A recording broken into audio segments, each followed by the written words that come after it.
All right. Let's see what we can get done today. Unfortunately, I realized that the XP boost seems to be going away today.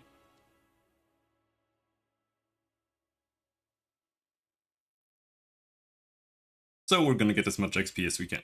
That's all we're gonna do today. We're just gonna grind XP. Train o'clock. Fuck off.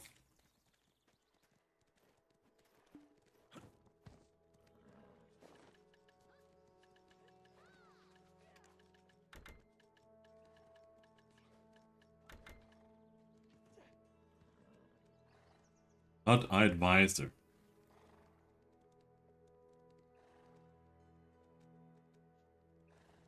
What's the outfit for that anyway?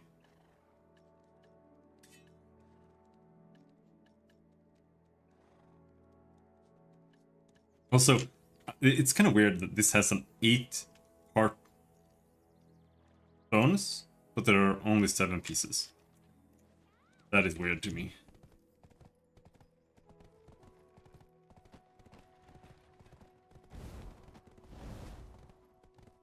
We're just gonna go back to the parties. It's the best place I've found so far. I'm gonna try going deeper though.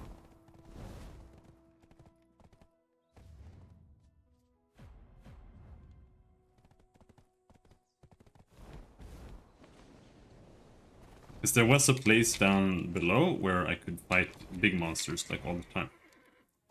And that seems pretty cool. Pretty cool. I haven't found the way down there again though.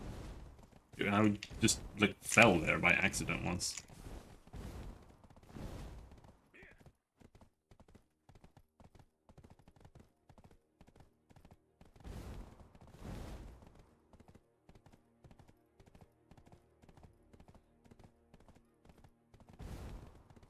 The game lagging?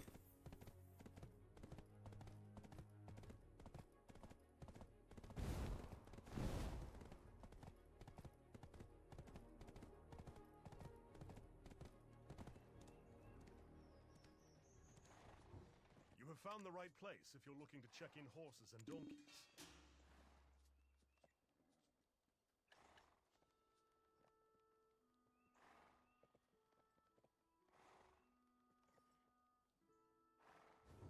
You should be aware that you can only ride one mount at a time. We can make a quick attempt at ring.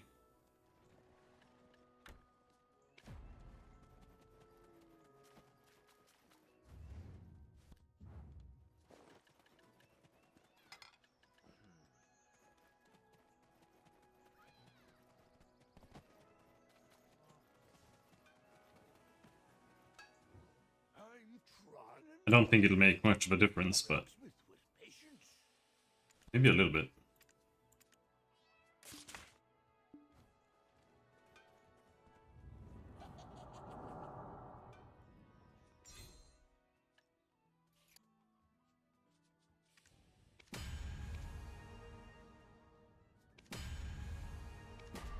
Nah, no ring for us.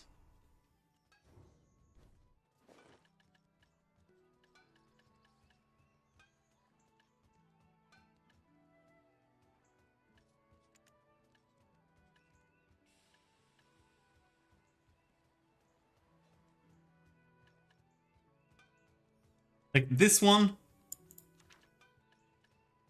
that one just needs to chill. For later. This is alchemy.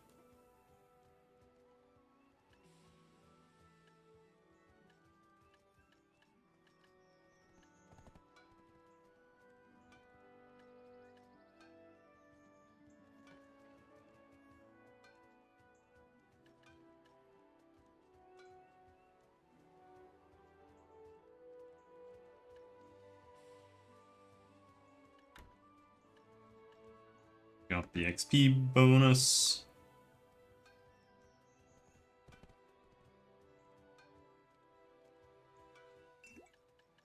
I could use this, but I don't think it's worth it.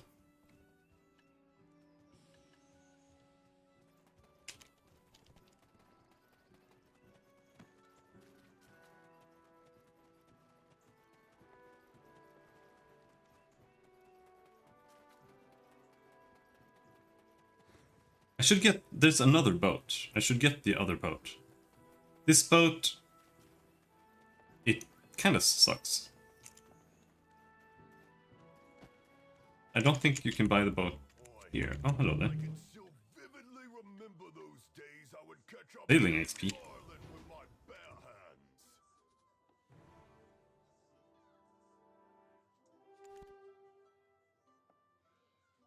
Oh, that's the same boat that I have.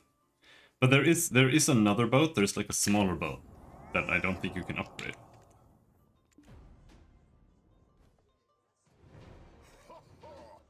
I don't normally talk to people who don't drink very well.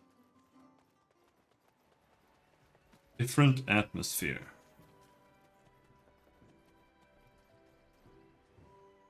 If you want to get on a ship, you can register. This boat is just super slow. You can buy a pretty fast, smaller boat.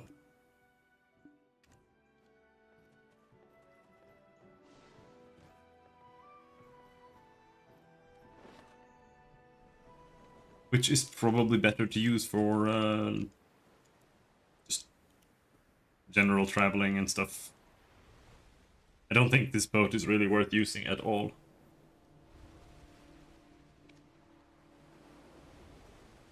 Until you upgrade it.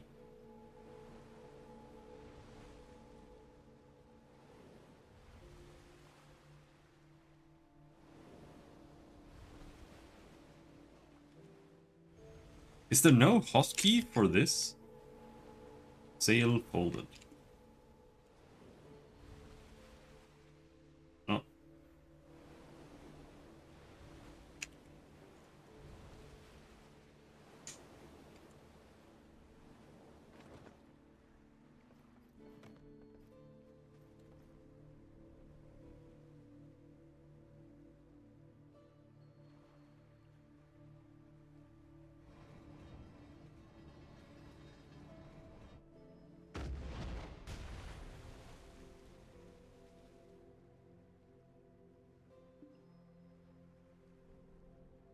Barrel overheated.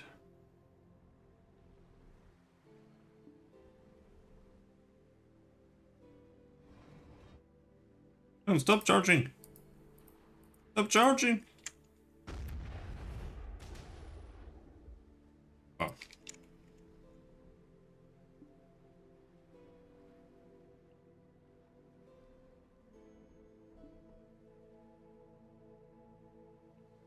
I'm stuck here. You have to wait until it finishes overheating. Just to get off there.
Nice auto path there. It's moving backwards there.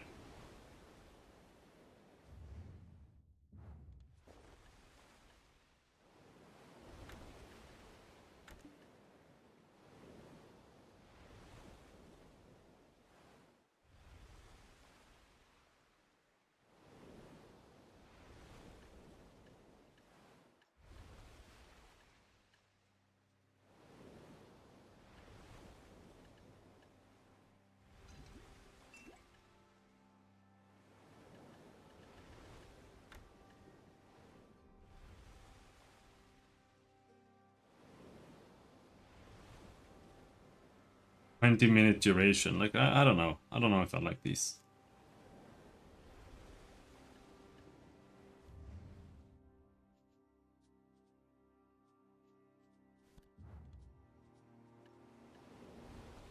I already finished the subjugation quest today. I did it this morning. Oh, it's already like... Unless it's reset, but I don't think so.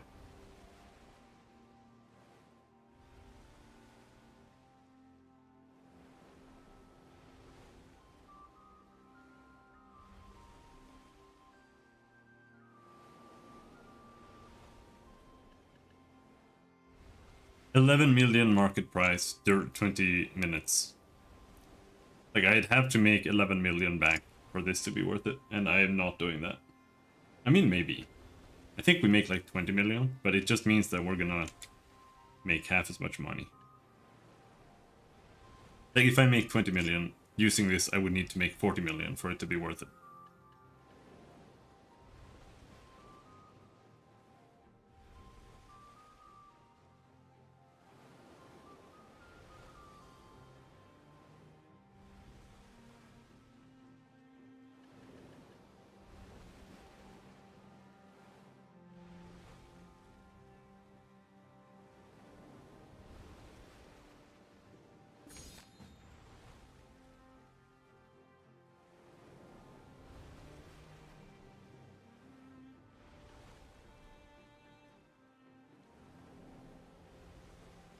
You have obtained... No, well, what just popped up? Let's say.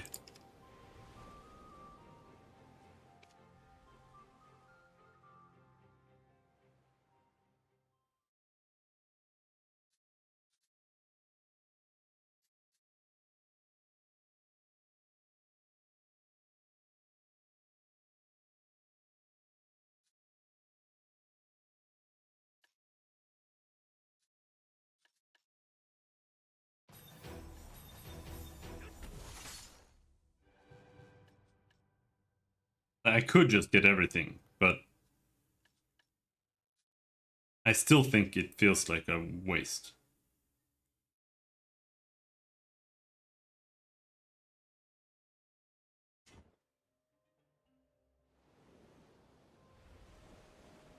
It doesn't feel like there's any real reason to switch to your main skills outside of PvP.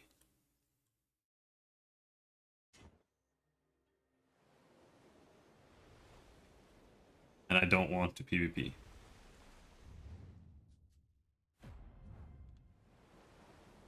Oh, hell no, not this shit again.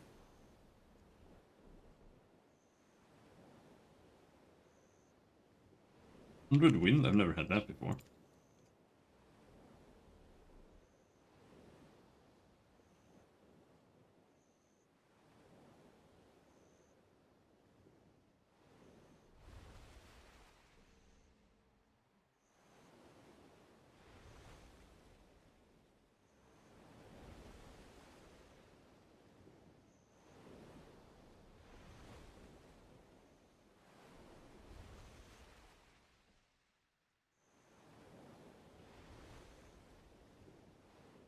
That's the ship that I need to get.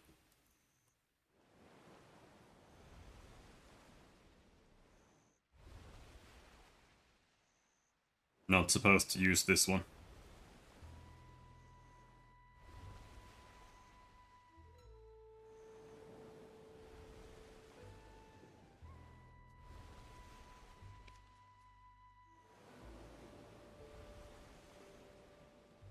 I think that one is like 120% speed. This one's 80%.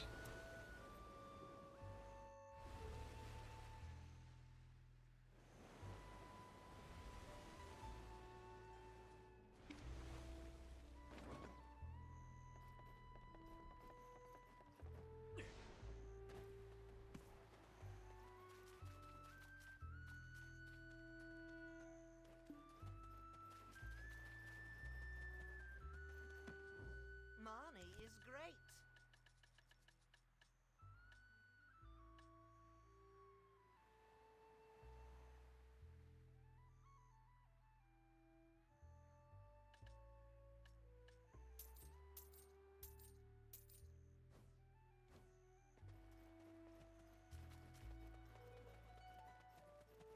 So, I want to explore this place before we pop anything. Because it's a labyrinth, and you might be able to farm in a better place. If you go down there, you die. Let's not do that.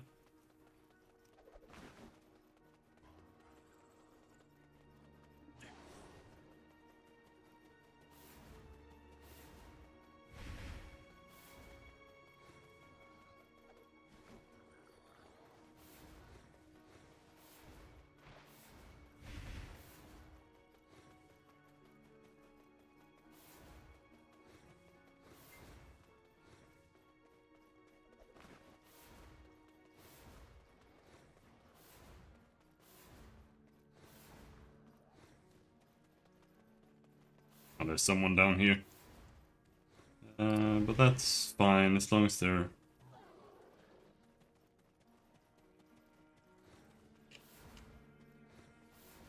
not gonna interfere with what I'm doing.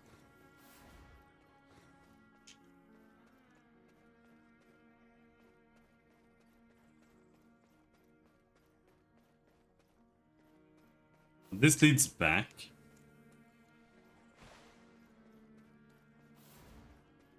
Don't want to go back, but I thought I came from here. Did. This doesn't lead anywhere.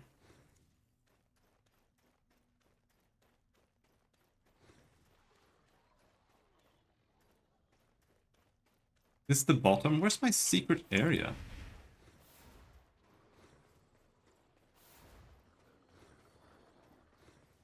This was where I grinded earlier.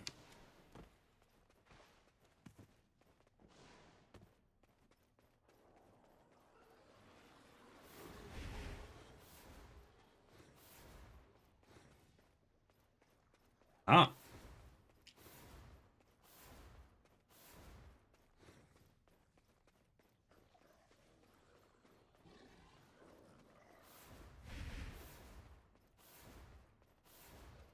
Nope, now we're heading back.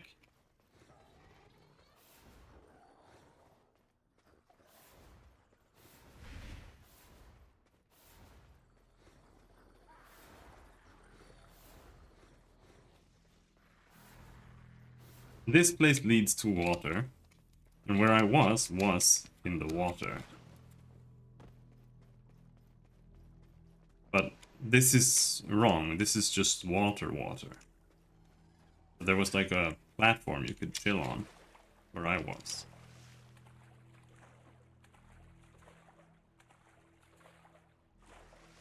Oh, Todd.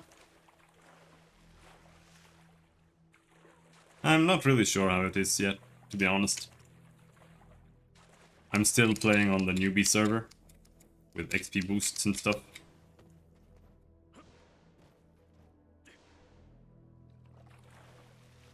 So until I get to the real server, I'm a little bit unsure. Isn't this what I need?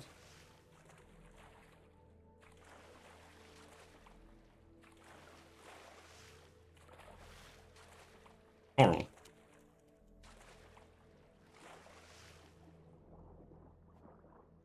Red coral. I think I need like 1,000 of this. Or something. Or more.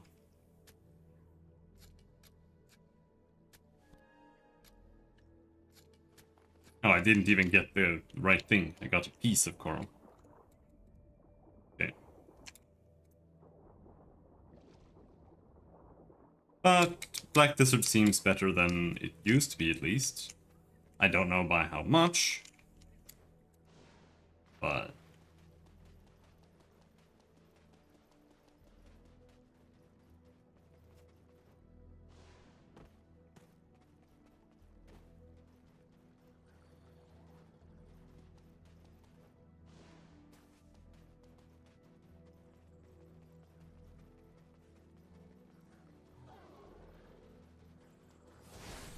I've only finished the base main story.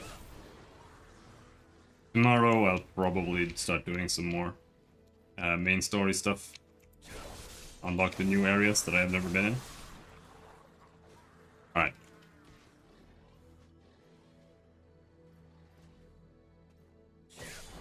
Are we gonna grind here?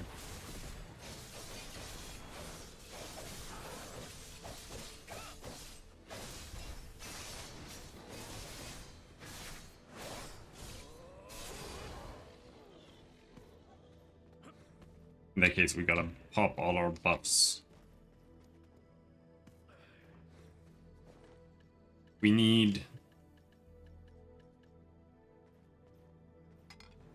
EP food, combat XP thingy. I don't think I have that many other items here to use.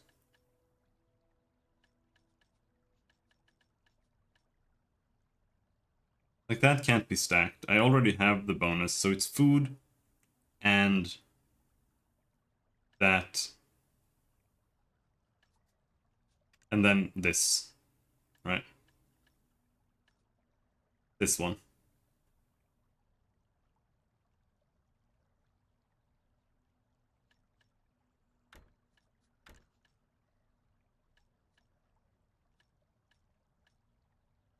We can also use skill XP.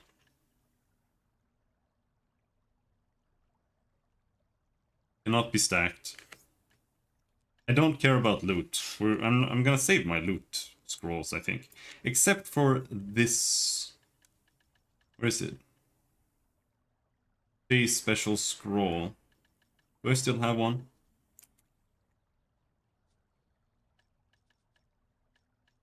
That one.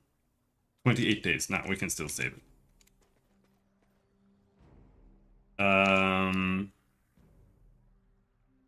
So yeah. Time to kill monsters all day. For several hours.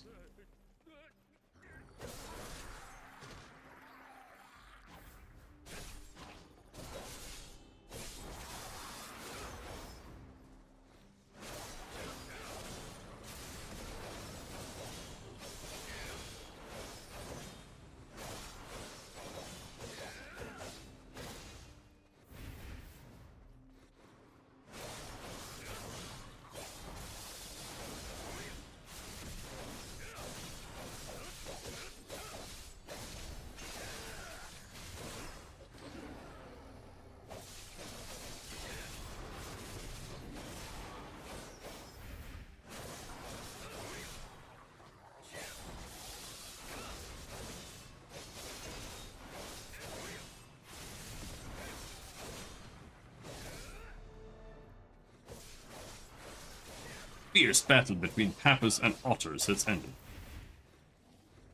That means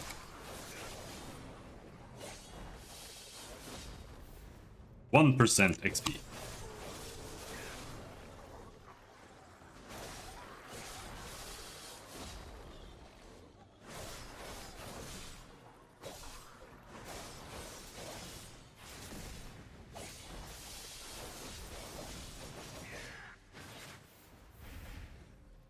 I don't know if this spot is that good.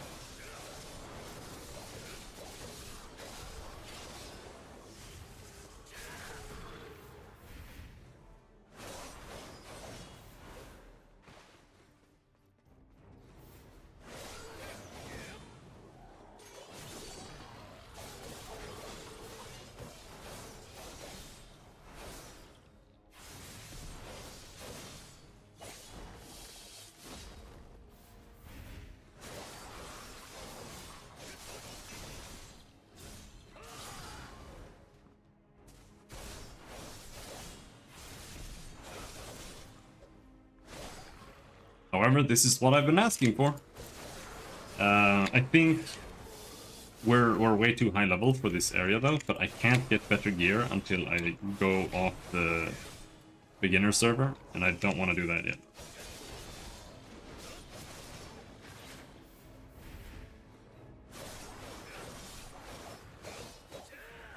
I want to leave this place.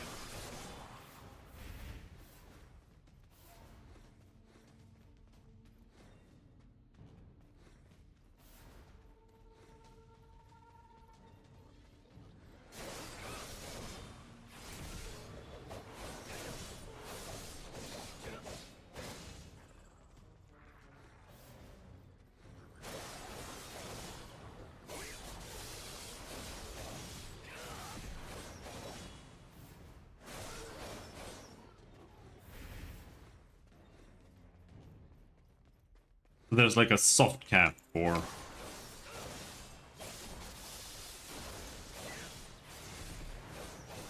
how far you can get on the seasonal server, and I'm bashing my head against it right now.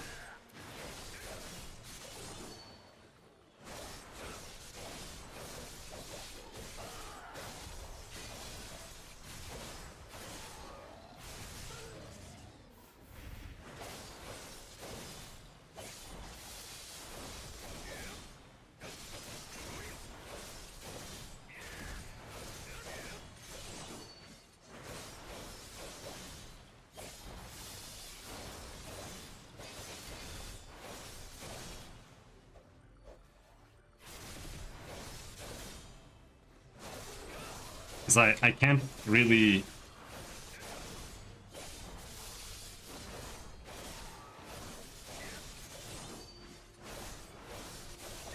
I can't really challenge harder content or anything. Try to get better loot or something like that.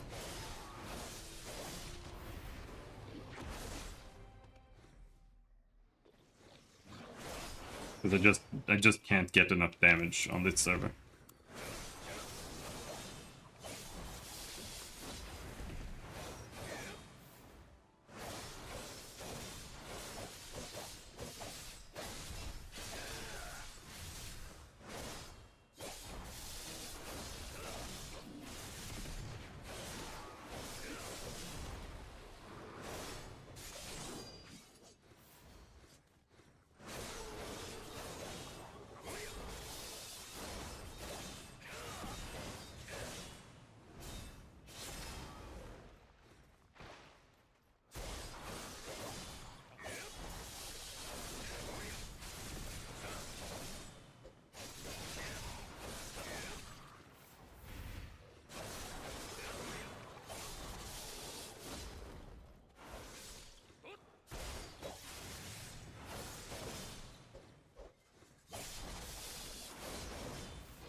These little guys, the little flowers, that's what I'm hunting. At least in theory, that's where the XP is.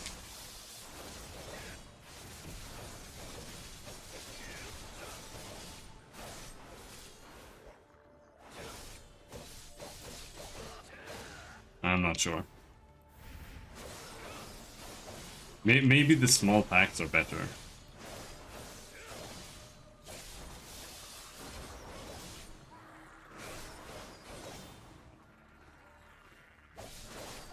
The little flowers have a tendency to spawn big monsters, but...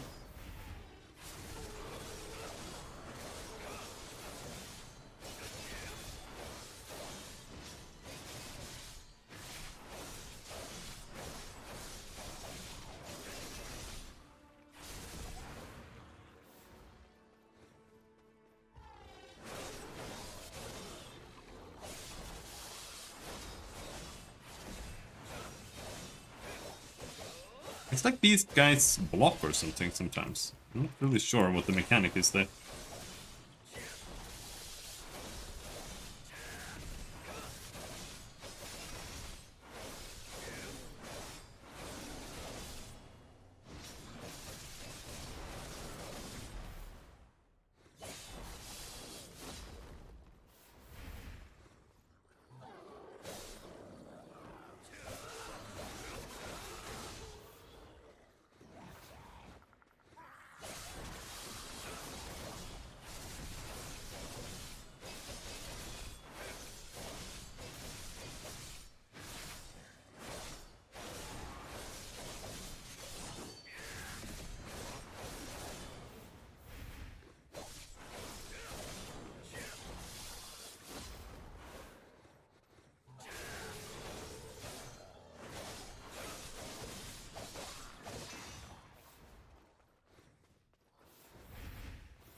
I don't know if I'm using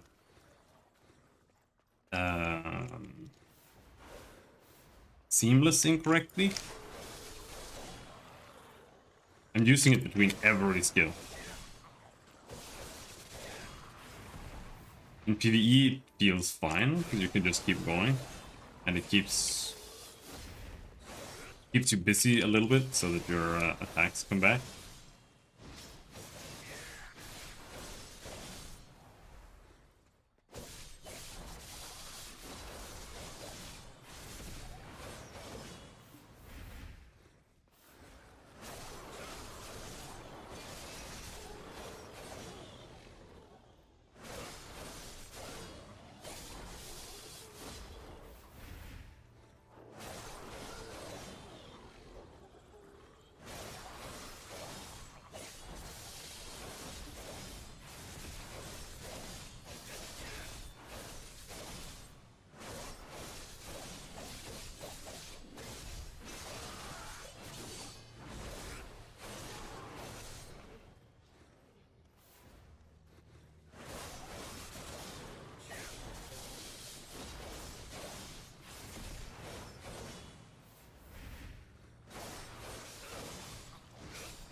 The follow-up to Seamless feels... They feel like they're exclusively for swapping sides.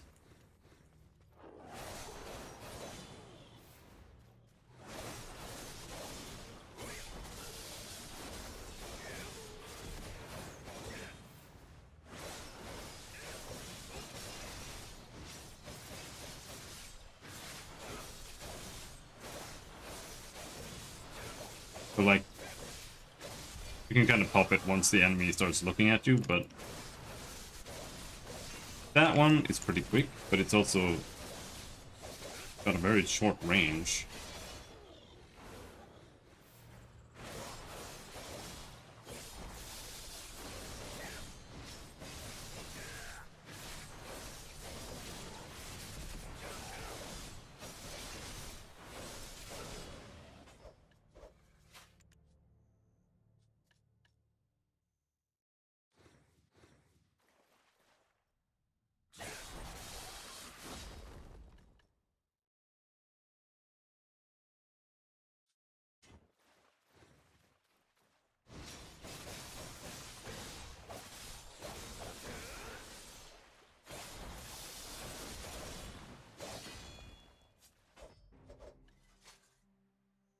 RMB while holding minus...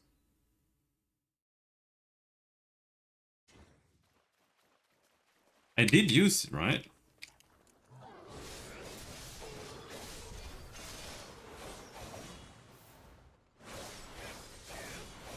Did I lock it?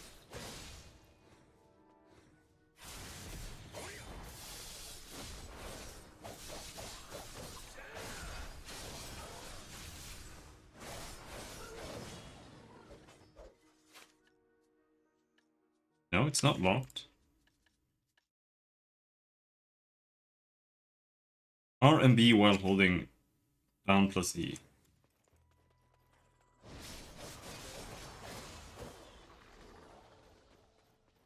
It won't use it.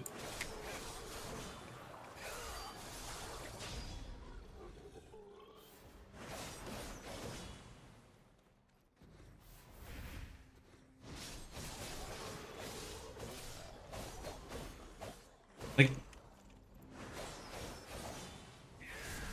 Is it getting cancelled? How Spell Jinxer? How the 3,000 mobs go? It actually went pretty well. It was not bad. I did 3,000 mobs in Proti, this place, after that, and that was way worse. Yeah, I found some good spots there. There are some feather wolves, and there are just shitloads of those.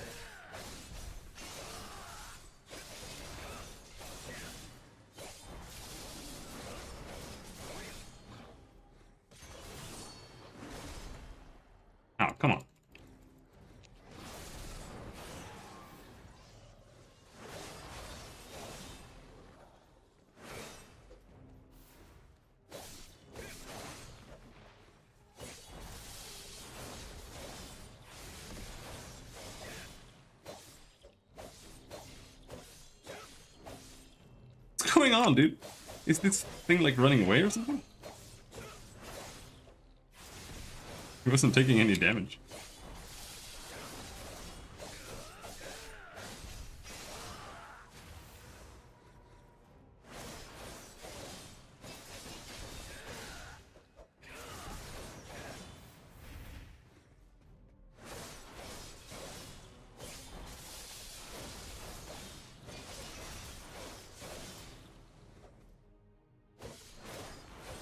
Right now, I'm just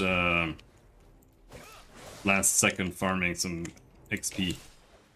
Because I don't know if they're gonna get rid of the XP boost tomorrow.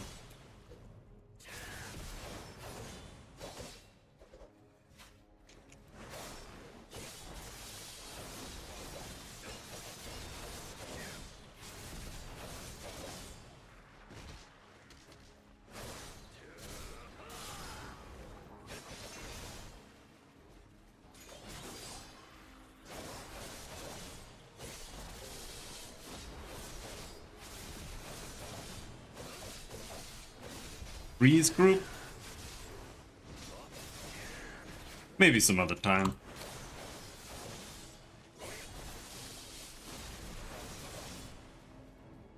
I've already popped all my buffs and shit. I have to figure it out. Guy is here. Stealing my farm.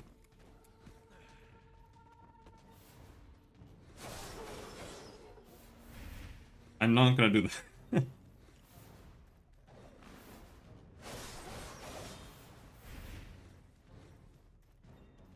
Actually not super impressed by this particular spot.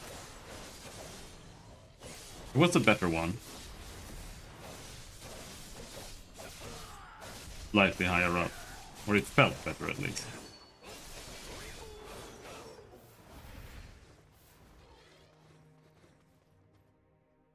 Not even looting.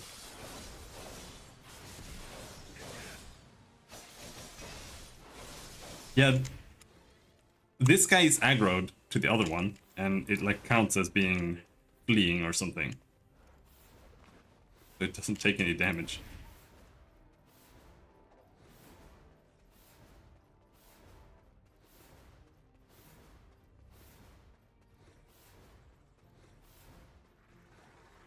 To this place.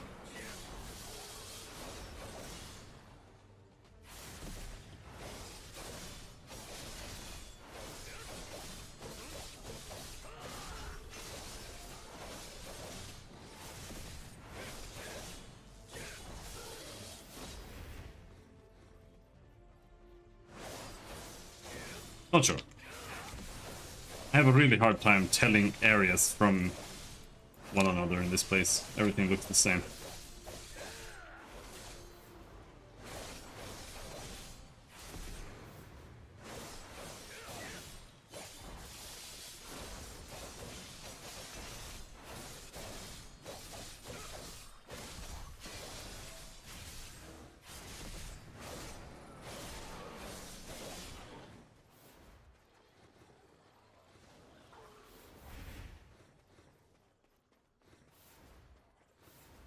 Again, I've been really lucky with not bumping into people. This is the area I want.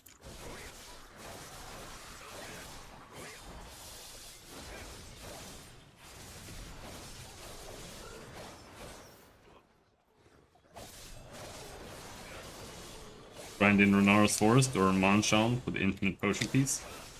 I'm just gonna stay here for today. We'll see what happens after tomorrow if they get rid of the super XP buff, because we've got plus 1000 combat XP now.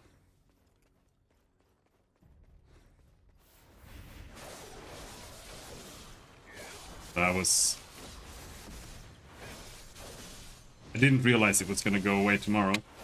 Or people were saying that it was going to go away tomorrow. They might still extend it, but I don't want to take the chance.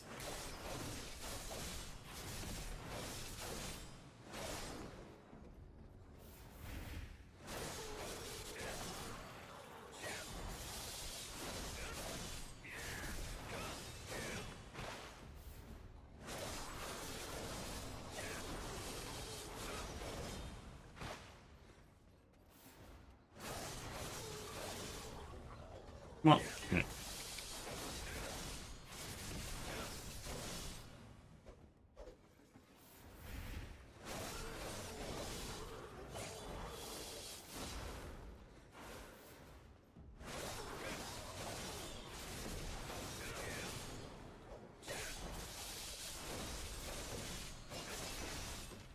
The worst thing about having like a fighting game-esque combat system with cooldowns is that the second you fuck up your combo a little bit, you're just like standing there pressing buttons that don't do anything.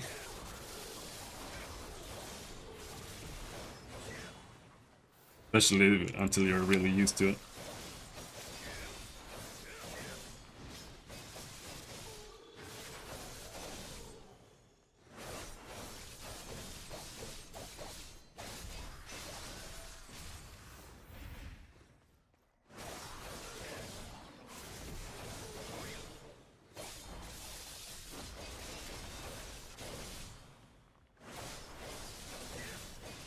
Oh.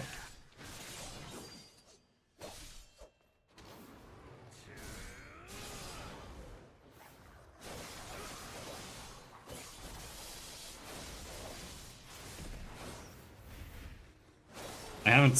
my add-ons are completely busted as well. I haven't really set that up yet, because I put in some add-ons that ended up being really dog shit. And I'm not really sure how you change them. I have like some temporary buffs that like let me change them that I need to use, but didn't want to use them until I had a better idea of what to do.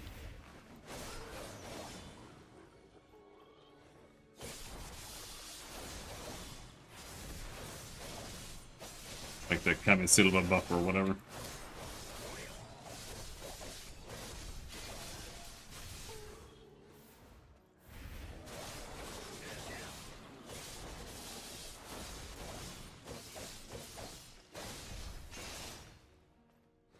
Now, I want to try doing this.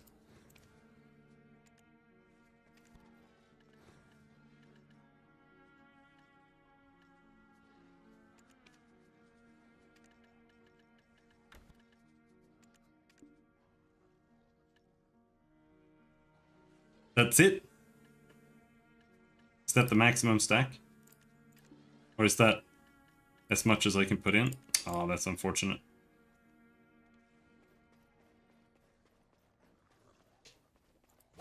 That place is low-level grind spot. XP is stuff. I don't know. I saw some stuff. Like someone made tests for XP gain on season with full season gear. And this place was the best one. Almost. There was another one as well.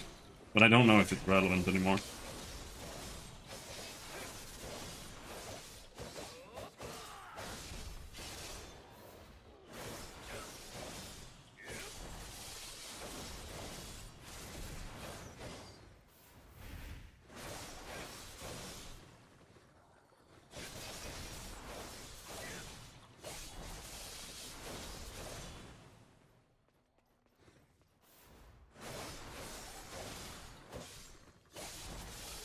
My horse can barely carry anything either.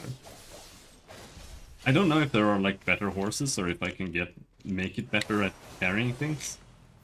Maybe with gear or something, but like it can't even carry one stack of trash.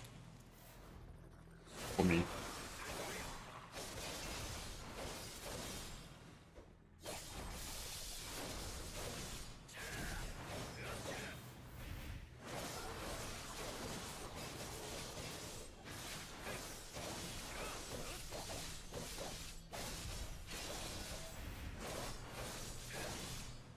thought I was really smart with the butler solution, but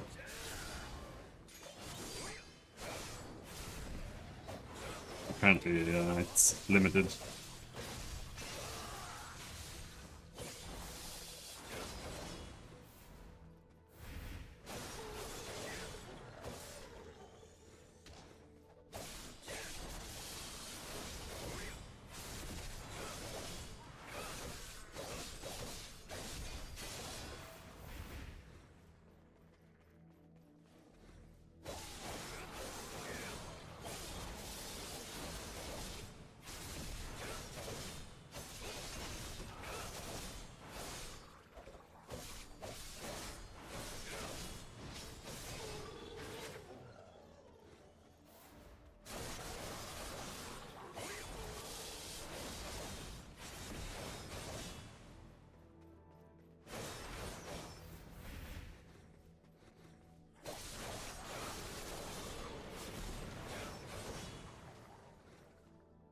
I don't think it can. Like, I was very surprised at how little my horse could carry. But maybe it can carry more than it says or something, but like it's super weak. Maybe I'm wrong.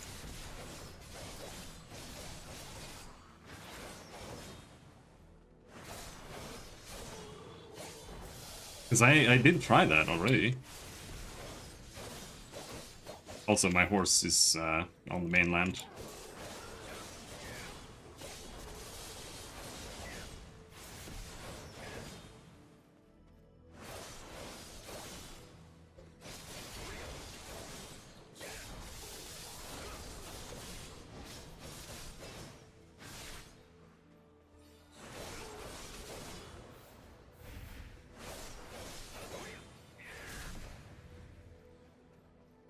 Back here.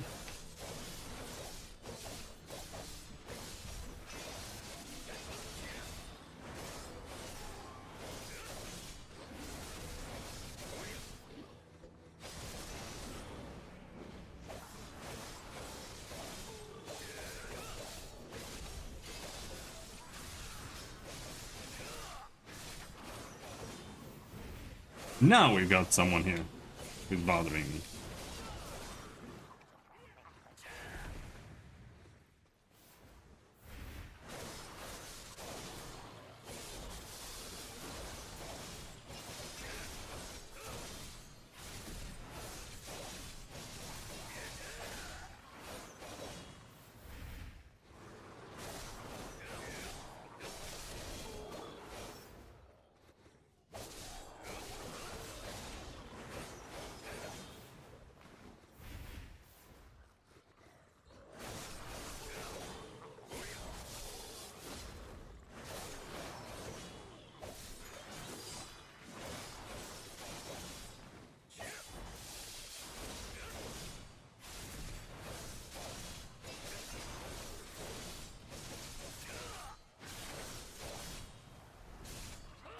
Whoops.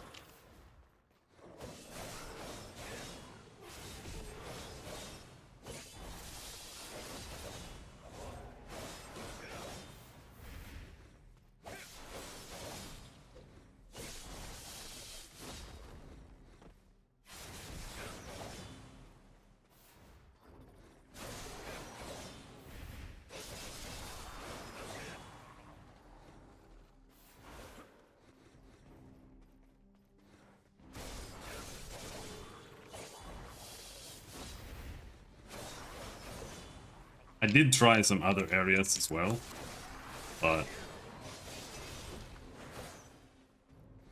since I'm stuck on Tuvala gear still,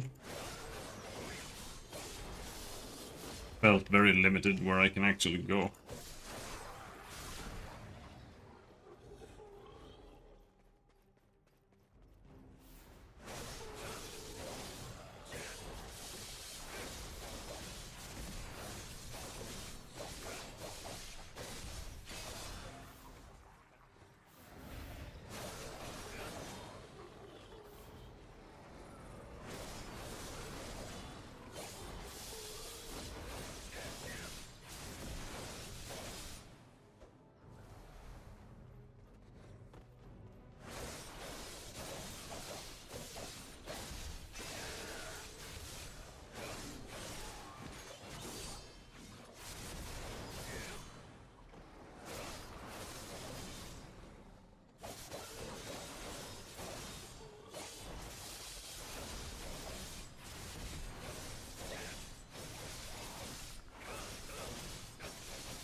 XP isn't exactly stellar.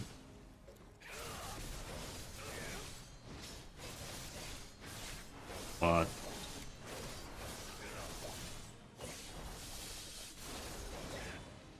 running around is even less XP. That's my issue.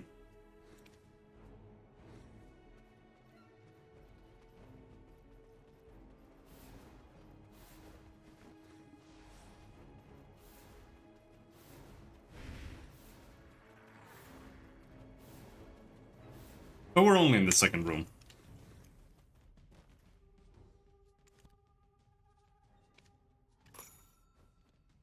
So we're fine. We're fine where we are.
I wonder how much damage like 20 AP or 20 DP reduction is.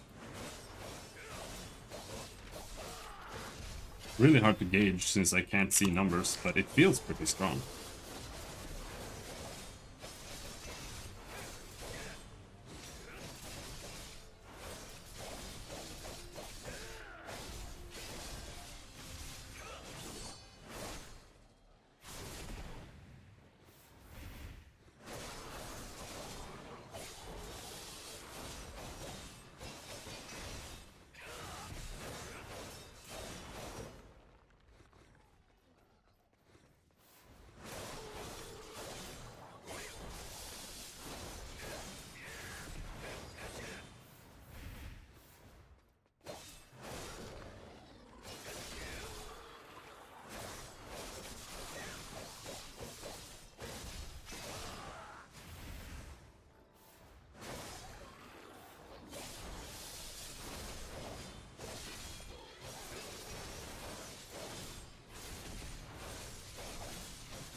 Don't know if these are actually worth killing.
I'm starting to wonder if we should actually switch spot.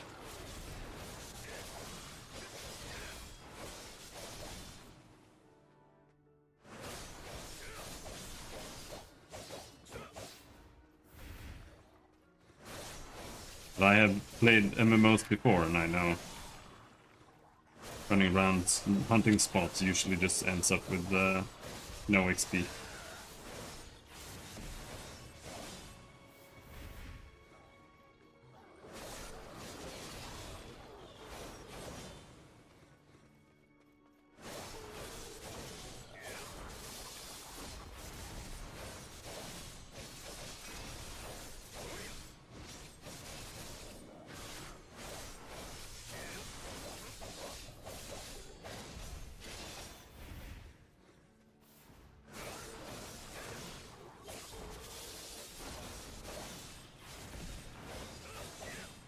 We have gained almost 4%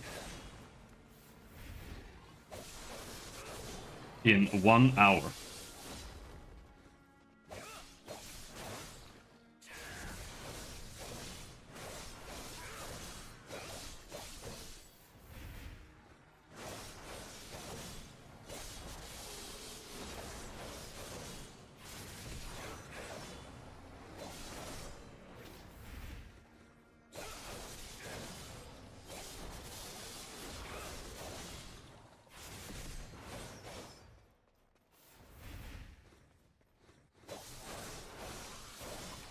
No, it's been less than an hour.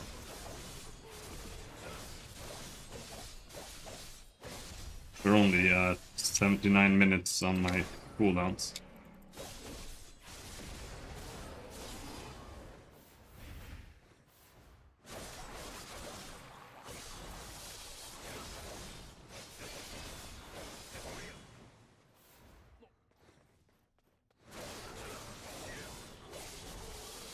I hope Abyssal Essence is good. It's the only thing that dropped here.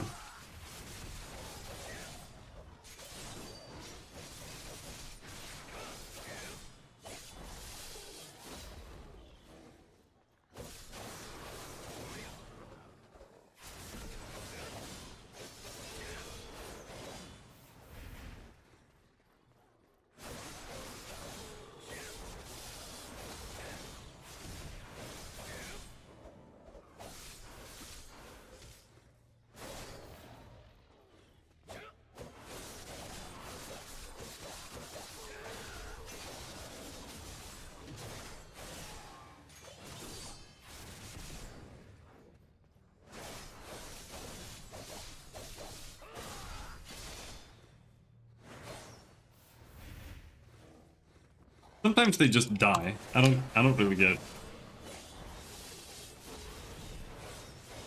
Little evolving fishies.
Oh my god.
Sometimes I just get like a random buff input that I don't really know what it is.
Now, I could change the combo a little bit.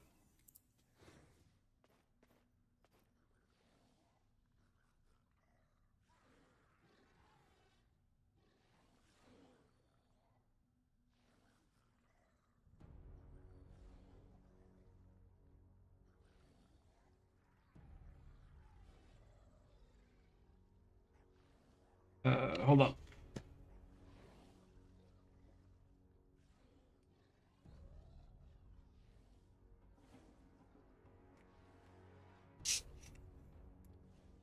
Take it to my desk.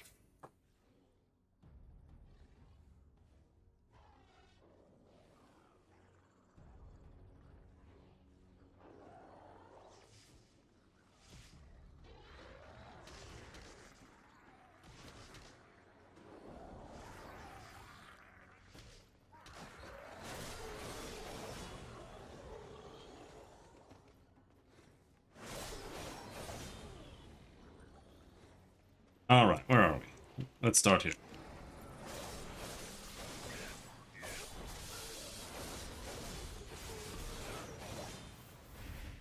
Because what I could do is... Right now I'm using this skill after Murderous Intent, which obviously makes it faster, but if I adjust my combo a little bit, I could do it after this instead.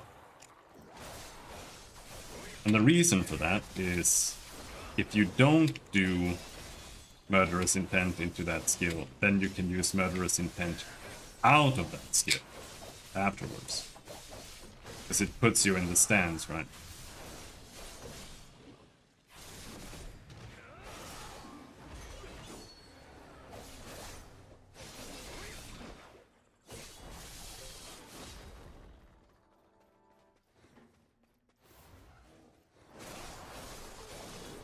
It would be a pretty minor adjustment.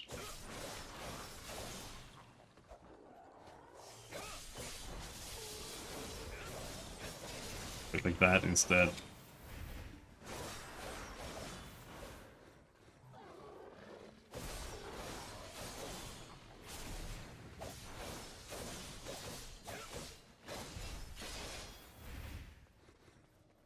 And I'm also thinking of it from like a burst combo point of view.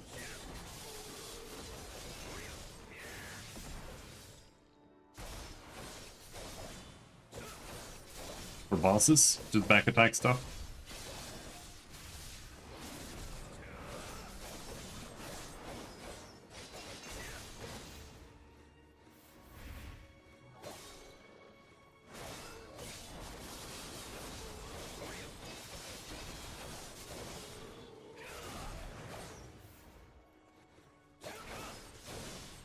That's kind of what I've been doing here, just practicing combos.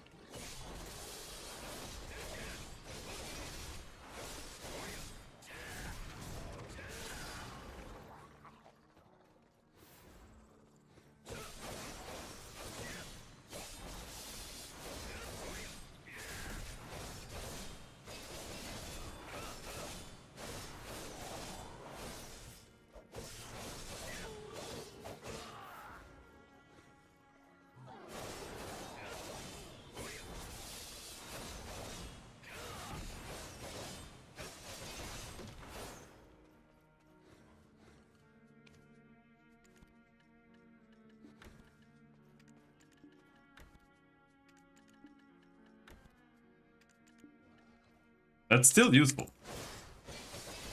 Oh, I thought it was a player, just standing there, typing cuss words to me.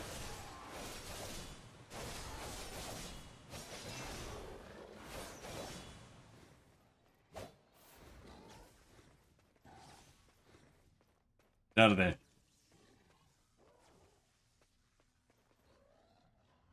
Get out of there.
Hell yeah, to War.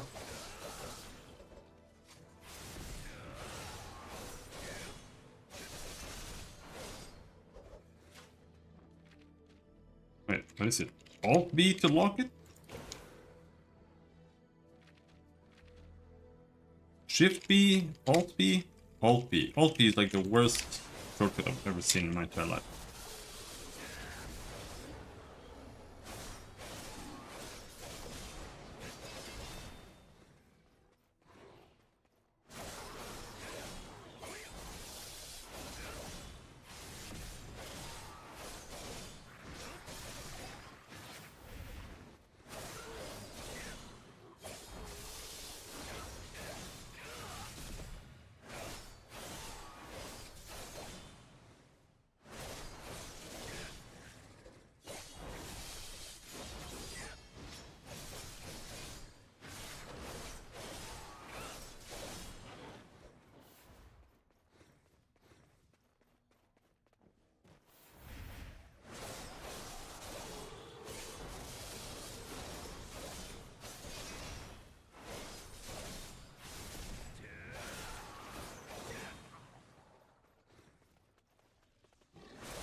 I need to lock that skill.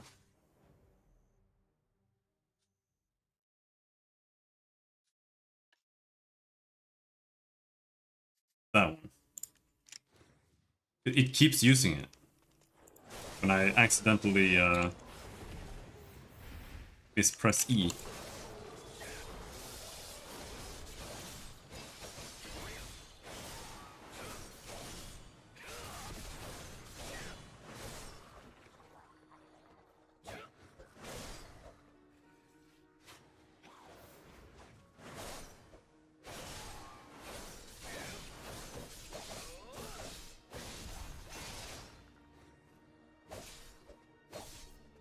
Immortal Proti.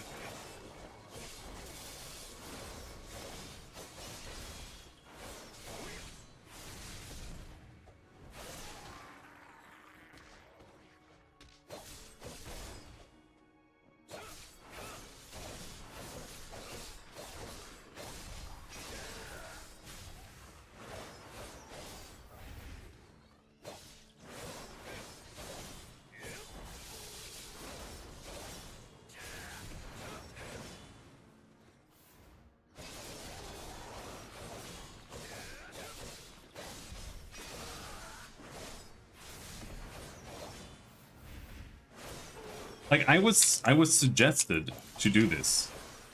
Level to 62 on the decent server. But it feels really shit.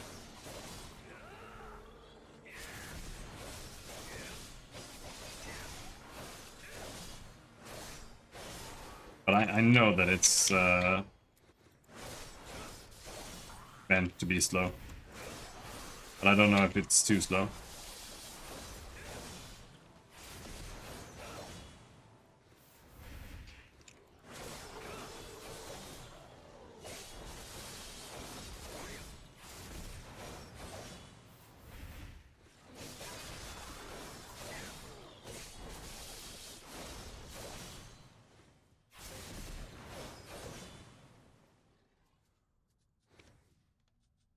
And we have to go back up.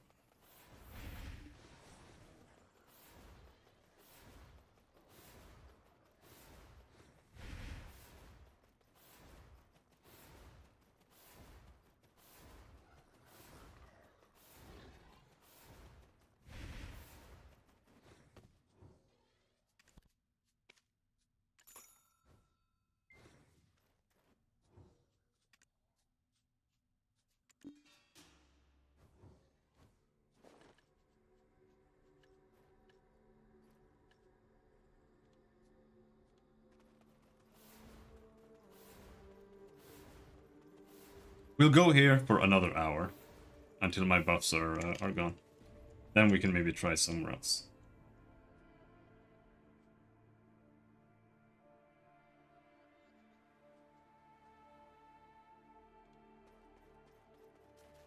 Need to reapply my buff. Marnie is great. 5.5 basically. Would you like to participate in Marnie's experiment? 5.6. I got 0.15 Support from the this. glory of Marnie. I'll still do that shit.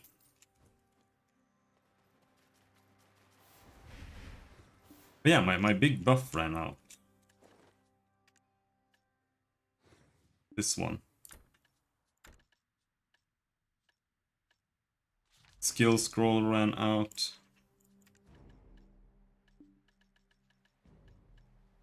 Don't think I have anything else. I still have my food buff.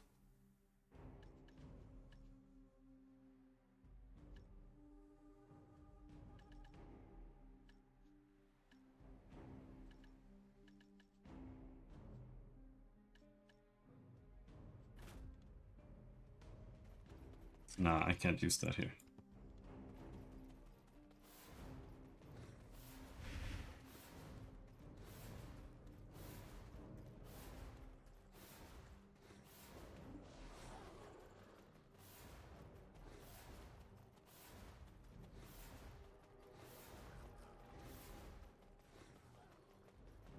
Yep.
Yeah, now it doesn't switch out up randomly.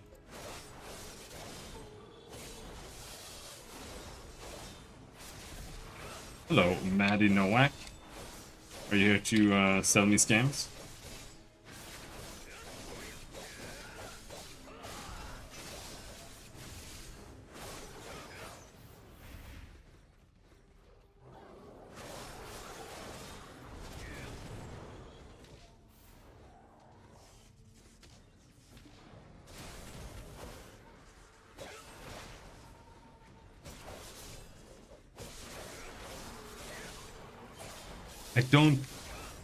I don't have a good idea of how to combine the movesets. Even with the bonus skill thingies. I don't know what they're called. Even with these, the absolute, the damage still seems like total trash. Like absolute dog shit on every single skill. So it doesn't look like it serves any purpose. Bother with any of it.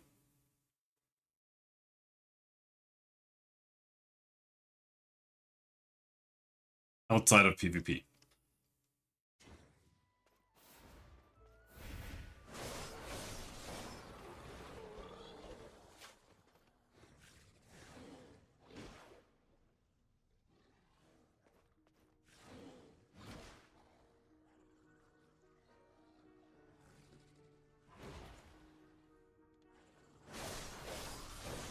Yeah, I know you're a professional graphics designer. Ban.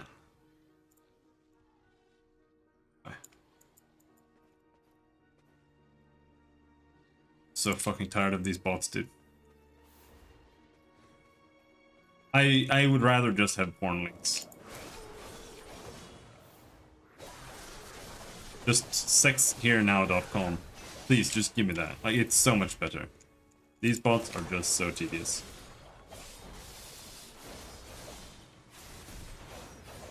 The cool thing is, eventually we're gonna get AI bots. And that is going to be utter cancer.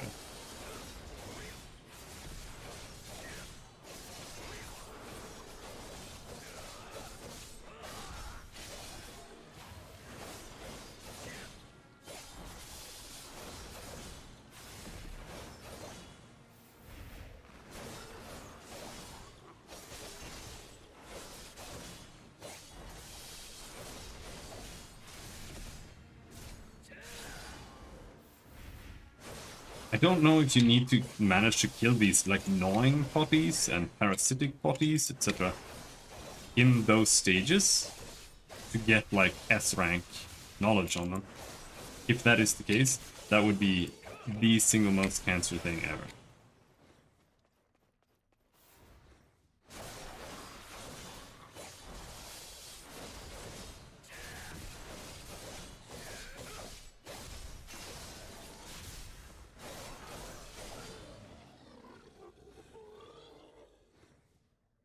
Now, do you think AI bots should be integrated, if at all?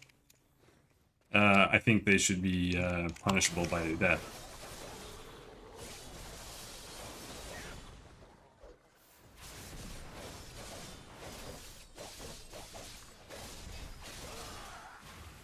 No, because they're going to manage to develop bots. Like, they can already develop bots that can interpret images and text and stuff.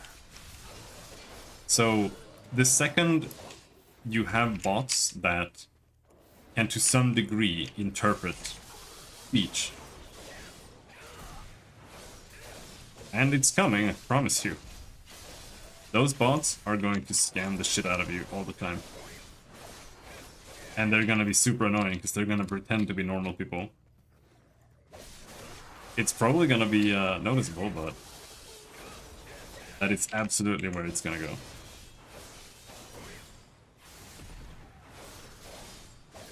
But I don't know if you mean in terms of like useful bots. I don't really know if I really have an opinion on that.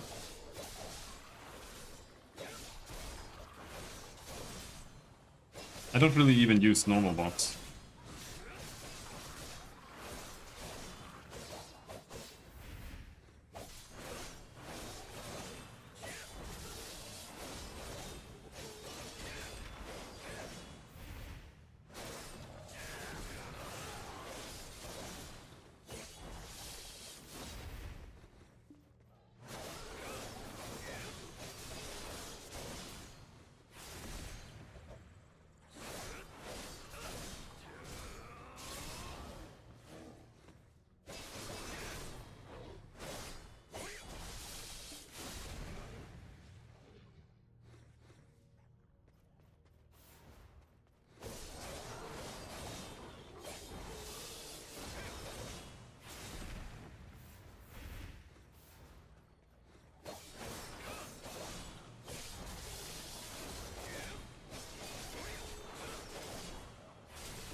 I don't really think when it comes in terms of games and like integration in actual games.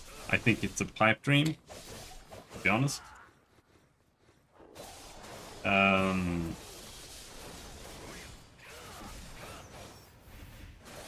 For the most part.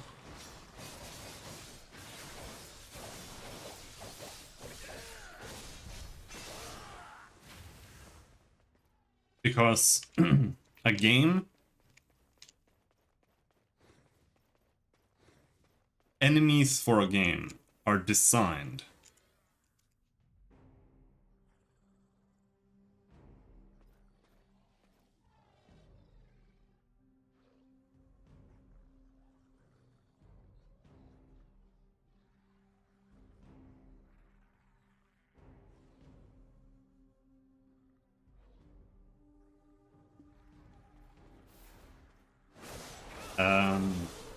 enemies for video games are designed with a purpose. Like if you're playing Devil May Cry, for example, the actual gameplay, like your inputs, that's only like 20% of what makes the game the game. The rest is enemy design. And that enemy design consists of patterns that are learnable, right? So if you want to make like an AI control like your NPCs and shit, that's just gonna be like really weird. And you'll end up with kind of the same issues with playing fighting games solo, like versus the computer. And that's that they are completely unreadable, because when you're playing against an actual other person, you can learn what they do. Like it's the same as learning the patterns on like an NPC. You can learn their habits, and you can learn what they do after certain things, and you can like learn to punish them that way. That's what fighting games are all about. But the second that person becomes a computer, the game no longer makes sense. That's why I think fighting games versus the computer is the most retarded video game you can play. Like it makes no sense.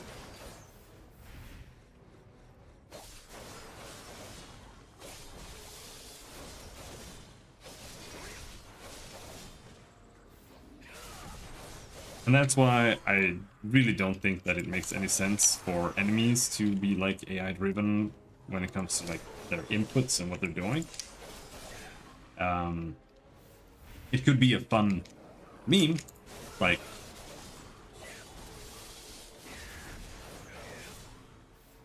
but I don't think it would ever make a good video game. And when it comes to like NPC dialogues and stuff,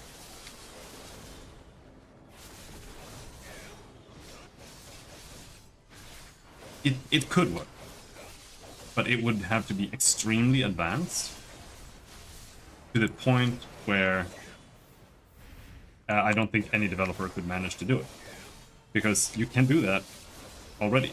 Like all you needed to do was just write like a semi-advanced dialogue tree system. It's not even that hard, but nobody does it because it's just not worth the effort.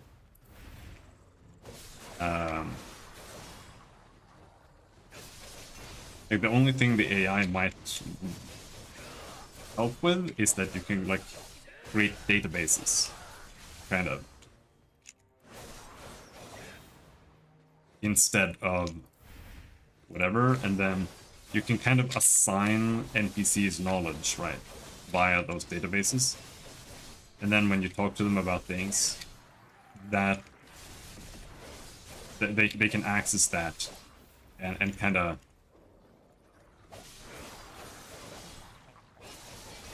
use that to generate dialogue to some degree, but it's the whole like generation thing that it has to be perfect,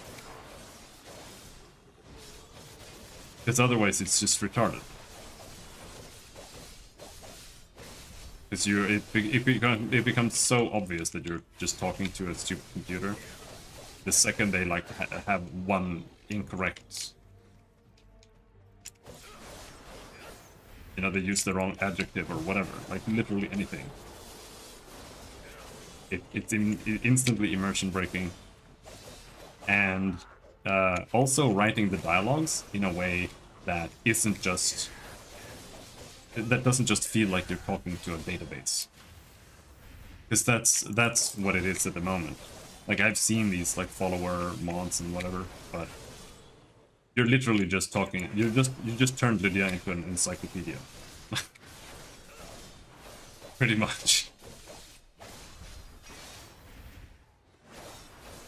Now, sure, I do think it's worth keeping an eye on the development of it, but you also have to remember that AI.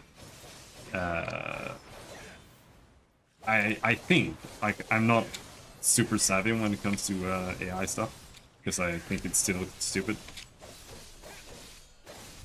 But I'm pretty sure all of it is extremely intensive when it comes to resources. So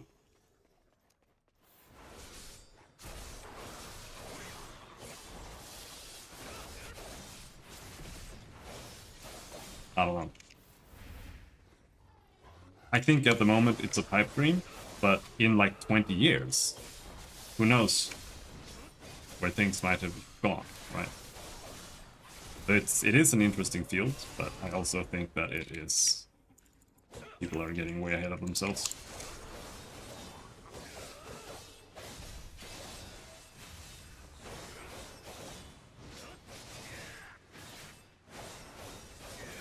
Like, starting, for example, starting development on an AI video game right now with like AI dialogue and stuff, you're basically just tanking your company. Because you're not going to make a game that is actually good. Like, you're literally just setting yourself up for like literally for bankruptcy.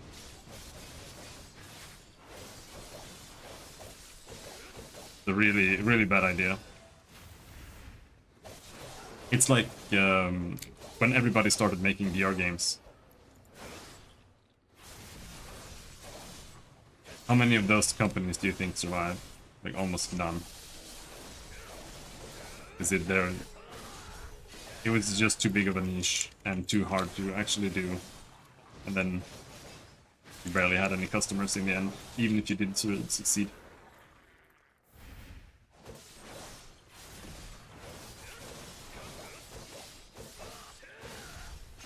Now, what you can do, maybe, is you can start, but that's basically what all these companies are already.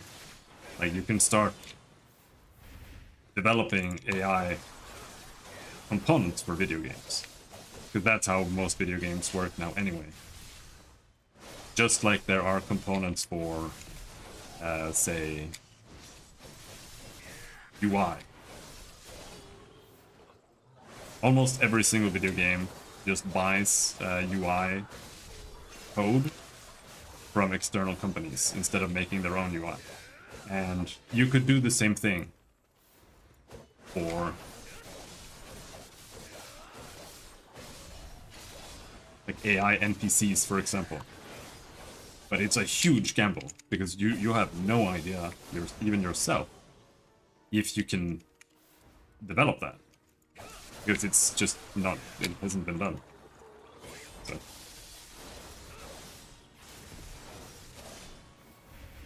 That's why I think this AI stuff needs to taken with a huge grain of salt.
Like the monster. Come on.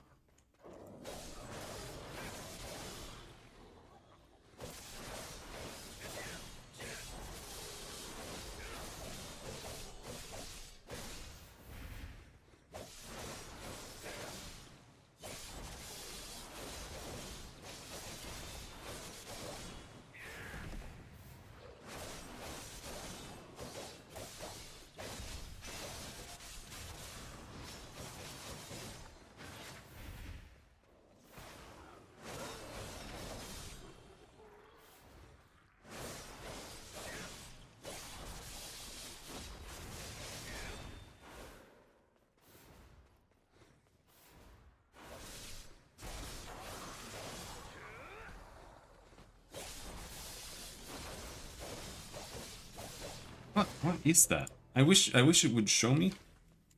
But it's like the blue thing there. What is that blue thing?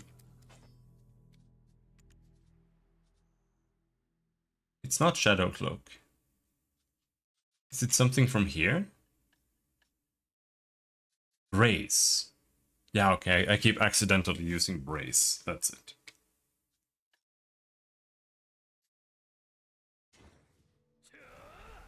Yeah. Alright.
This thing is just blocking. They just randomly block.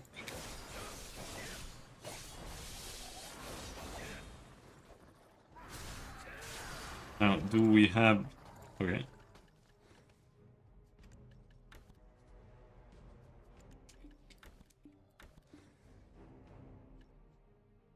Keep going a little longer?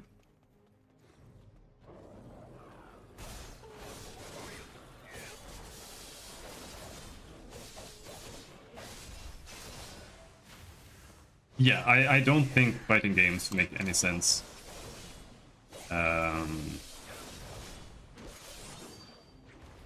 Against the computer.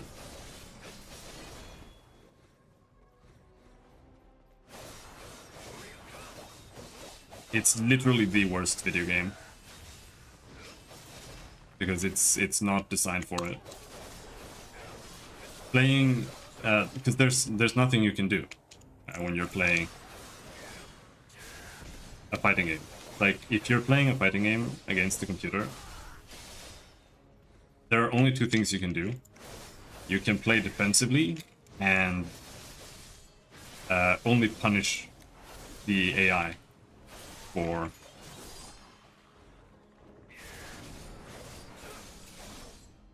throwing things out that you know you can punish.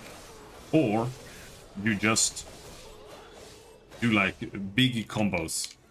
Like you just go in and do a big combo and just hope that it doesn't block it. Right? And just try to do as much damage as possible every time you interact with the opponent. Because you can't read the computer. So you can't like be like, oh, he's gonna attack me now, I'm gonna counter poke and do damage on him.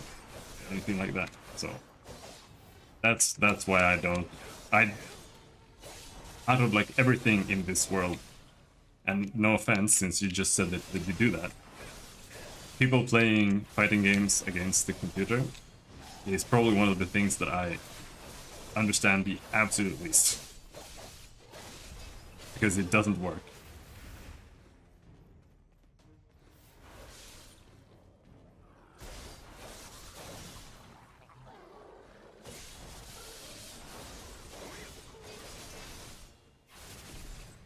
There is one thing. There is one thing that makes sense playing against the AI in fighting games. And that's practicing combos in practice. Because a very... Oh, come on, dude. A very common thing is that you sit down in training mode, and then you learn shitloads of combos and stuff. And then when you start playing, it's gone. And that's because you only know how to do it to the right against an NPC that just stands still. So you have no way of reacting to you getting the right hits. You're actually playing against people because you're not used to it. That's one place where arcade mode actually has a place. Because then you can just go into arcade mode and then you just try to do your combo while the enemy is moving around. That's a real use case for it.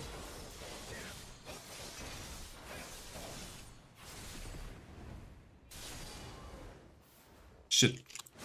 AoE is massive.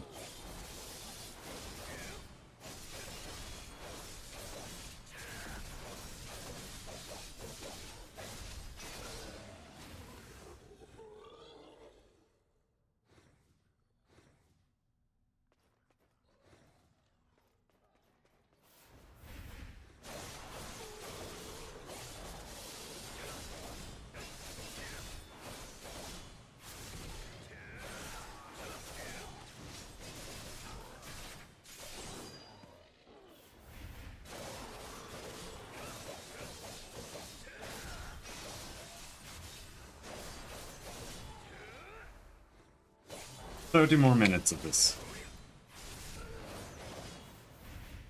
And we can go and try somewhere else.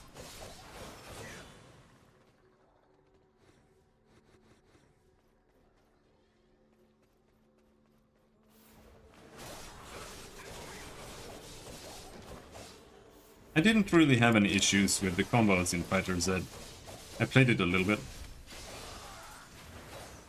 My issue with that game is that it's like the entire game revolves around doing things that are unreactable, more or less.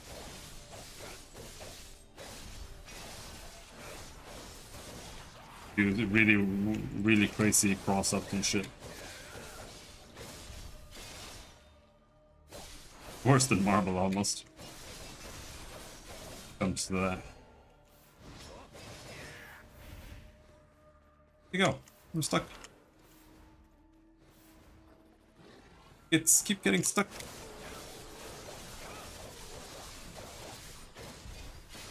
But it was kind of weird in Z, because you're supposed to use both the auto combo and just normal buttons. But sometimes you can do combos that you can't do without the auto combo thing, because it has like homing tracking stuff. So you need to incorporate it sometimes. Kind of weird.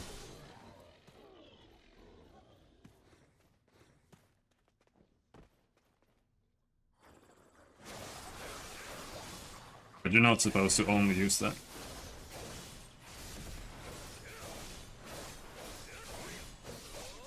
I only ever really liked Guilty Gear, but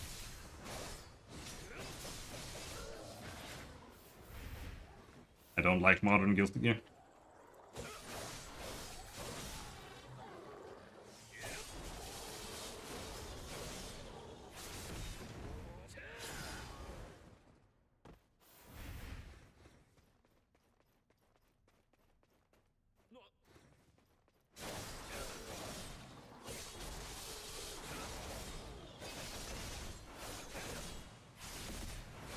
Holy shit, is the skill point gain here like insane? It seems like it. But it's only one skill point. It's not as insane as it sounds.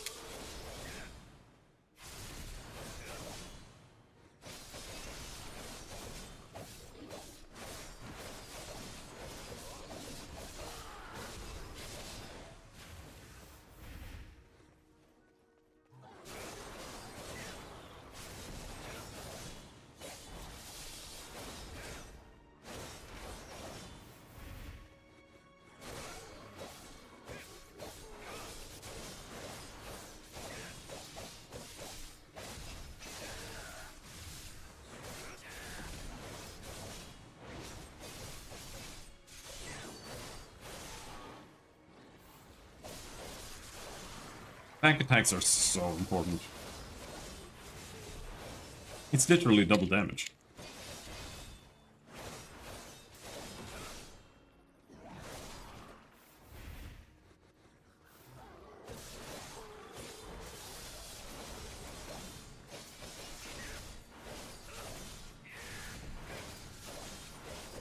No, the auto combo it's meant for people who have never played fighting games before and are just like fucking around with their friends when they're 12 years old.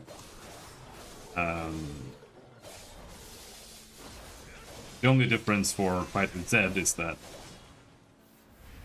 you have like one button that is auto combo, but it's not meant to be for newbies. It's kind of just another button.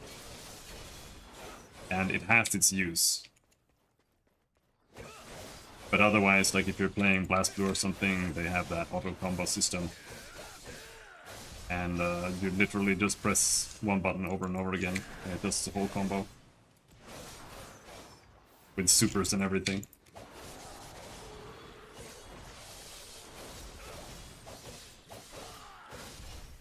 I think Fighter Z is the only game that actually has it in a way that you're supposed to use it.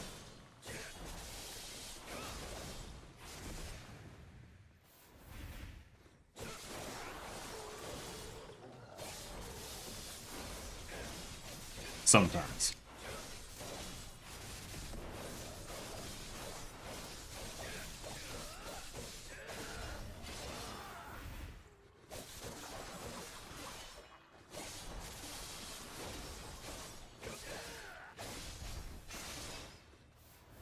Alright, we're full.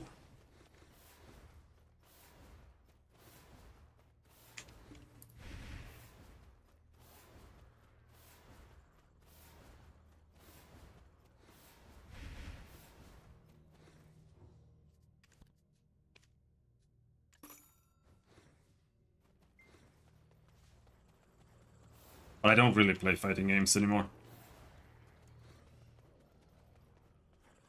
For multiple reasons. Only partially because they are insanely overpriced. I'm still surprised people buy them. Like Street Fighter 6 the price tag is just absolutely out of this world. It is not justified, and I will just never pay that price for any game, really. It would have to be for an MMO. Because MMOs, I can justify a higher price tag for an MMO. Because it's service, right? And there's just so much more game to what you're getting compared to like one single player game.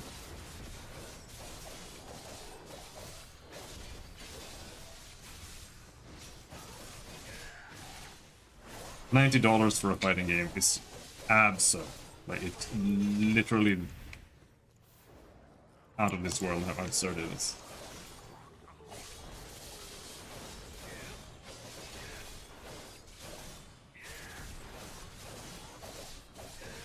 $40 is overpriced for a fighting game. I would still think Street Fighter 6 was overpriced at $40. It's a $30 game.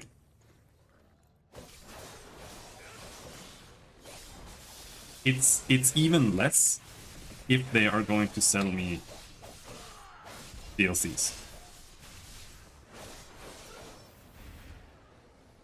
Because, like, in Street Fighter, I usually play Akuma. So if I want to play Street Fighter 6, I would have to buy the first DLC, which is 2 months of MMO gameplay cost.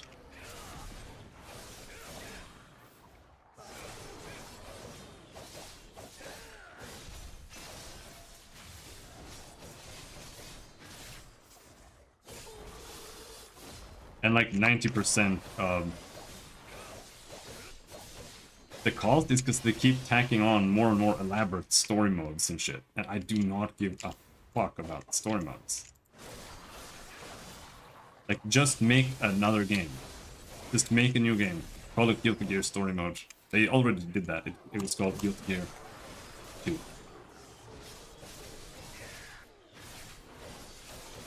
And it was for Xbox.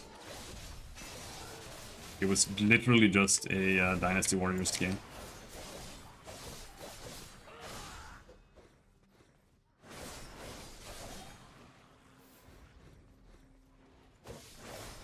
If they sold fighting games for $20 to $30, and then they had like a $40 DLC, which was the story mode, I would still be playing fighting games.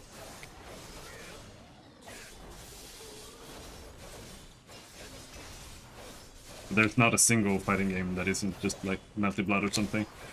I don't want to play Melty Blood. That has a decent price tag. Dragon Ball Fighter C is probably like the most reasonable game to buy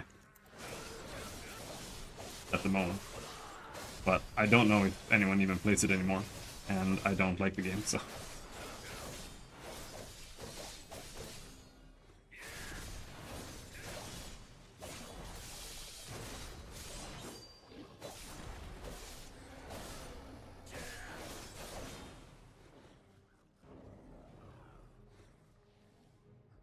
Yeah, and the thing about... Yeah, I know Zed was expensive when it came out.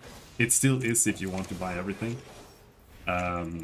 Almost all the characters are identical there, so you usually have to buy like one DLC. At least since Street Fighter V, Street Fighter has gotten a little bit better. Because when we were back at Street Fighter 4, you couldn't wait for a sale. Because if you did, you were cutting your value in half. Because you would be so far behind everyone else that, first of all, you'd have to pick up the slack skill-wise to be able to even play with people. And they would release Super Street Fighter 4. And now you had to buy the game all over again. And you just bought it on the sale. So now your reward for waiting has been nullified. And then you do it again with Super, and now they release Ultra Street Fighter 4. So with 5, at least they only release DLCs. So in that sense, the DLC path is a lot better. So that there's literally just one game purchase, and then you can actually buy that on a sale at some point. But the price is still ludicrous. Absolutely. And it pisses me off to no end just how little people care about their money. Like, people do not give a shit that games are $80 now. And it is so tragic. It literally makes me depressed.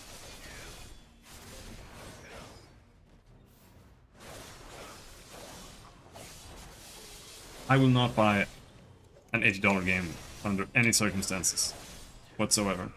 I don't care how good it looks. There's no way. Because a company should not be rewarded for that bullshit. Because if you do reward them, soon all the games are going to be $80 because... justifiable. The same reason games have shitty monetization, because people just buy it. Nobody gives a shit about anything. That's why I genuinely get angry at people who buy $80 video games. Like, I block them on Twitter.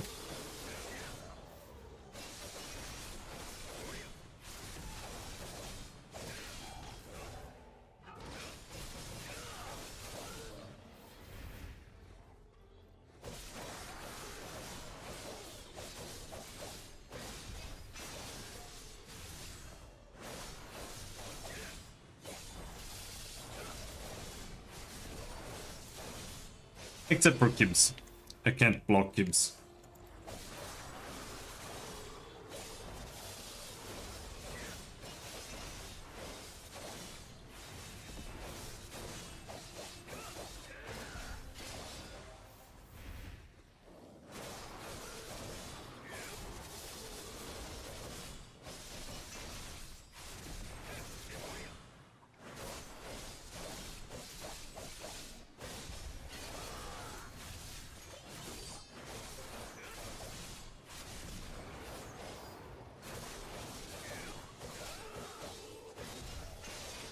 But then again, I am poor, so.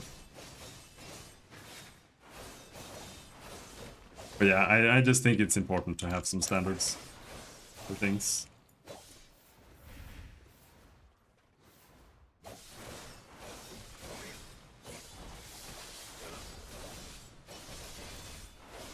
Because it doesn't end there. Before, when games were $60, they were already overpriced. Like the AAA $60 tag, that was overpriced.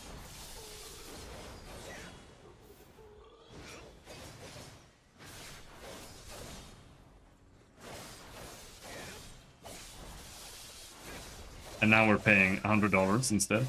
Like, it's insane.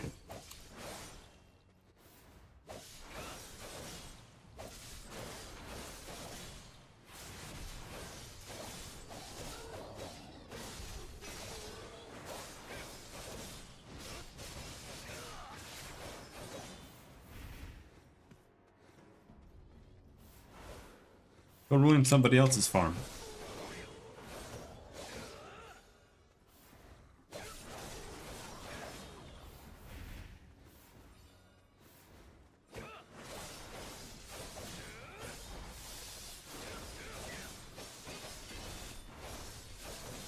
Indie games are the only games that are priced acceptably. AAA games are... It's just like electric companies. They're overpricing their things just because they can. In the perception of the public eye. That it's like, okay. But it's not.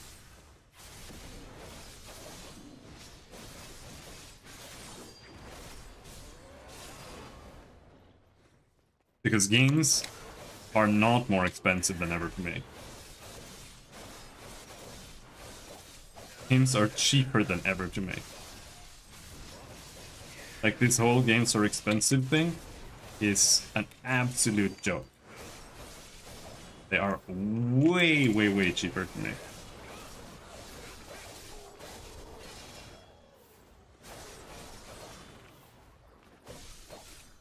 It's just that they are spending their money poorly. And not only that, it's how much they put in versus how big the profit is compared to what it was before, right? Like, that's what's important. And there are so many tools. Like, you just buy things now. You don't program a video game. You basically buy Lego blocks and make a video game out of it. Yeah, I wish I could say that, but indies don't make my style of game. But I mostly play like MMOs, or I want to play MMOs. But it's been a dead market for ages.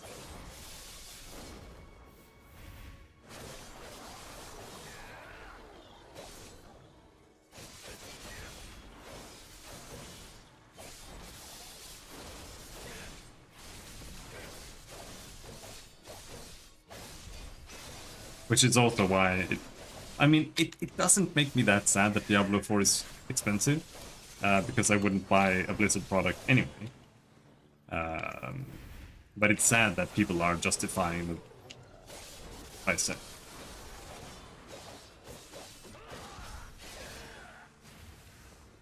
I cannot recommend it since you need some DLC to make it worthwhile. I refuse to advise people to buy it now. Yeah. You need the H3 DLC to make it playable.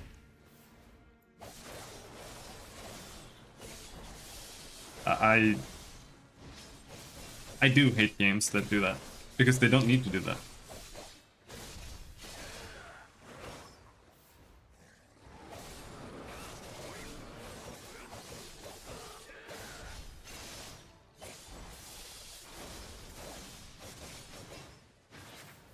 But they want to make as much money as possible.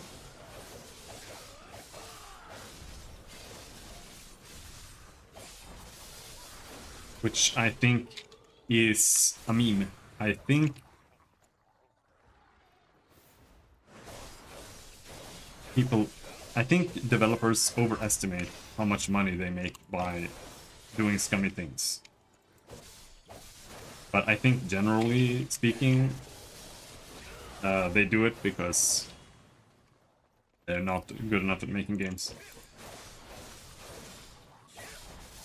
I need to close my window.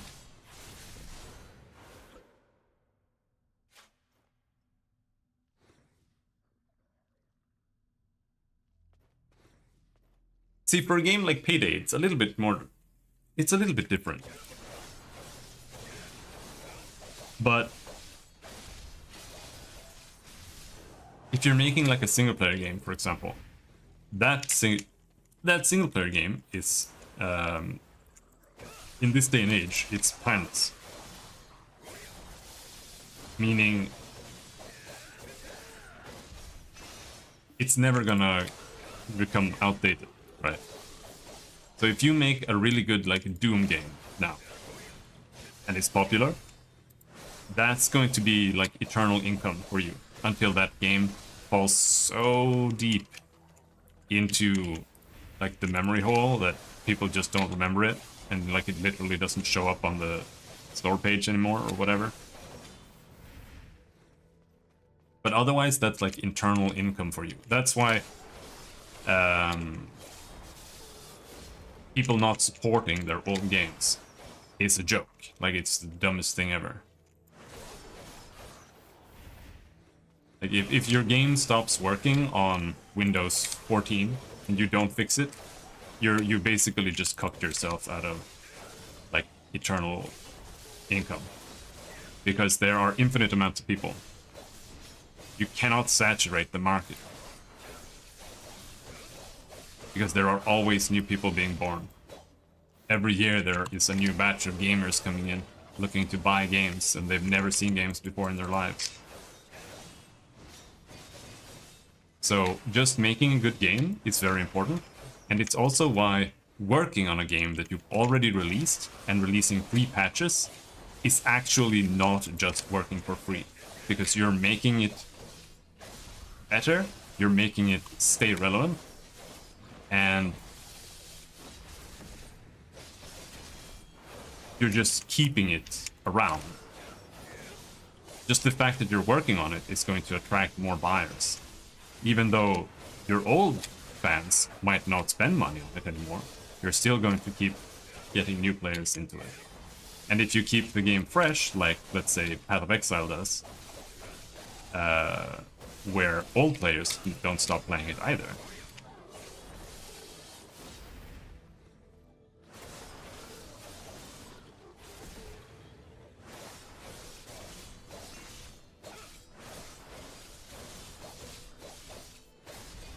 then you've got a money machine.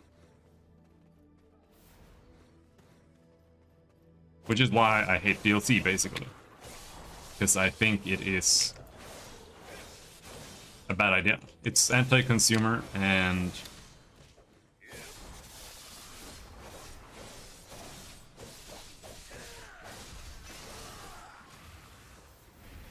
I think it makes you less money than just making a good game.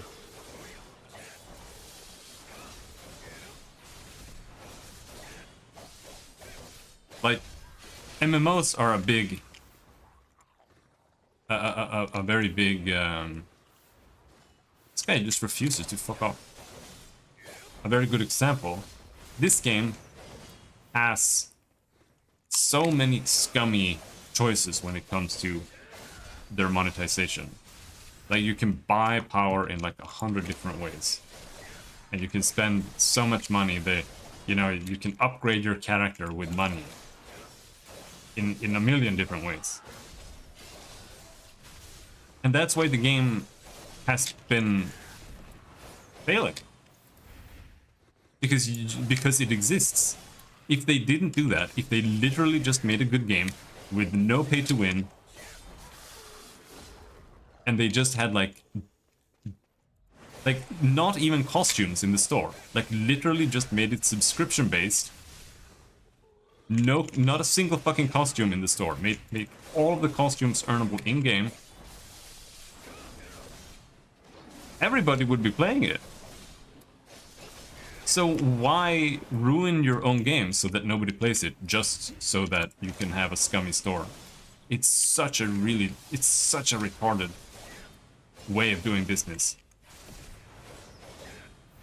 Like, they have no business sense whatsoever. It doesn't matter how many whales buy your shit. It is worse than having a 10 times as large player pool that spend $10 a month. Because some of them are gonna spend more, maybe. Well, not if you don't have costumes, but, you know. Having a good, just being a good game keeps players around.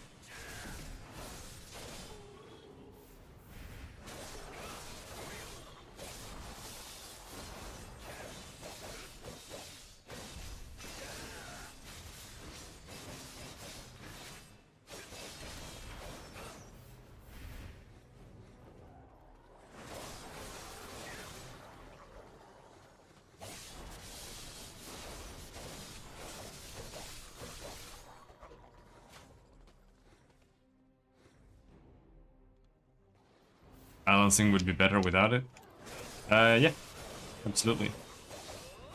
This game right now, as far as I know, it relies on whales infusing the market with items so that you can more easily get items to progress from the store or from the market. Which is also a retarded state of affairs. Like, it should just be supplied by people playing the game, right? But that's Korea in a nutshell, still.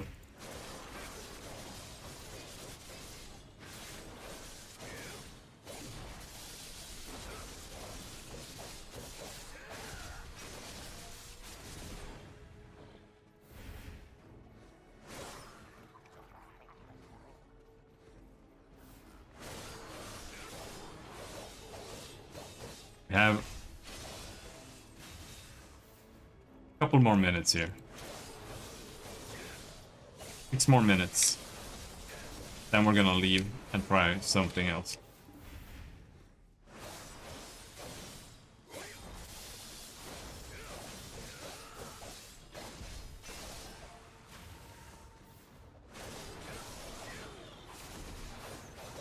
Yeah, this game, it seems fine now. Like, maxing out your character is still, you know, you could say it's too hard. I don't think it seems like it's too hard, though. It seems like it's just, because it's good that it's really, really hard to just max out your dude. That just means that there's more, that you can just play the game if you want and just keep working towards things. So I like that it's just really hard to actually succeed on getting like the best shit in the game, but it depends on how much stronger people who have it are, right?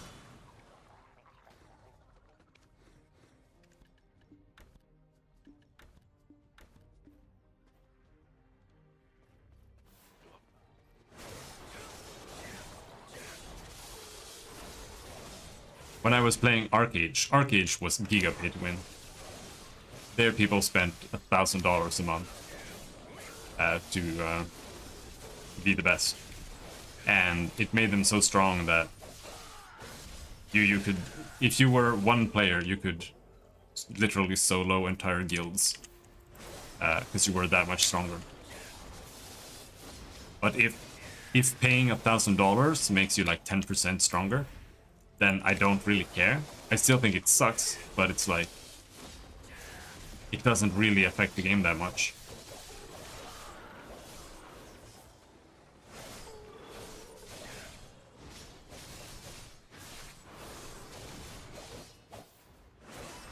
Like, the only place it would matter is for PvP, right? Like open world PvP and stuff like that.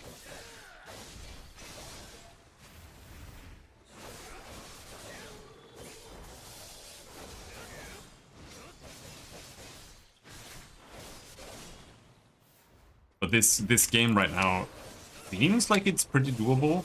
on your own. Just like farming shit on your own. We'll see. I might change my mind. I don't know how long I'll keep playing this game. We'll see.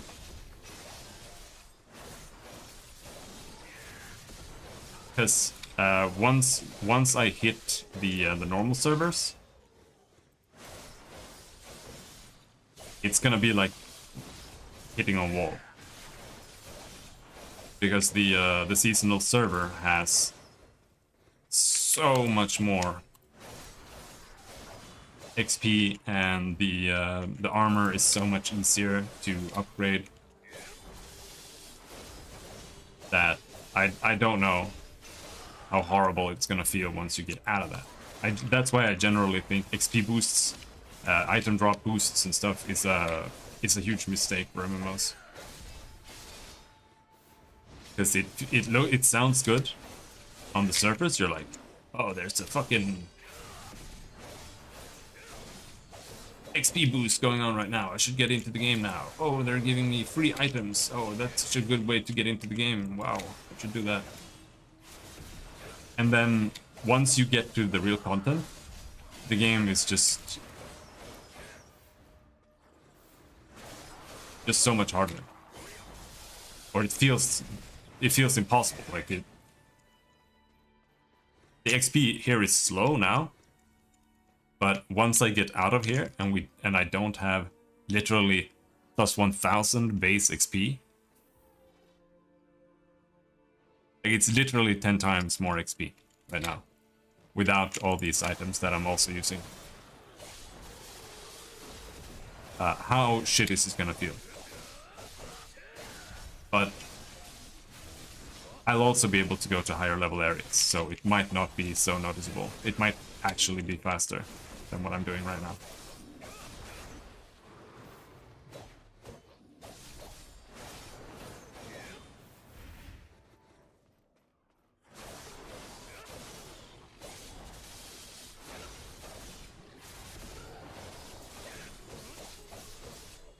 Because this was extremely slow.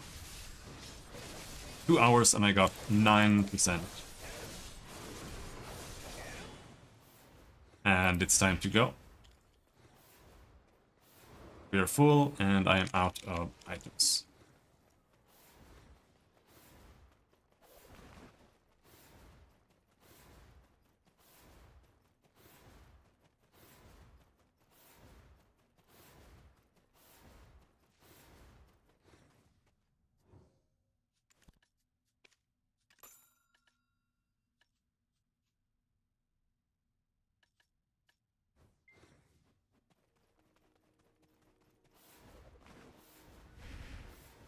So, where should I try going now? I don't care about this infinite potion. I barely used a single potion the entire game, so kind of don't really care that much. But he mentioned trees in a party, but I don't want to find a party.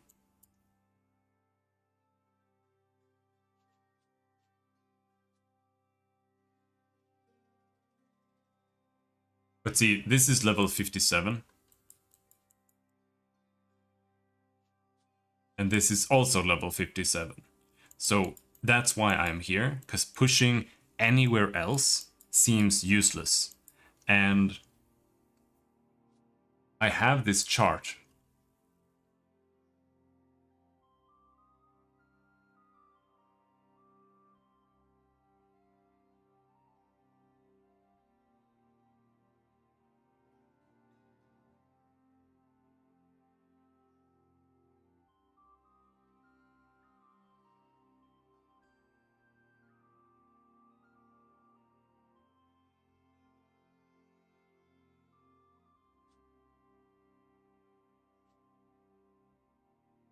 Probably gonna start a new character once I succession.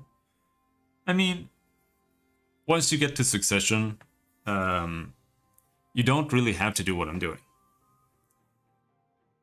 Getting to 60 was pretty easy, but you're not gonna be able to make use of the season fully. The season is still gonna keep going, but this plus 1000 per XP bonus that we have now, I think might be going away tomorrow. Unless they extend it, because I think they extended the season.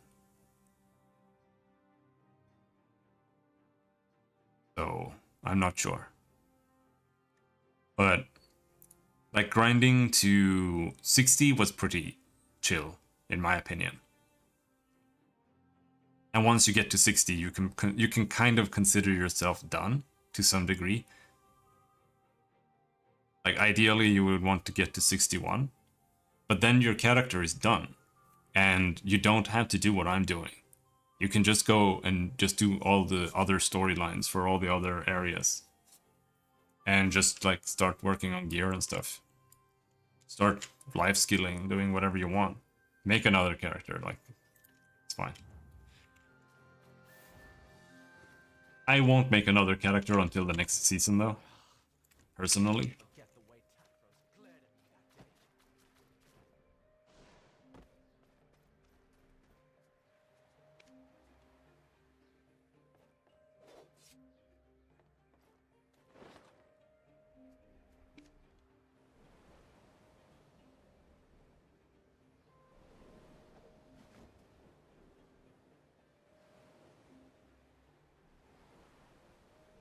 Boat really likes to get stuck on dumb shit. Come on. Yeah.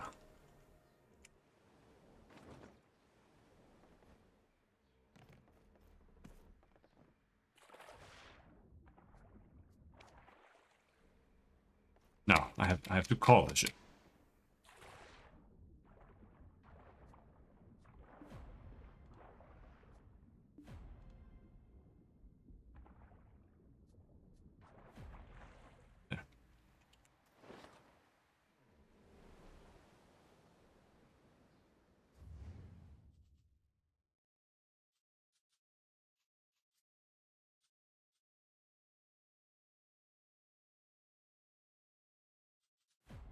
Back to Velia.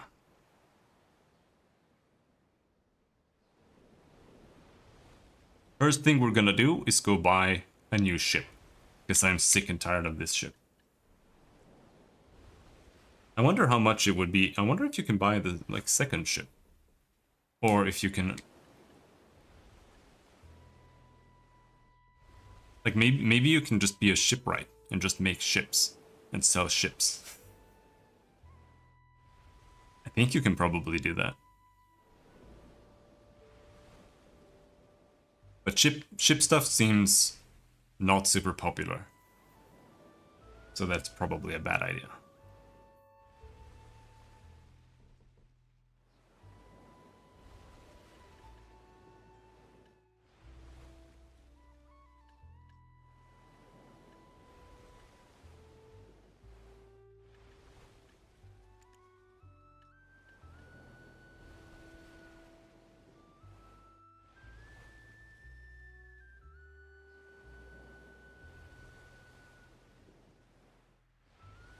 Unrepairable.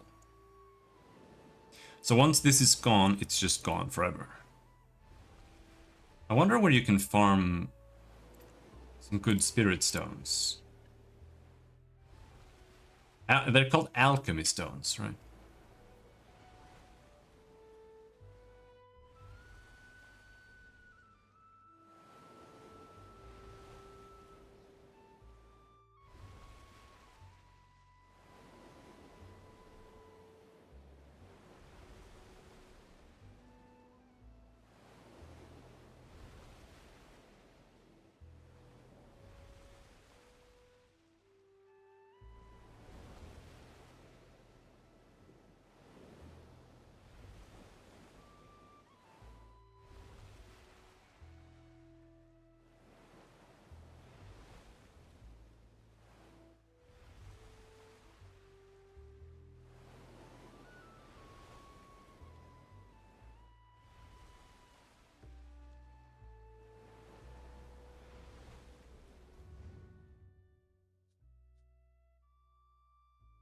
So the thing is, the centaurs seemed shit. These higher AP requirement, lower level monsters. Can we find something that's level 8 or something?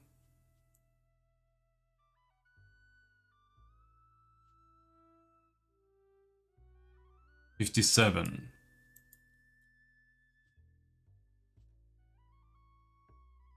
AP 240. Party of 2 to 3 recommended. I might be able to do that. This is also party recommended. Maybe we can do Mirror Mock, but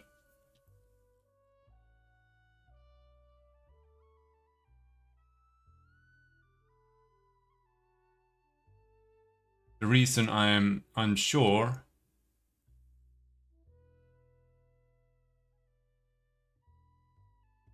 is this. So here it says Miru solo. Like this guy has tested this, and the proties were just better for him solo. I already tried going to Star's End. I couldn't kill anything there. Miru solo is clearly way worse XP per hour than proties, and that's why I'm unsure if actually farming XP here is going to be worth it versus just going to the normal servers, getting real gear, going to higher level monsters.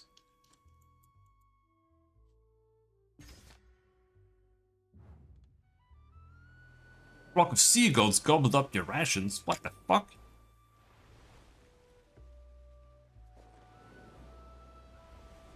Because grinding with this gear also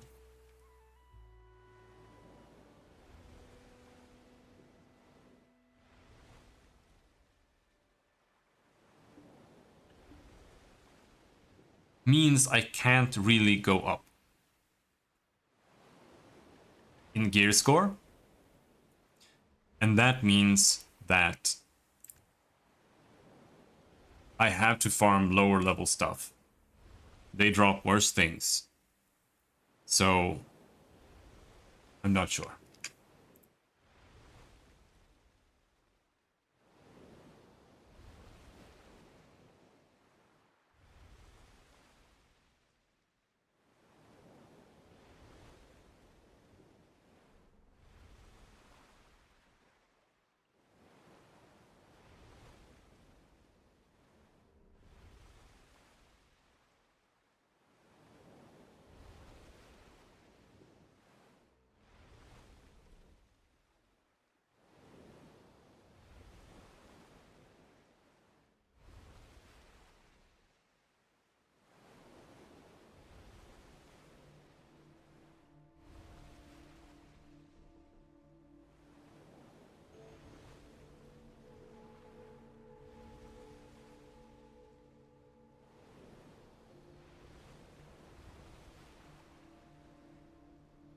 This guy just body blocking me.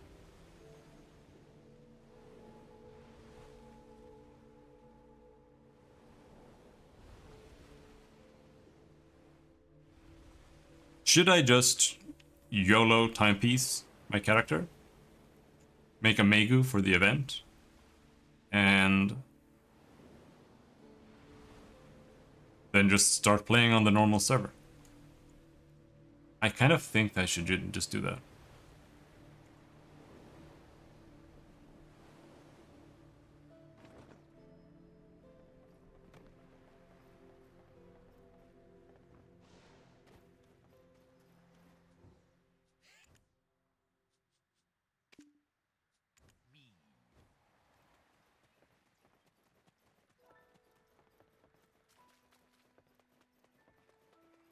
I realized this.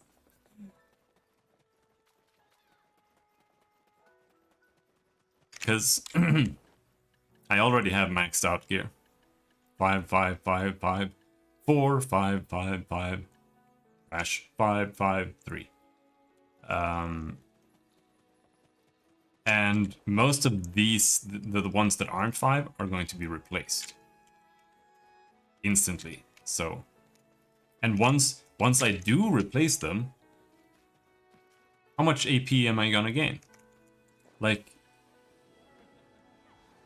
the earring is 11. I'm trying wonderful. A blacksmith with patience. There.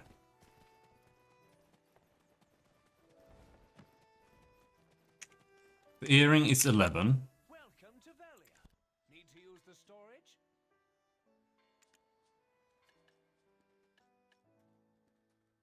Well, okay. It's not super OP. It's only 13.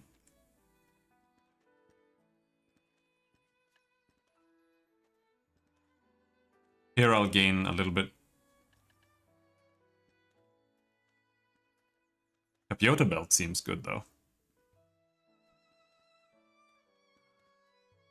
But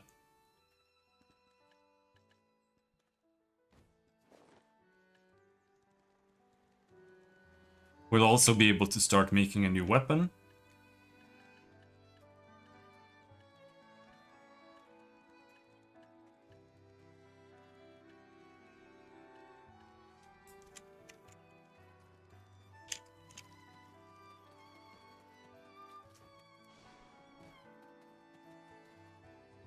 Our town is peaceful.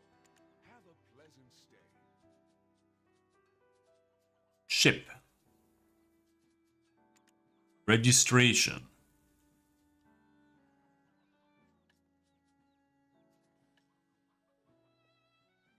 I can buy a sailboat for 530 mil.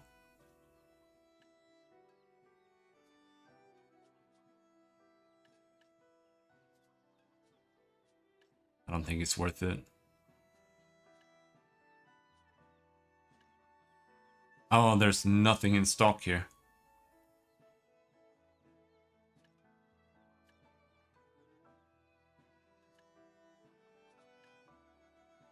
But like this one has 1,000. Or no, it has 110 speed.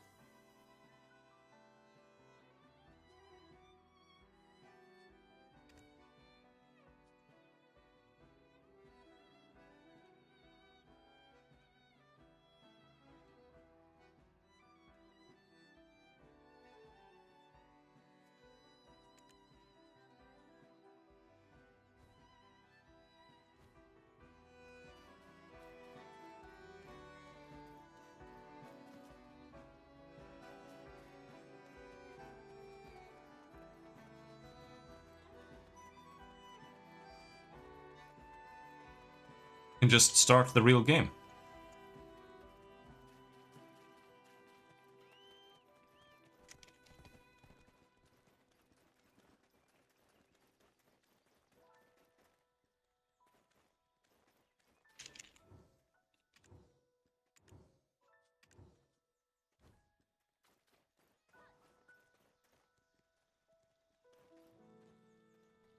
I think I should do it.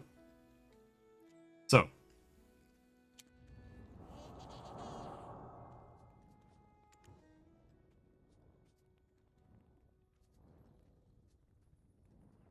Ugar's Faded Memories. Oh, hello there.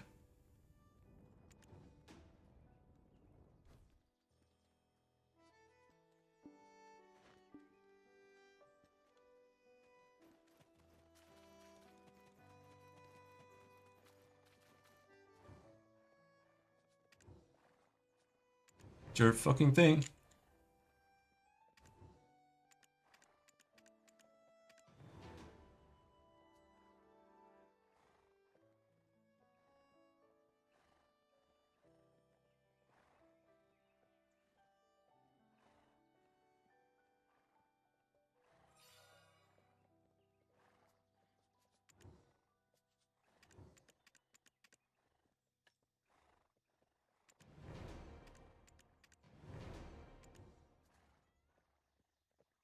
Black Star weapons, according to the legendary blacksmith.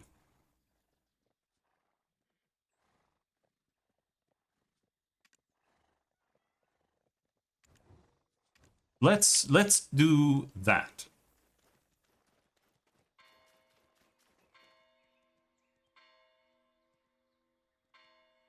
No.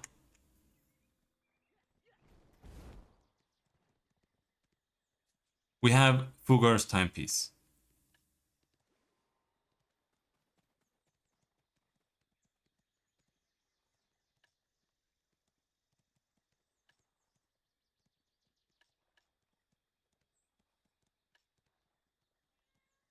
Use this item to display the transferal window. Once the transferal is complete, the seasonal privileges will be wholly transferred over to the normal character. And all of your former season character's level, combat XP, and skill XP will be added as well. Your former season character's level XP and skill XP will be preserved. Completing this process will issue 3 Tuvala weapon exchange coupons to your former season character's inventory. You can use these coupons to convert your former season character's weapons to one suitable for your previously normal character. Also, your former season character's gear, armor, accessories can be passed to your previously normal character via your storage.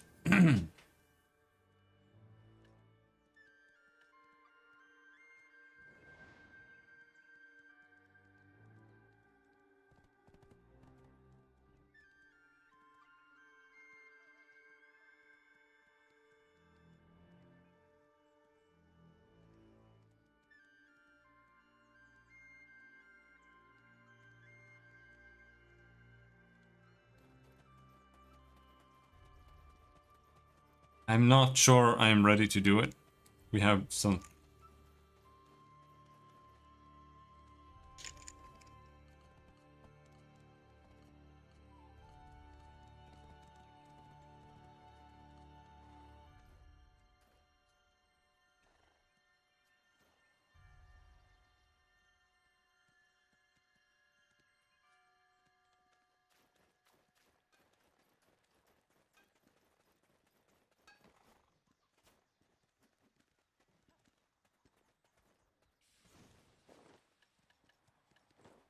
Let's see.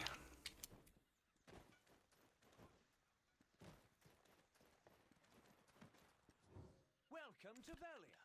Need to use the storage?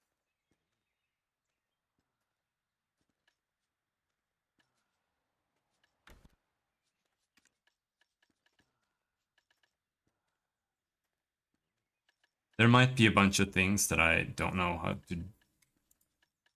or that I forget about. That's like season only. It's hard to keep track of what the hell I've been doing.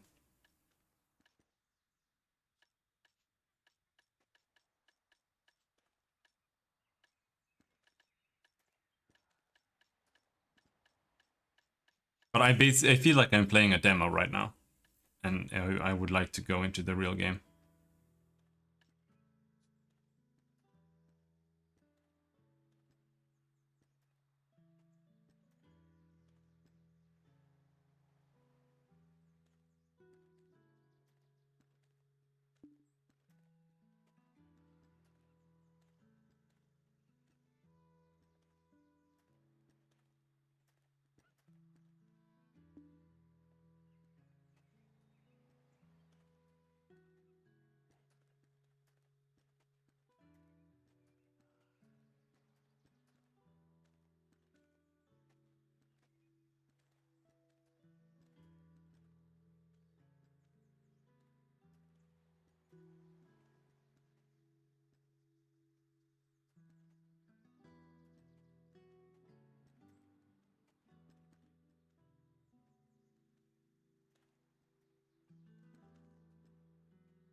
I'm just trying to see what I should make sure I have done before timepiecing.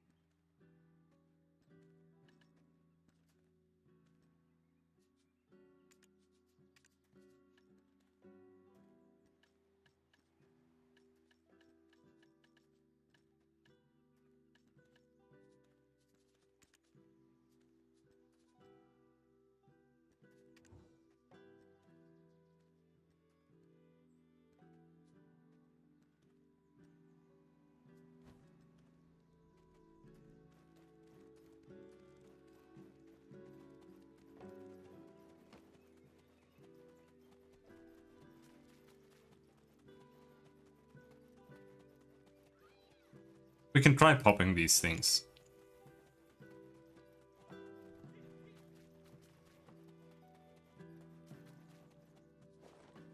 So, time-filled blackstones.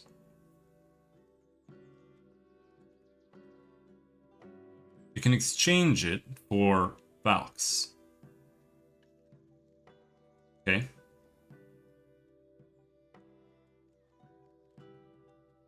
That could be good to have.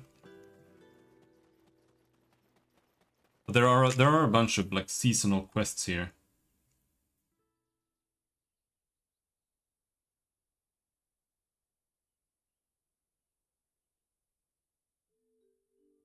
Rift fragments. What is a rift fragment? Oh, that.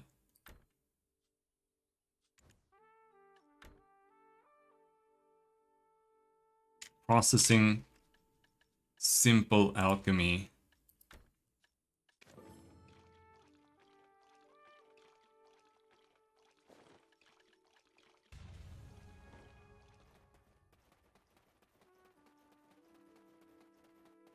I don't know where you can summon it.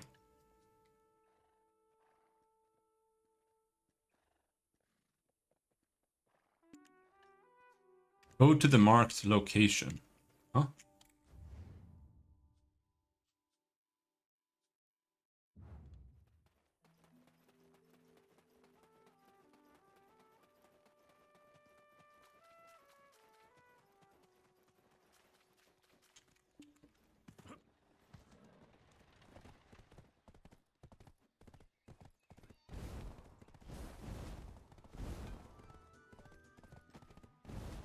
You know what?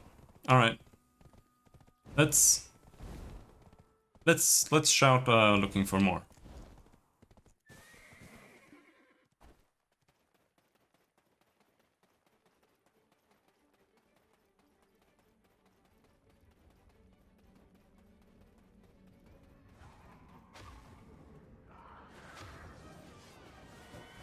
Do you think I can just join in? No.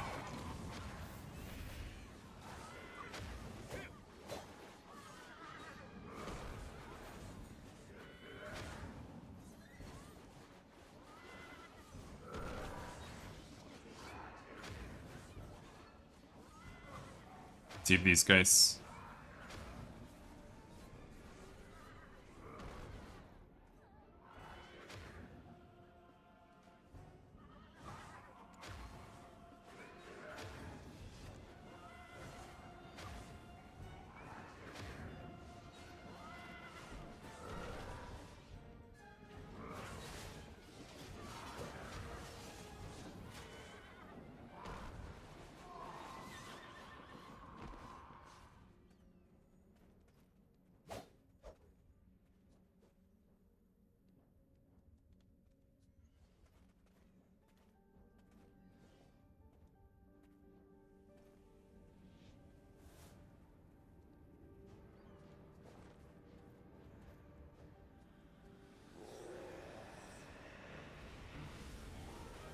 They want to invite me?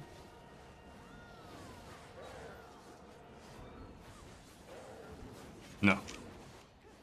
This is why I hate party content. It's just a pain in the ass.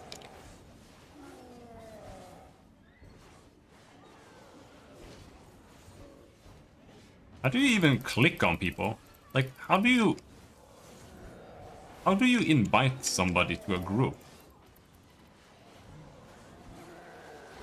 Why can't you right click? Oh, you can like look at people like that?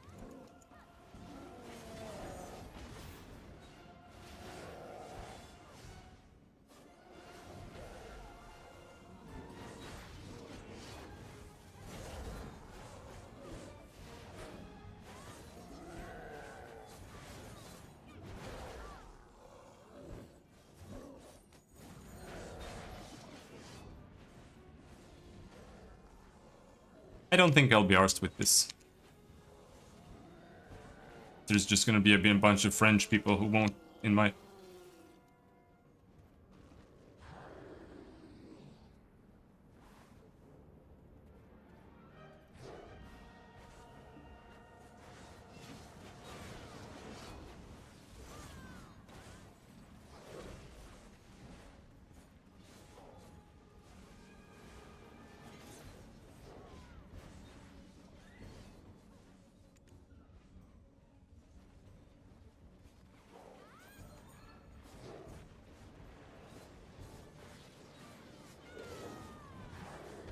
Alright, fuck it.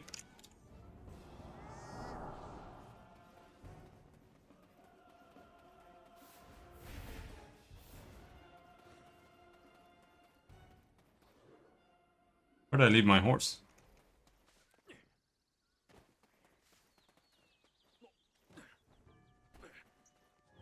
I'm on a watch for pirates.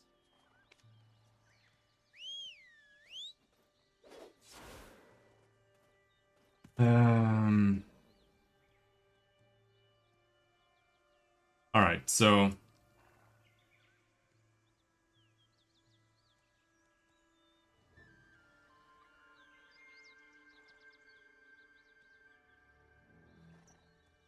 regional season quests.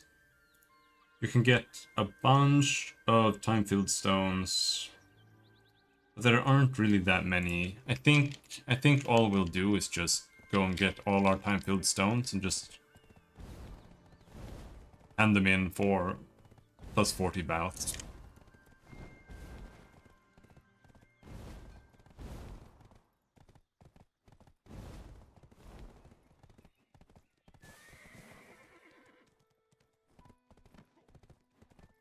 Don't know where my stones are though.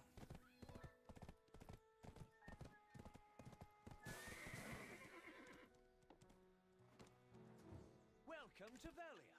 Need to use the storage?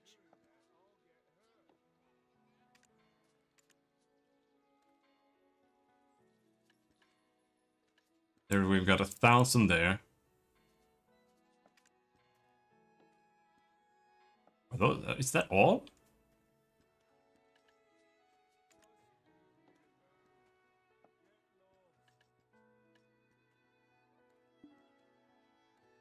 That's still 2 advice of box. It's worth it.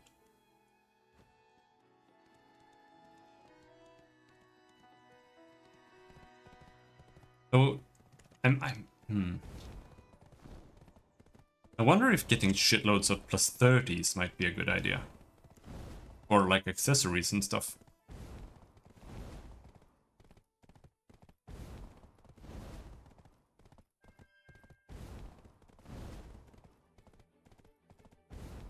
Because I could get almost 8 plus 30s or 2 plus 40s.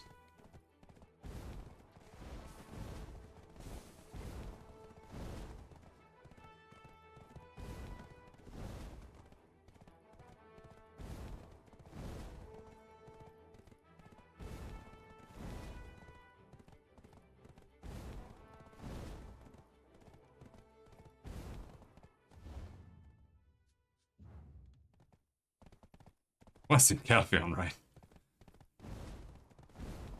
I think so.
But I don't really understand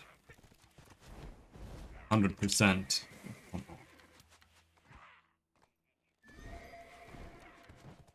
Oh, come on.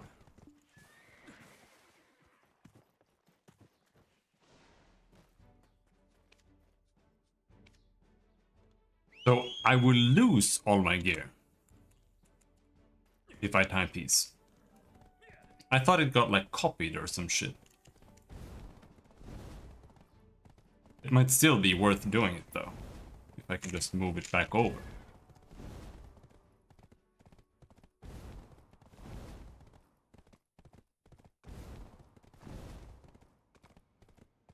Where the fuck am I? Where am I going?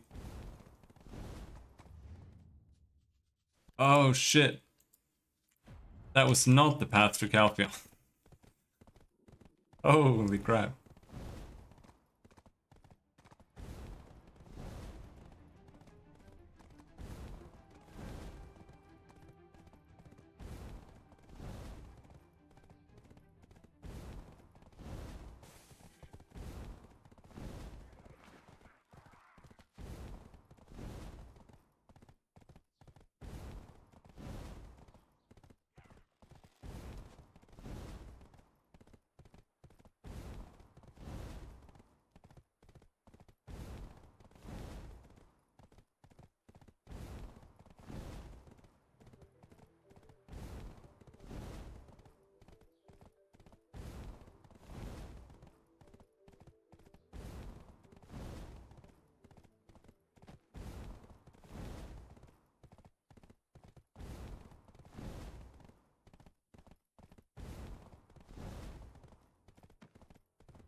I gotta do the quest line for accessing storage from everywhere.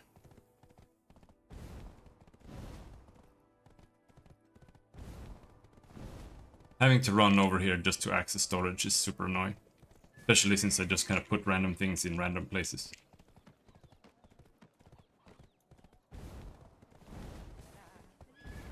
Oh, wrong direction.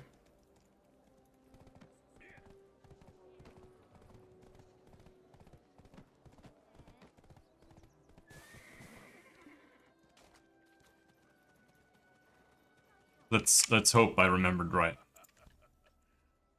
Yeah, there it is.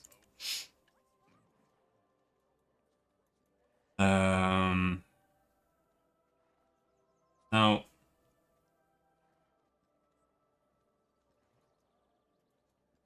graduating.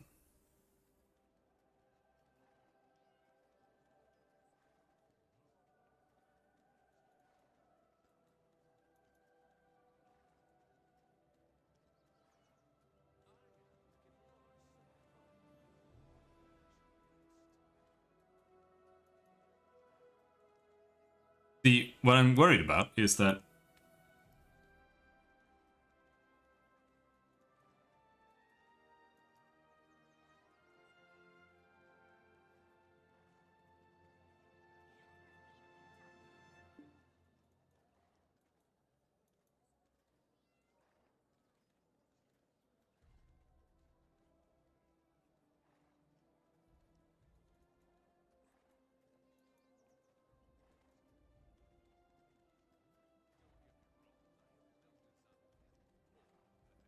I will have to one day do stuff with what I have in storage. A levelable ability I can spend points on. I mean, I think everybody has that. I'm not sure. Are you just talking about these for down here, the passives? Like I have killer training, it just gives me more attack.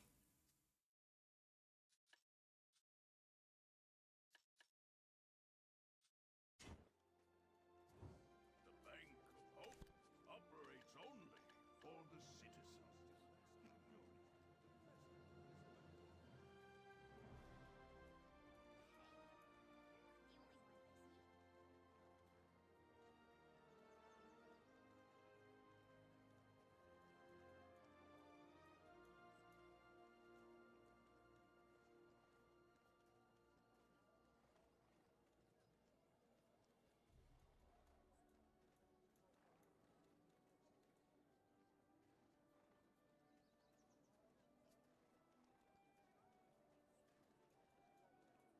Yeah. Yeah, you don't really have to rush the gear that much. Just try to keep your gear at like the same levels. Upgrading it is actually really complicated. So I would suggest watching a video on it.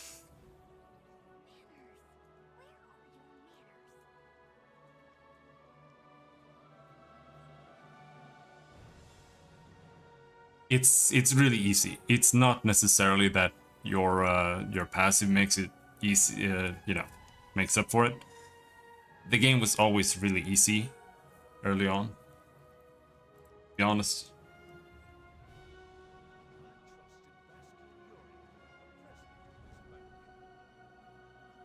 It's it's not until you get to like the level 56 and so that gear really starts to matter a lot.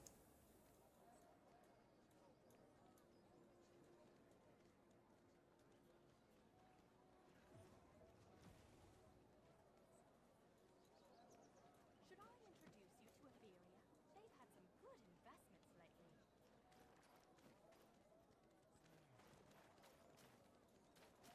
But basically what this means is that Can't afford to pay back? Don't take out I need these. These are all that I have.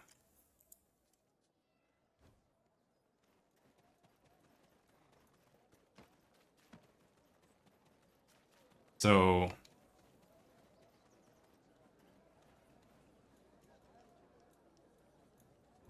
Weapons repair? I can't guarantee it, but I think it's possible. where is it you buy Naru gear?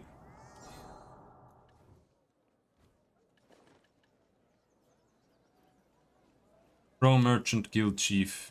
Oh, you go to Fugar.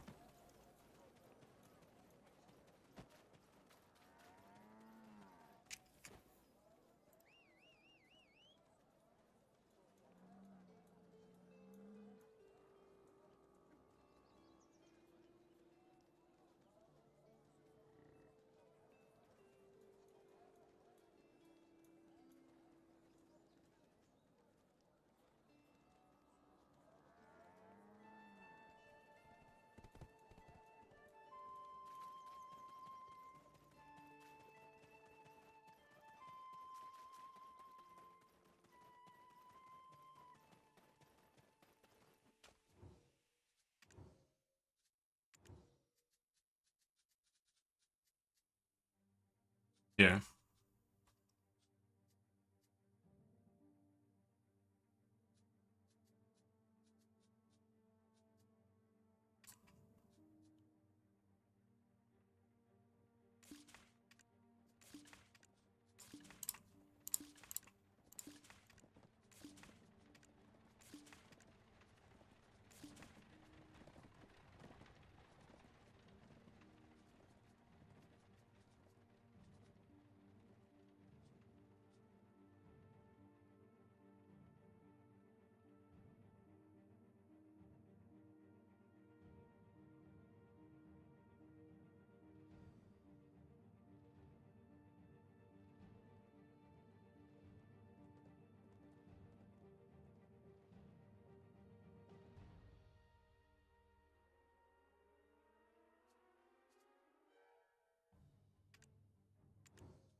know if this is worth it. I could just use the gear that I have.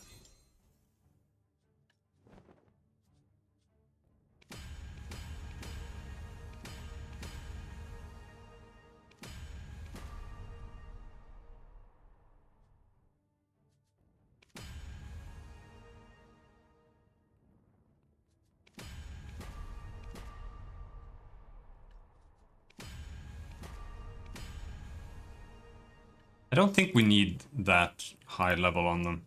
It doesn't even need to be Tubala.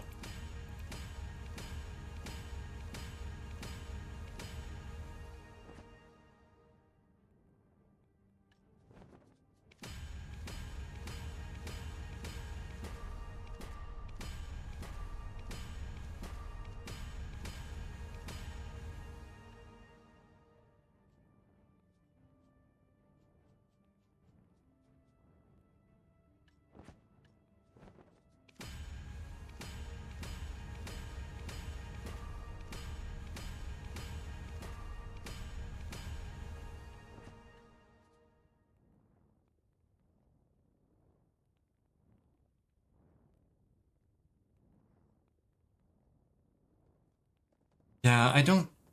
Well, it's also that I would have to farm gear for my alt.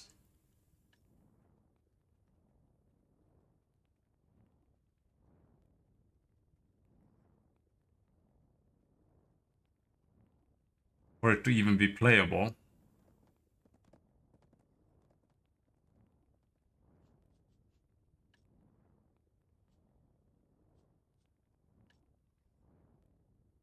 I'm retarded.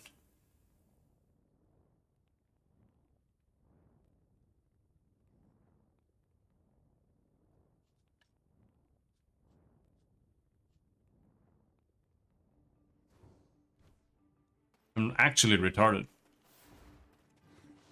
I don't need to upgrade to turn it into Tuvala. I can literally just go buy Tuvala gear. I have 20 Tuvala ore. Weapons repair? I can't guarantee it, but I think it's possible.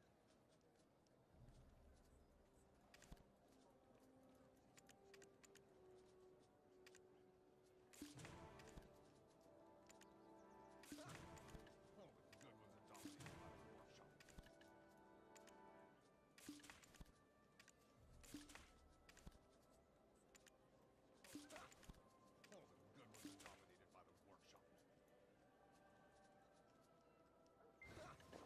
All the good ones are dominated by the workshop. All the good ones are dominated by the workshop.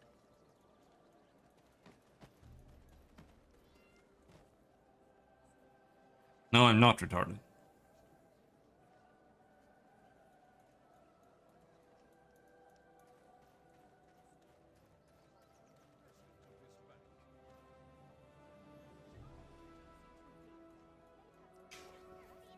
Hmm.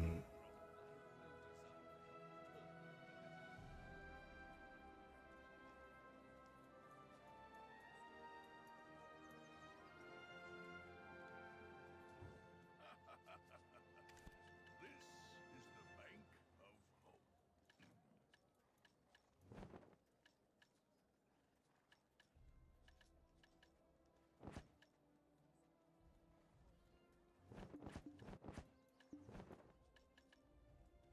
Or?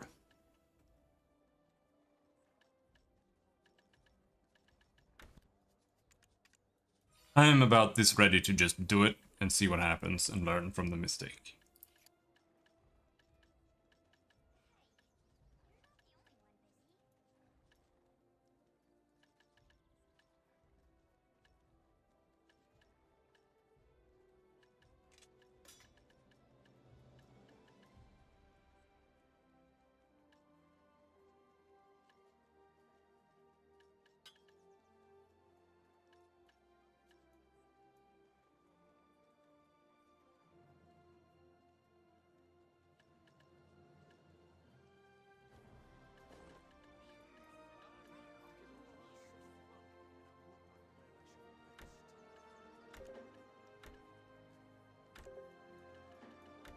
3 XP.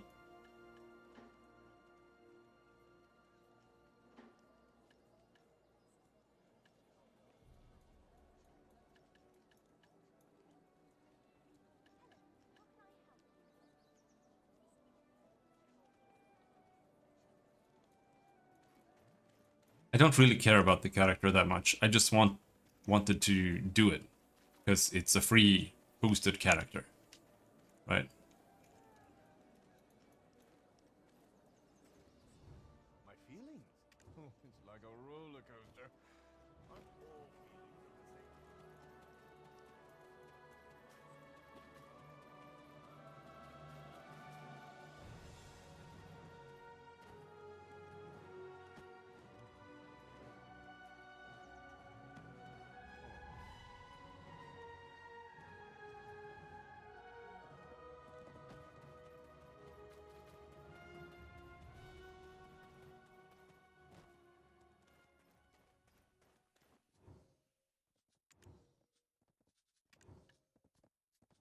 Yeah.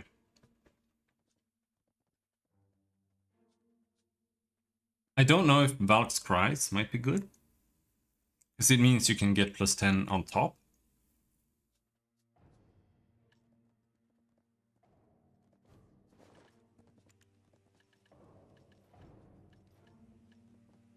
I only have 6 plus 30s. I think maybe I'll just get plus 30s. Instead of the plus 40.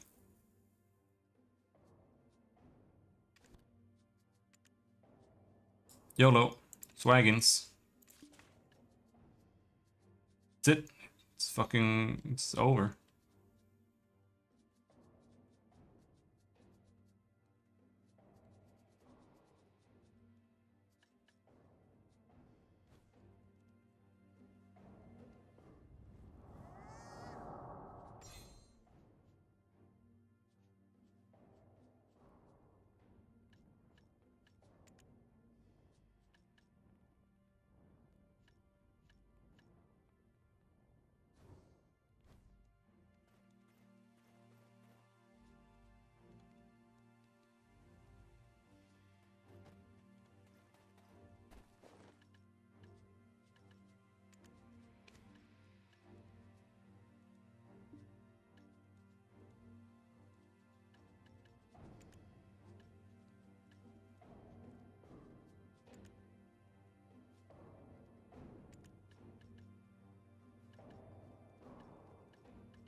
Wait, where's the timepiece?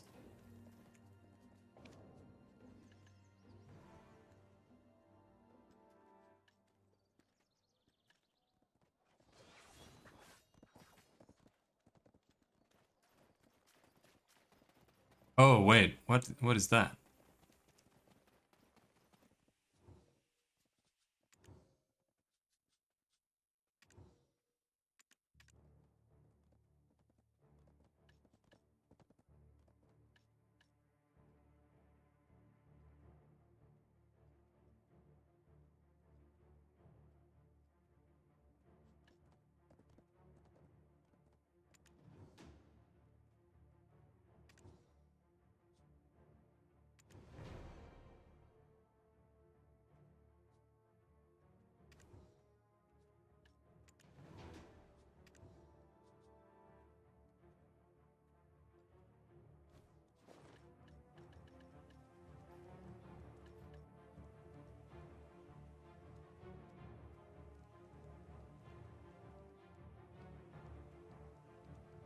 So I need to bring this to Fugar.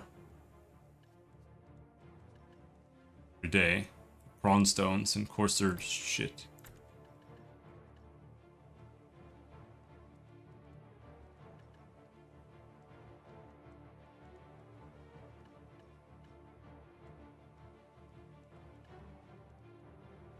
Hmm.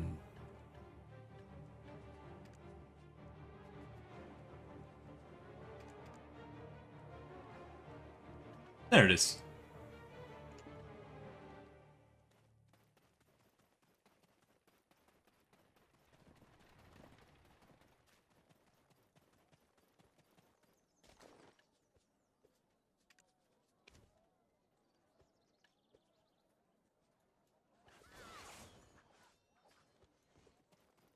Very limited what you can put in the family storage. This is the bank of hope.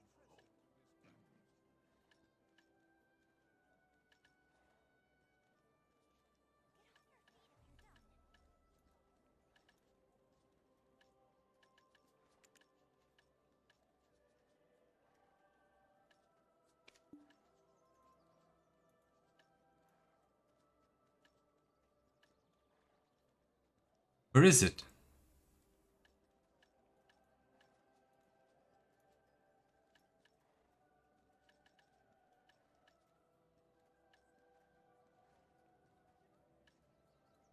There.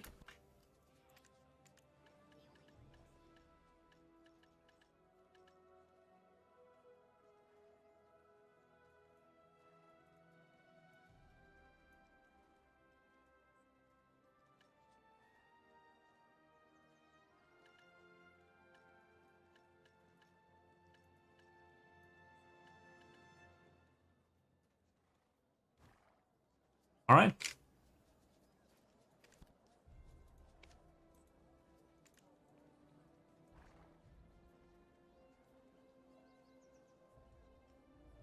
How long do you have to wait until you can make a new character after deleting one?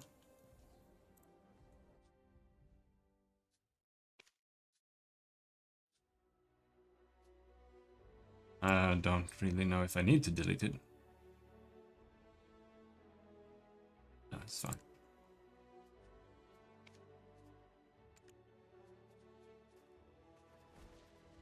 All right, let's make a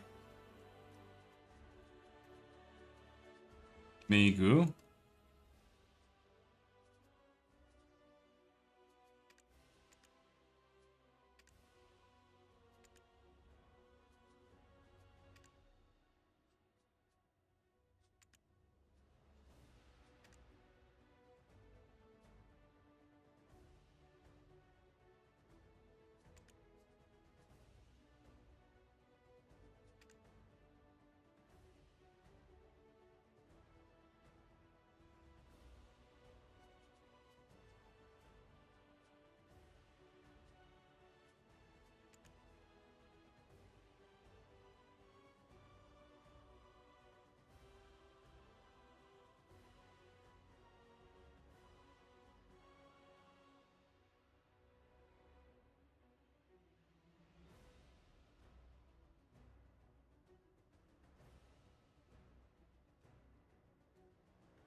Looks fine.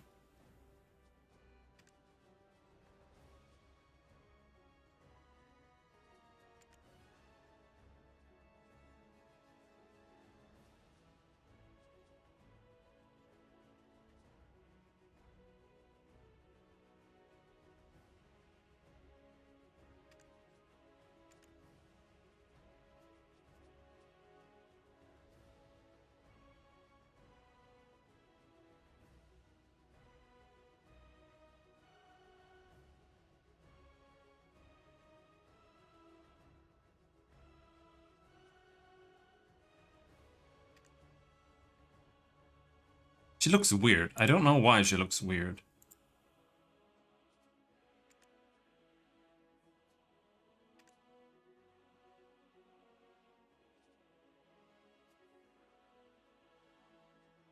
Something about her eyes. She looks starey.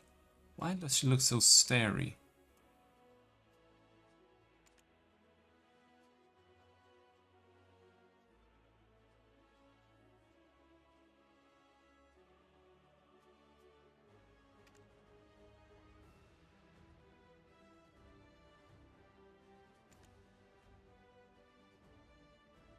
We want a cat mom.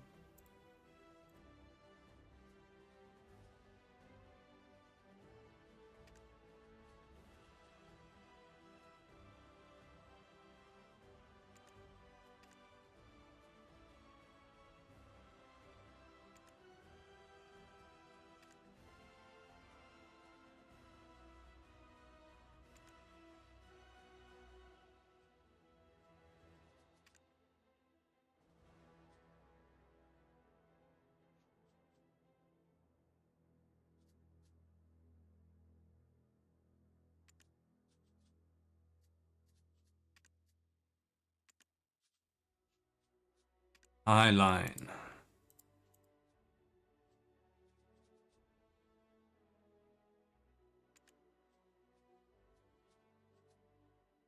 Can't even tell. No change no matter what I do. There's something there in the corner.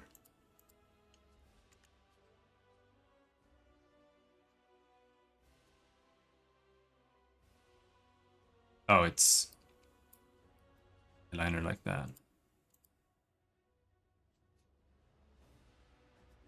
Ah.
Should I give her Yellowbath hair?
These shitty hairstyles here too.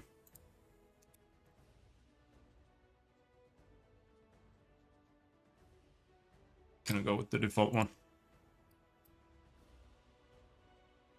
Hello, Freya Campbell. Are you here to scam me?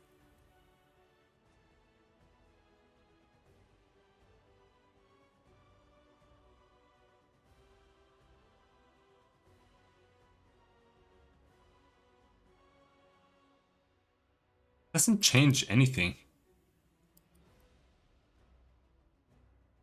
None of it is editable.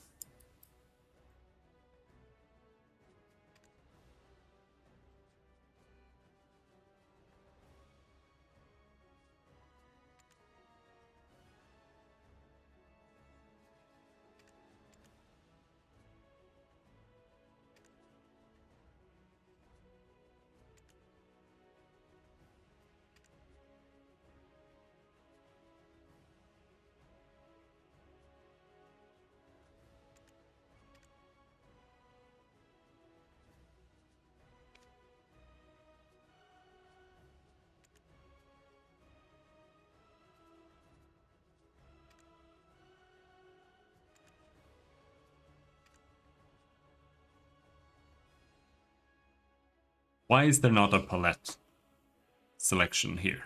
Why do I have to pick the color like this?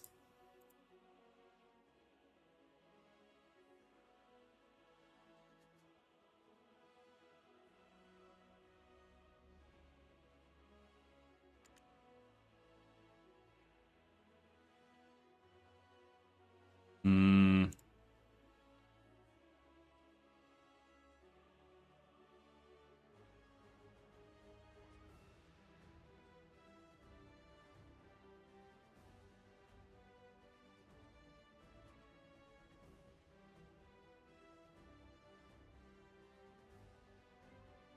Not sure I like this new direction, but whatever as well, kind of.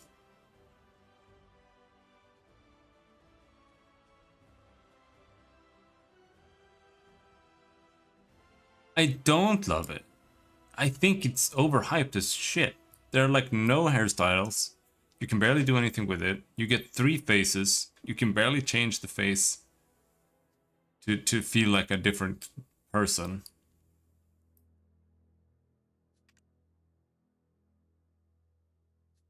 Like I still feel like the default Meiku more or less looks slightly less weird.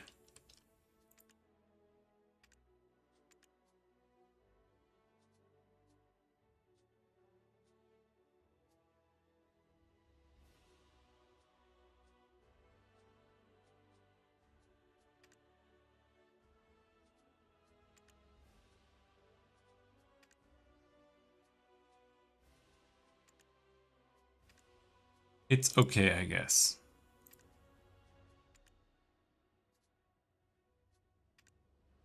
Boobies. Alright, adjustable parts, boob. How do we make the boobs as small as possible? You can't. Alright.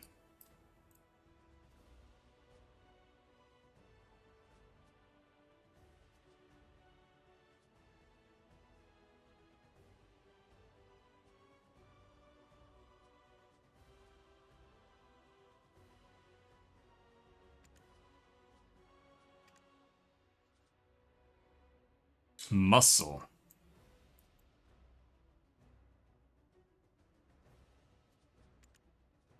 Can't reduce the boobs more than that. I didn't even realize Code Vein had a character creator.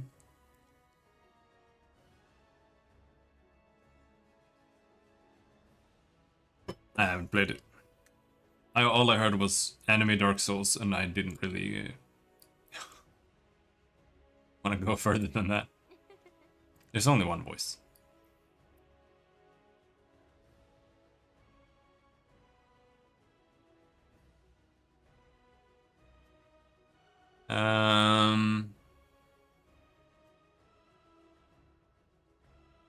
I don't know. Oh yeah, character names are not.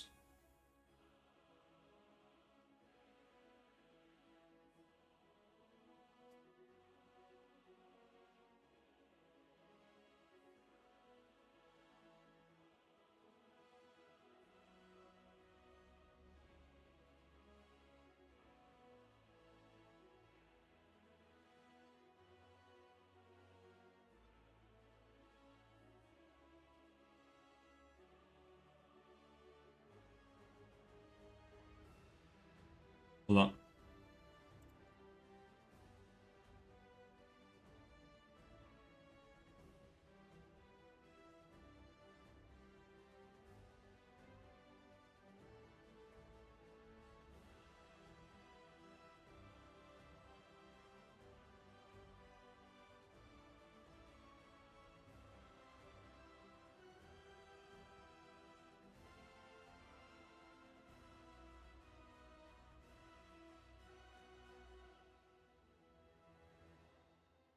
I'm using a random name generator.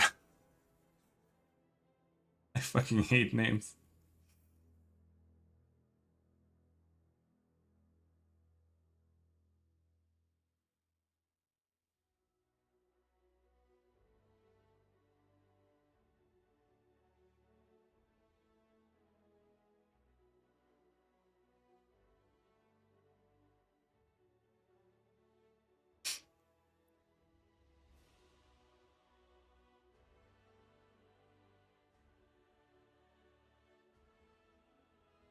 Fine, whatever. Is that taken?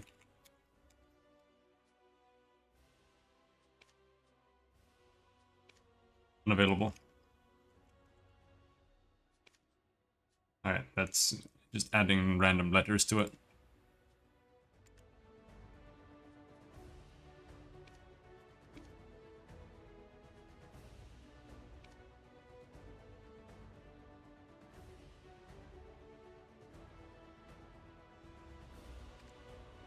Authentication fail? Okay, turn off the game then.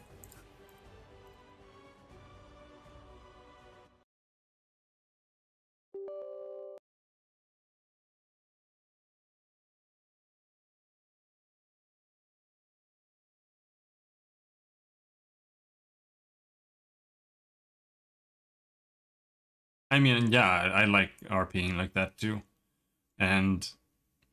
But the problem is here, even though you have to set like a family name, which means that you literally only see like my family name, not the character name. But at the same time, you have to have a unique character name as well. So there can't be like two characters with the same name, even though what matters is your family name. Which is weird.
And then...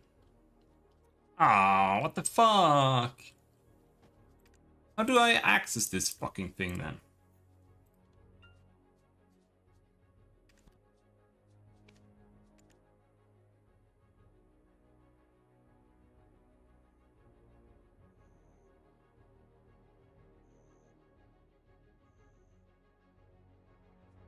Yeah, you end up with a bunch of X's and numbers. Roman numerals.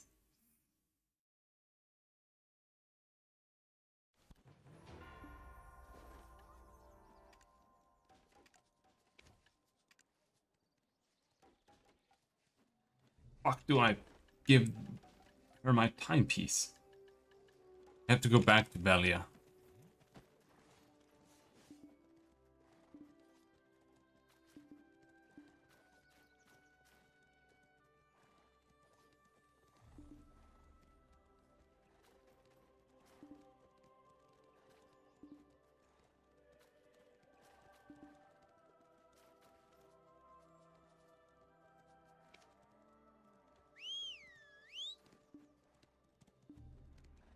Game is broken.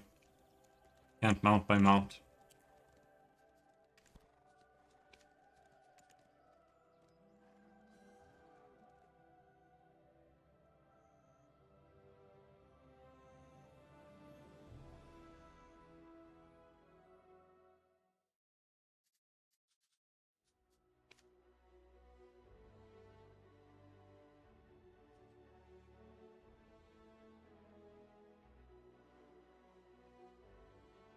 It's written unless you have the first letter uppercase. Yeah.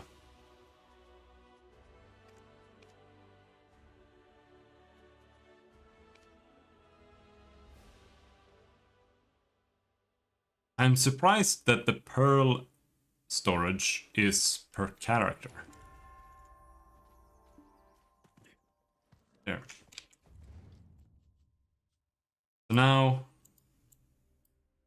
we need to go Velia.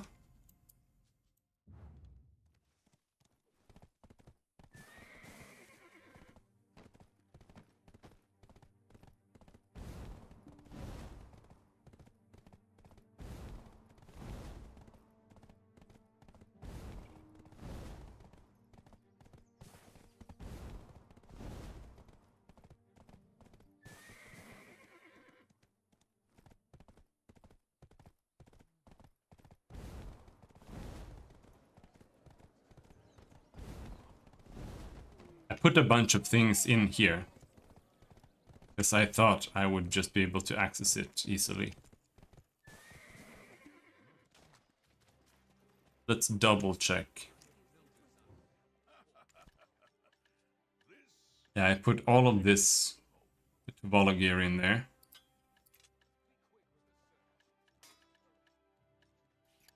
Let's bring that along.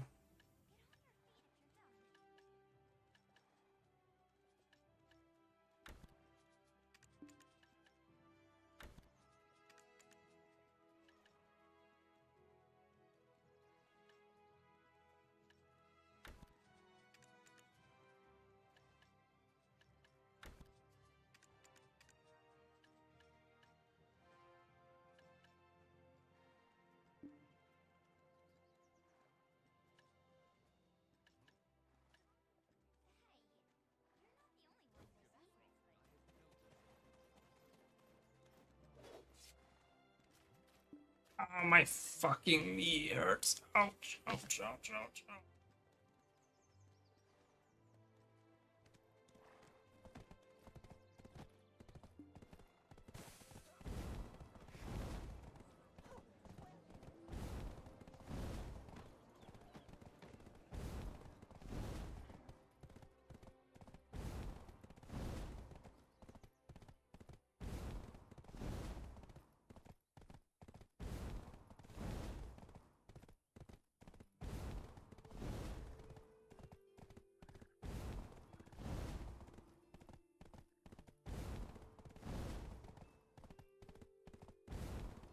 My ass hurts too. Oh.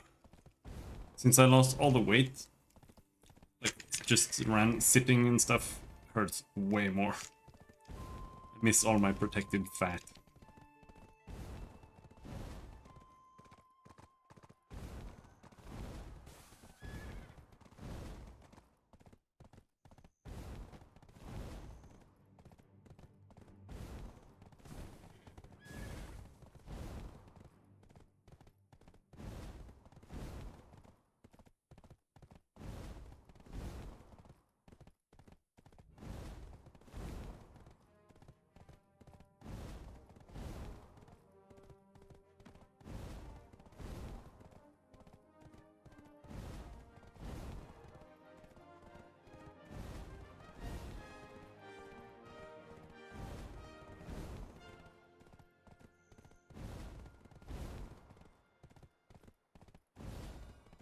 This is way too complicated.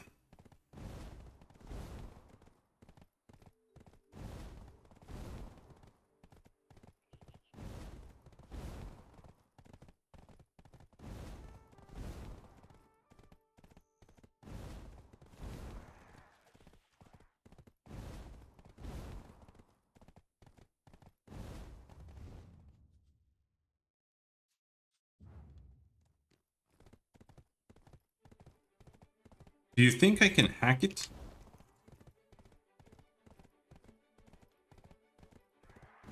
Am I a hacker?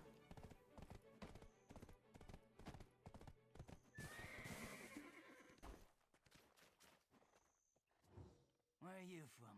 Not from here.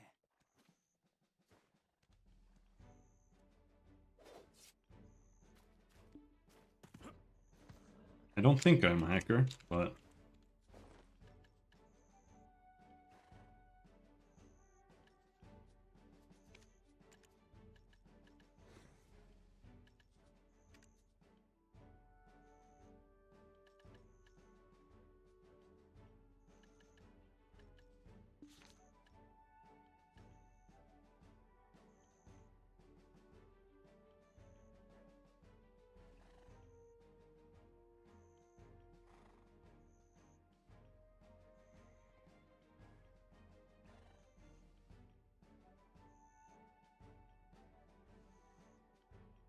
Oh, okay.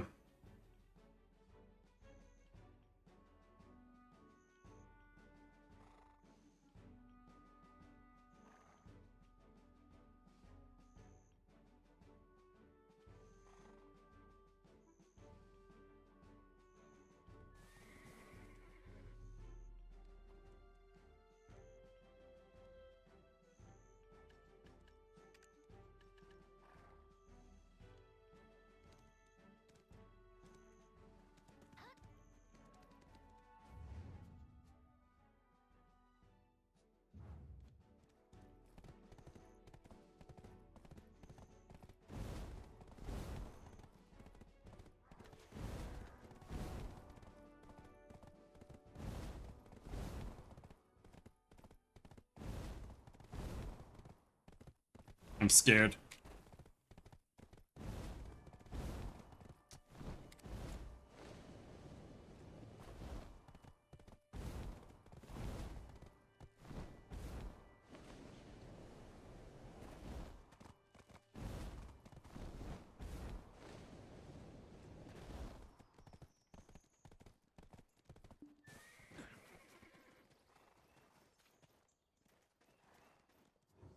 You have found the...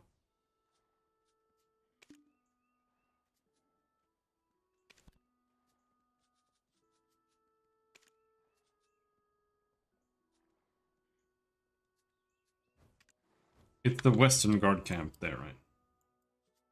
Yeah. You should be aware.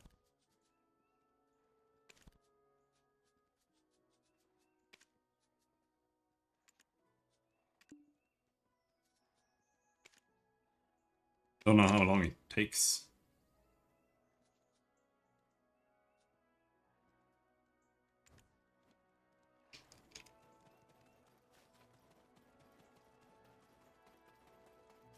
Now is my bank here full? That would also be very typical.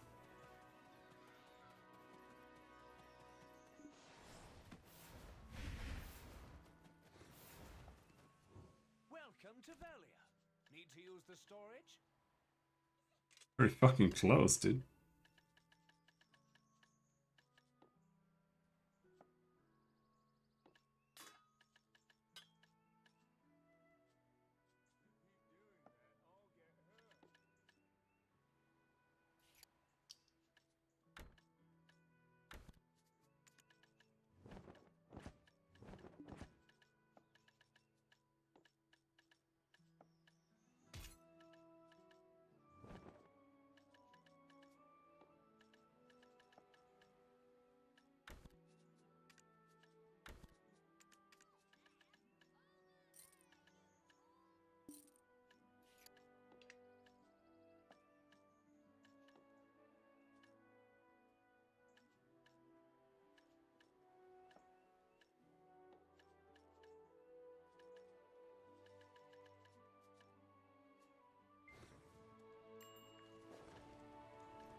You can keep more goods if you get a house in town and use it for storage.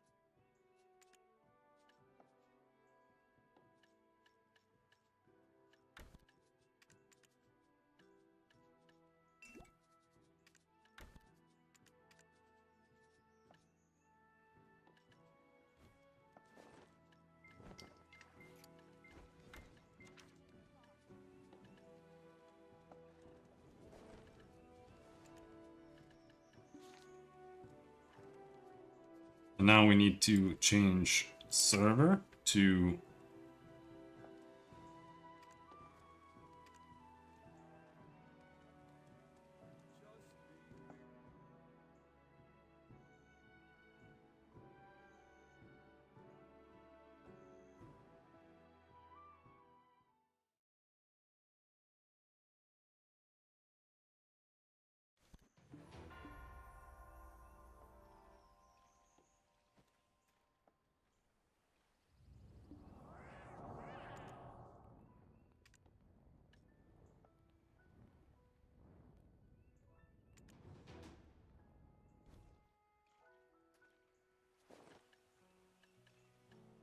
just give me another adventurer's tome for some fucking reason?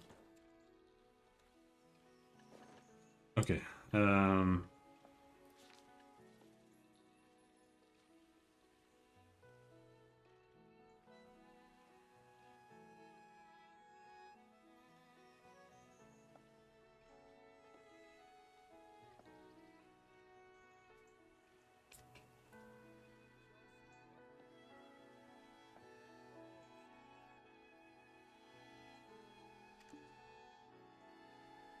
What do you mean there is no empty slot?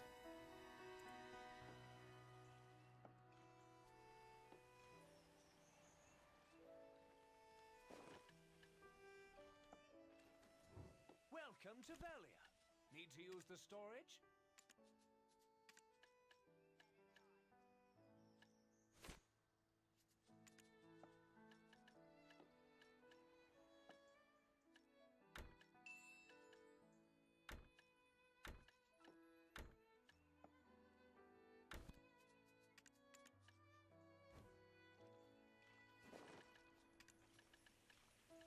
Empty slot for what? Character slot? No?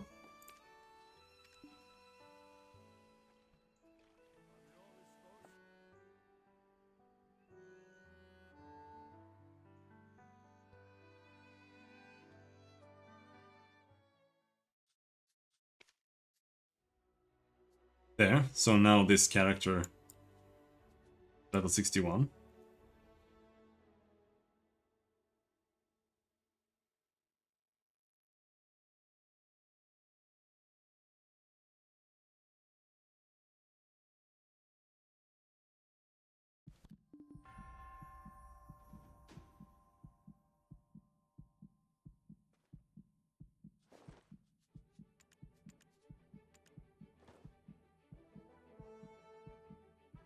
Didn't give me shit, dude.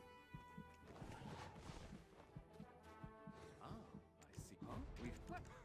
Now, I was hired to excavate...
Now we're gonna see if we can manage to do the awakening quest.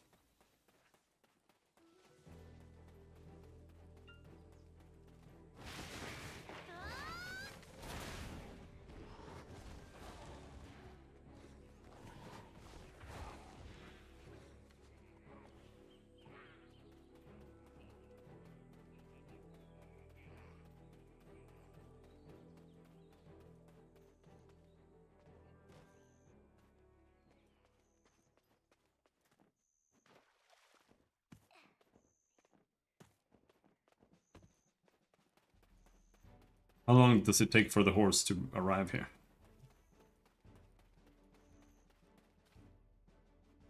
Is it potions that you need?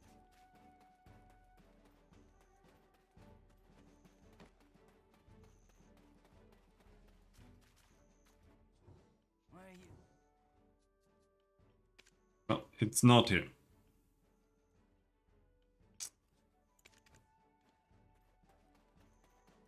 Meaning we have to just run to Velen.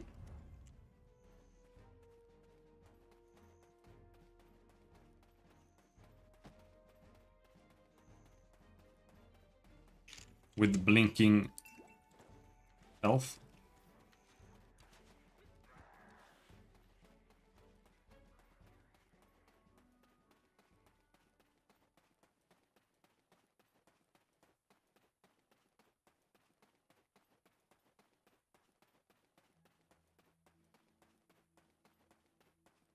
Oh yeah, I think today is the last day of the Festa thing.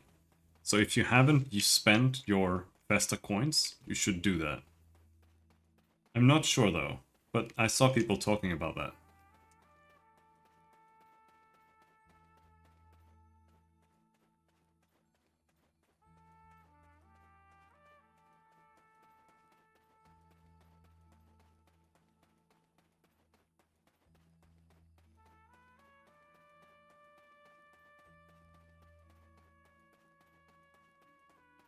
It buys a bunch of random things, and I don't know what's good.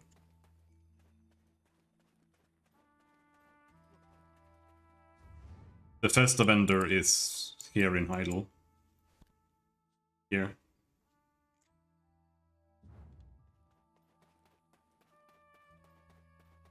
It has the little coin above her head. But yeah, you can get a bunch of things there.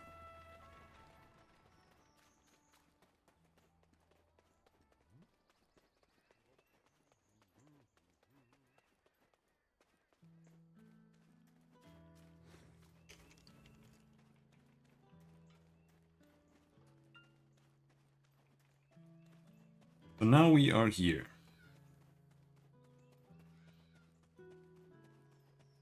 So did my main character get the weapon change things?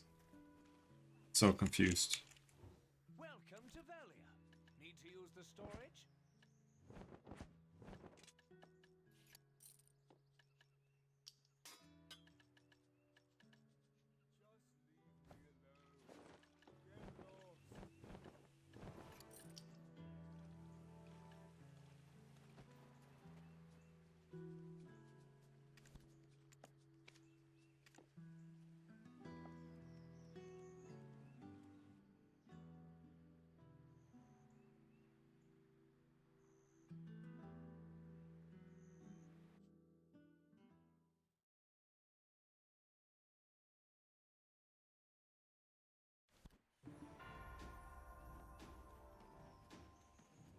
Welcome to Velia. Need to use the storage?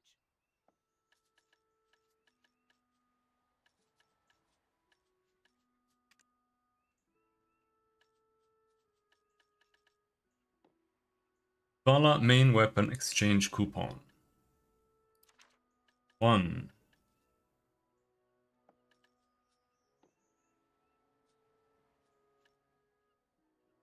2. 3.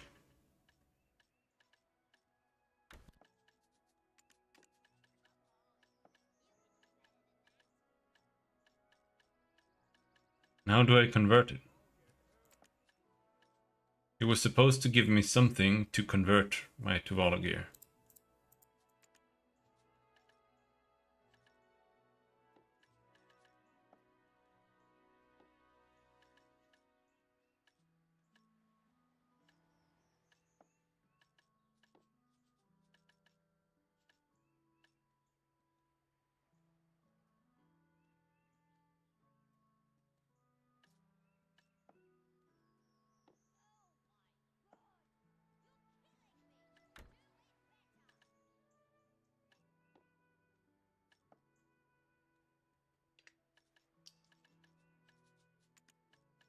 Oh yeah. Wait, you don't keep the Tuvala accessories, do you? Sure.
I'm so confused.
Gift box full of memories.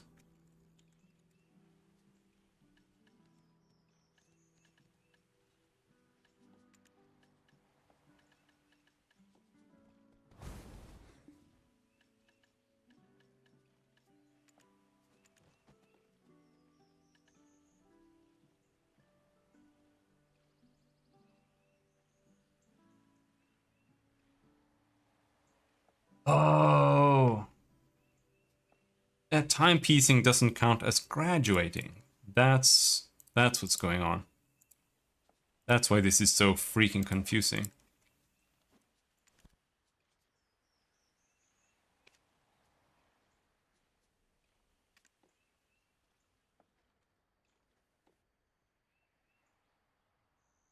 That's why I don't have the box, because this character needs to graduate to get the box.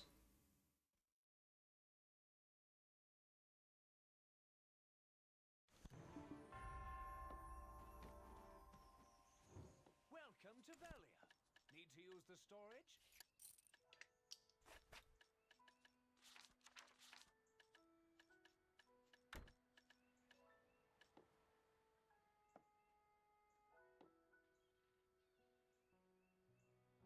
Shit, the helmet is that ass.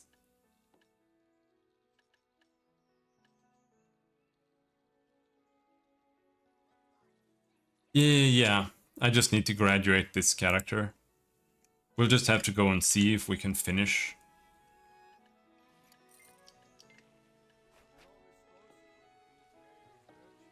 The mission?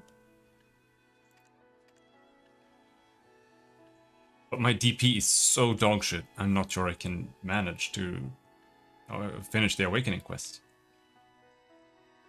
But I am level 61.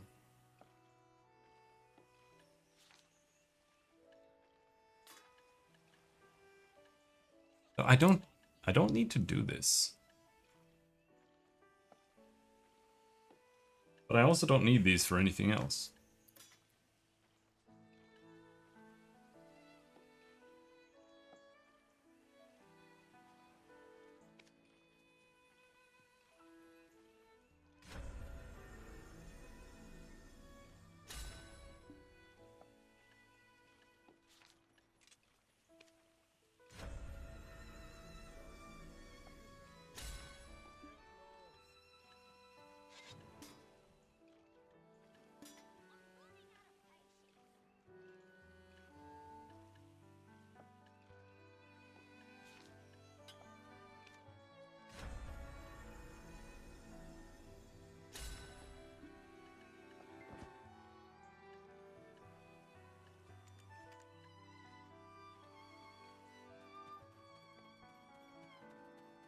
We'll just have to give it a go and see how it goes.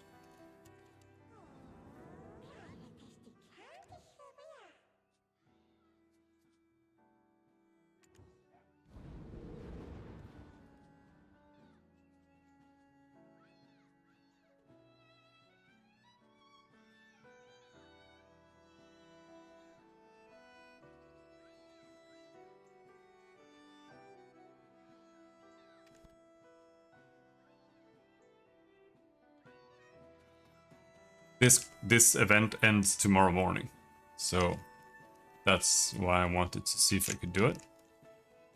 You have found.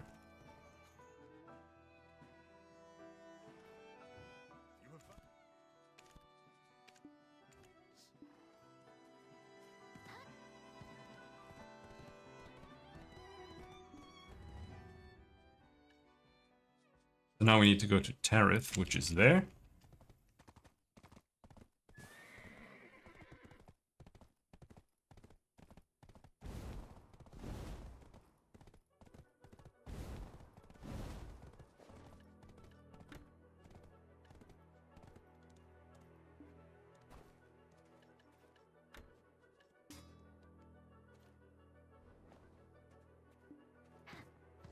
Because of all my accessories, we might be able to do it.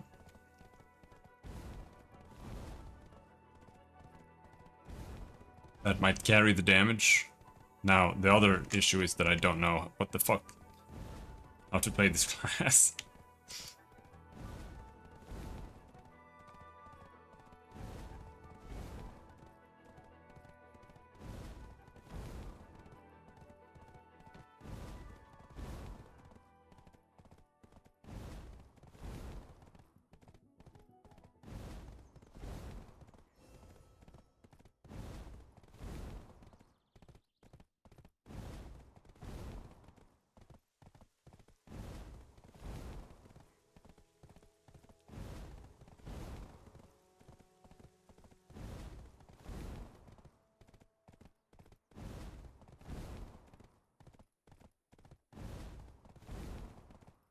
But I'm not 100% like super comfortable with this idea of getting a boosted character, but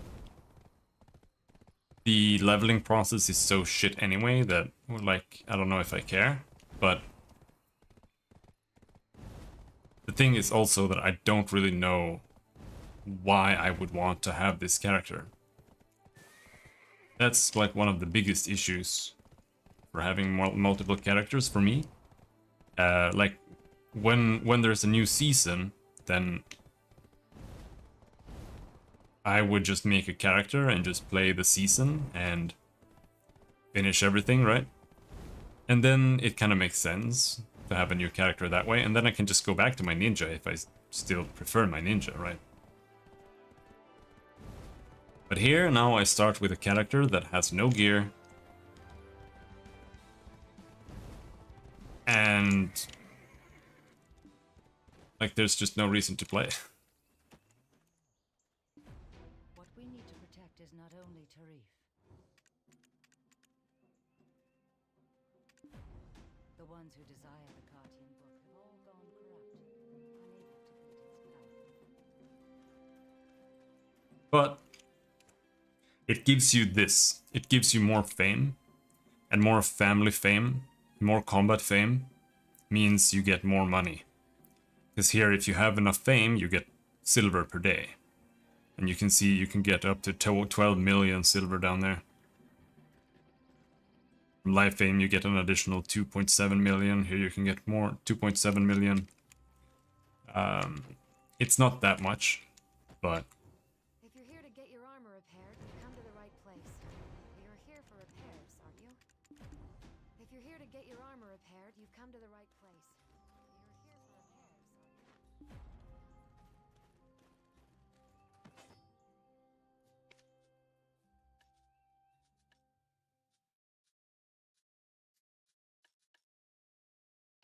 here we can get the AP stuff. Chip learn max. Okay. Infinite mastery, learn max. Skilled hunter. AP against monsters, learn max.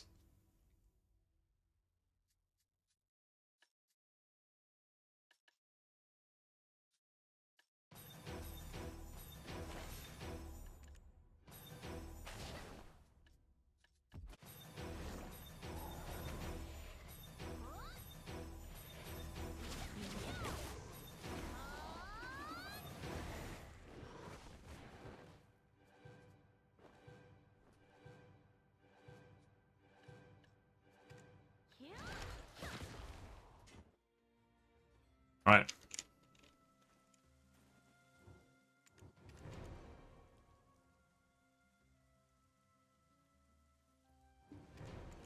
This game seems to not be that endgame heavy. It's honestly like mid-game everything. Like the entire game is the mid-game.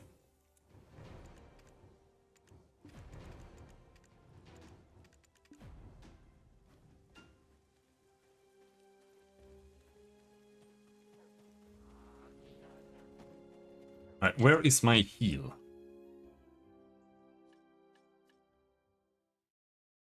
Cover MP per hit.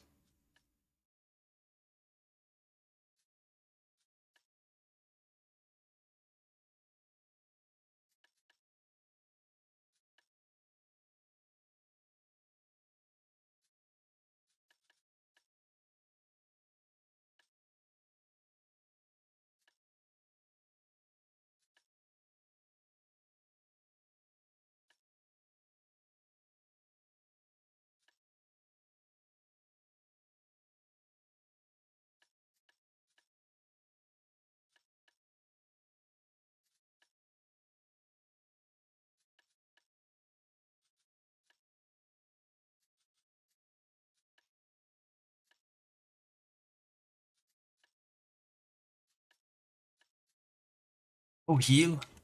I thought all classes got heal skills. Okay. No heal. No wonder people are so obsessed about these freaking infinite potions. I have heals on like every abilities. You need to study a lot of things to become a great sorceress.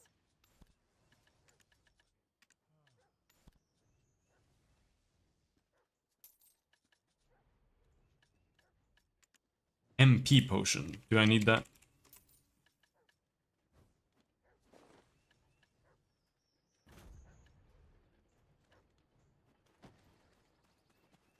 I'm a healer since my class has healing spells. Does it? Does the wizard have healing?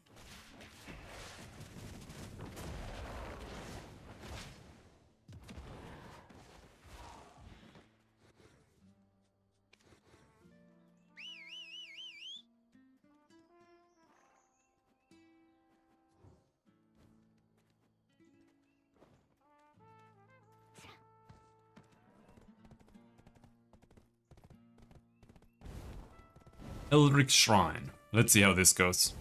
If I can't clear Eldritch Shrine, then I definitely can't do the Awakening. And then I think we're just fucked. More or less. Because I don't know how to get more of those crystals.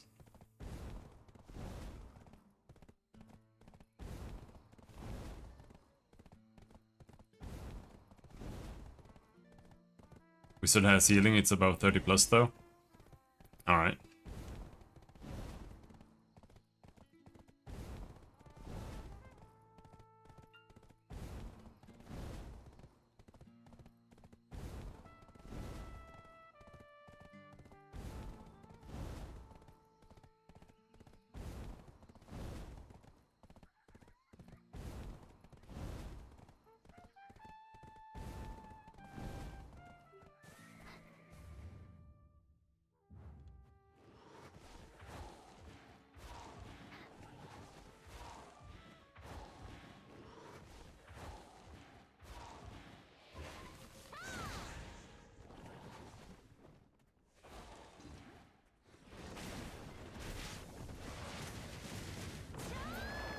Well, we can kill Elric's, so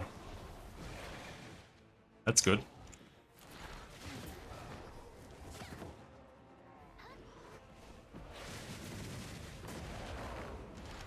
Okay, barely?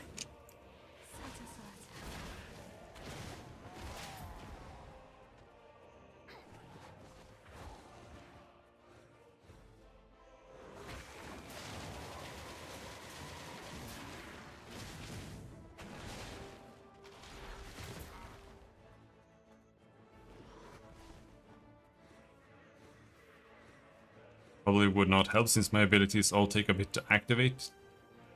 Doesn't just insta-cast. I mean, you can get it's called skill add-ons here. It lets you put certain like bonuses on on abilities. So if you have an ability that hits a lot of times, you can make it heal.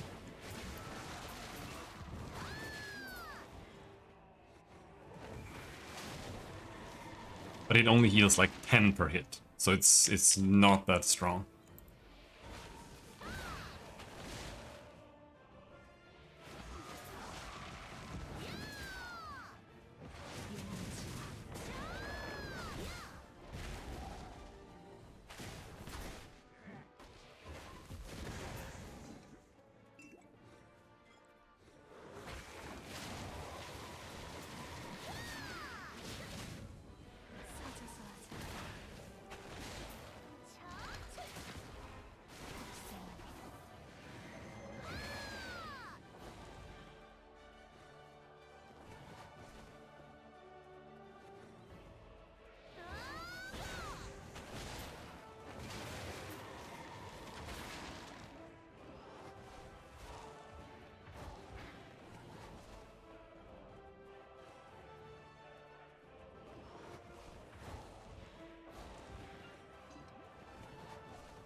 Yeah, I don't need my healing. I don't need healing potions at all.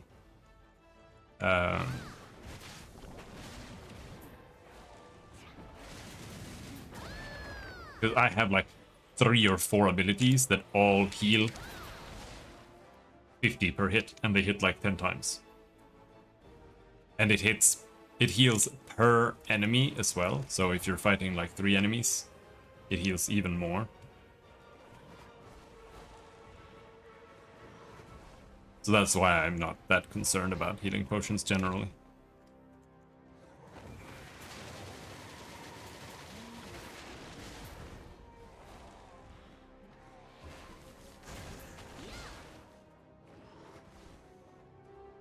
Amassed profane energy.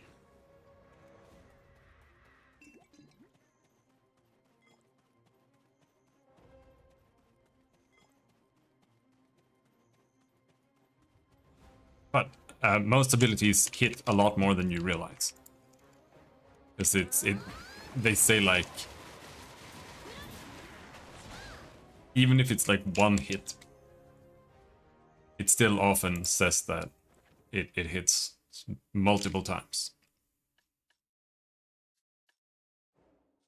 But it might still not be enough. Also, the 10 health thing is kind of weak.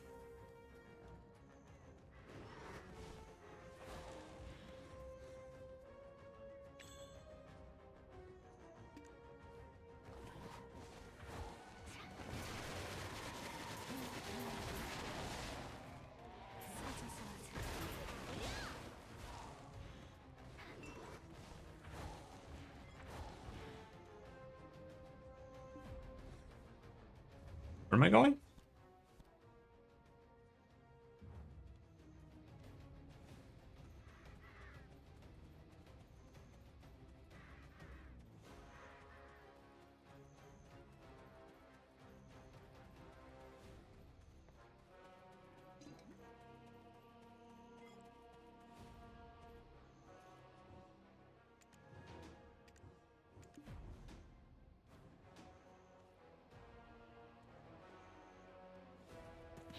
Go to the Soldiers' Cemetery.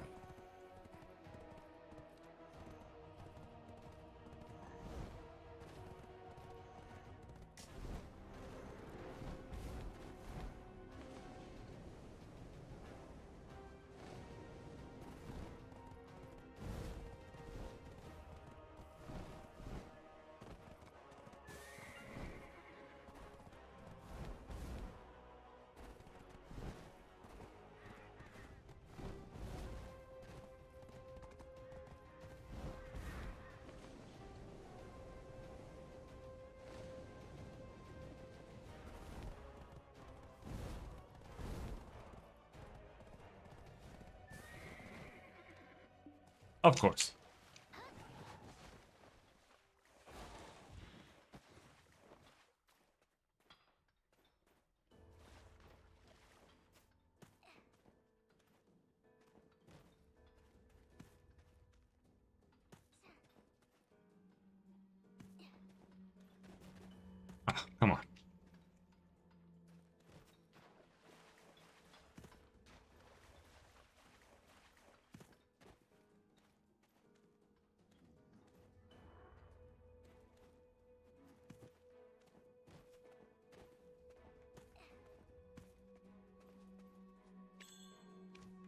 I miss my ninja already.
Oh, they're running away.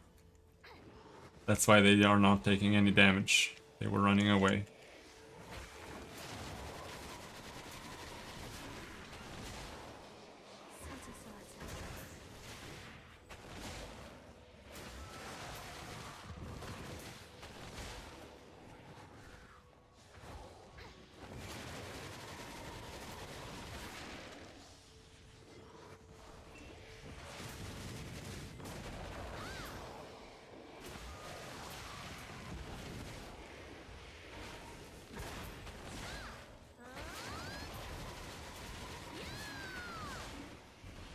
No, don't kill me! I'm fucking stuck, dude. Oh, those are like super mobs.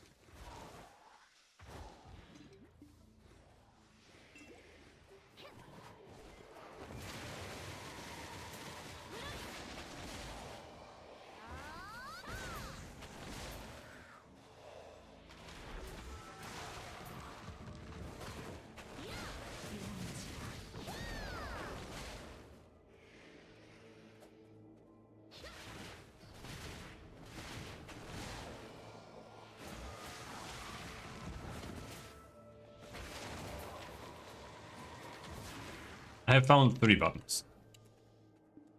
3 buttons.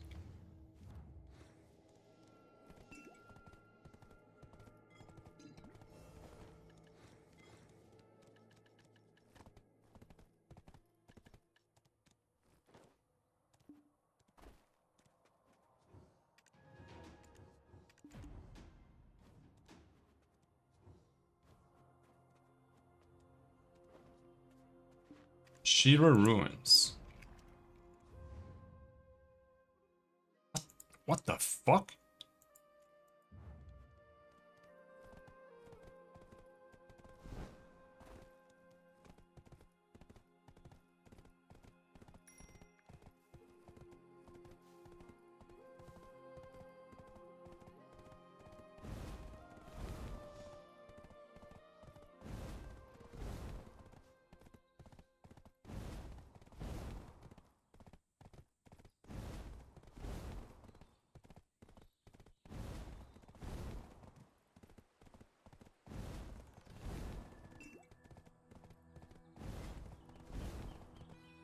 I don't think I can manage this. The AP requirement there was way too high.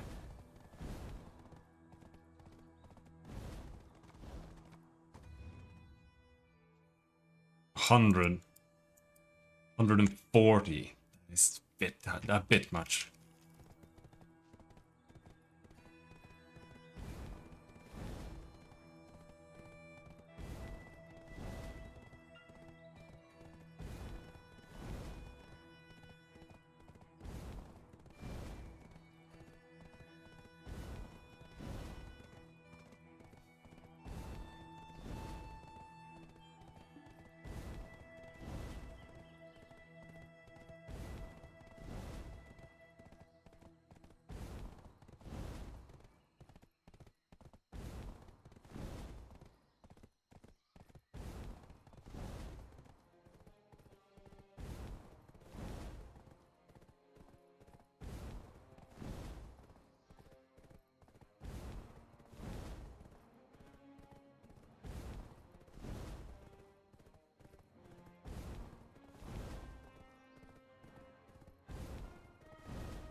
Alright, let's see.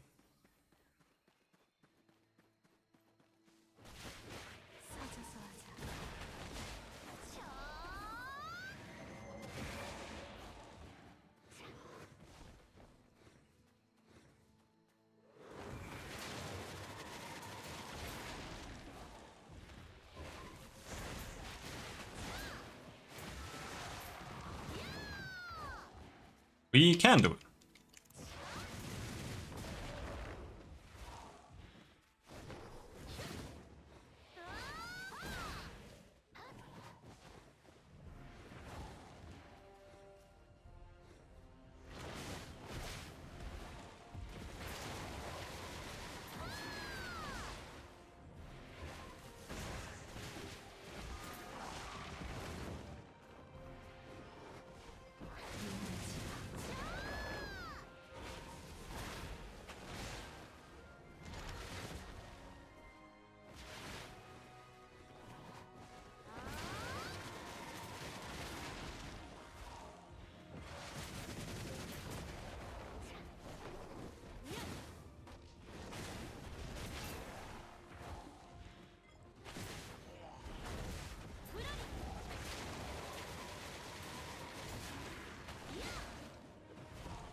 This guy's so tanky.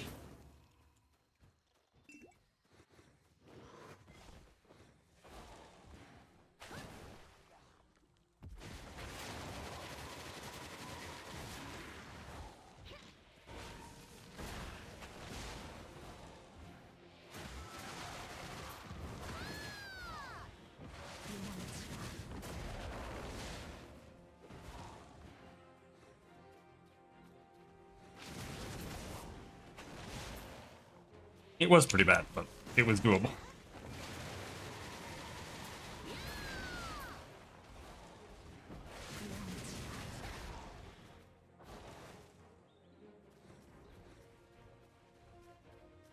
Where's my mount?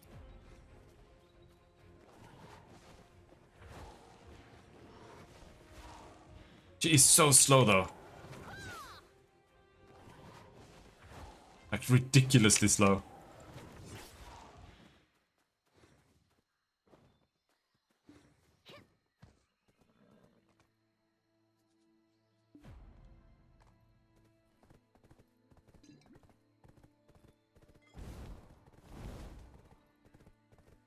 Wouldn't mind a heal. I wanted to play Succession, so I don't even actually need the Awaken, but we have to do the Awaken.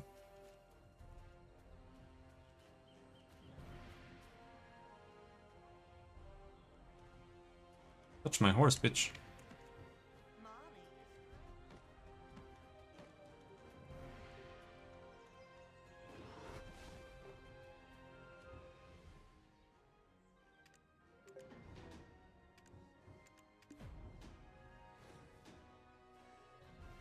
You still have quite a while left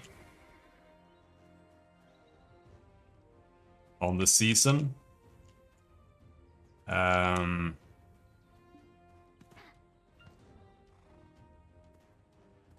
But if you do start a new character when the season is not in effect, yeah, that's gonna be pretty damn slow, I think.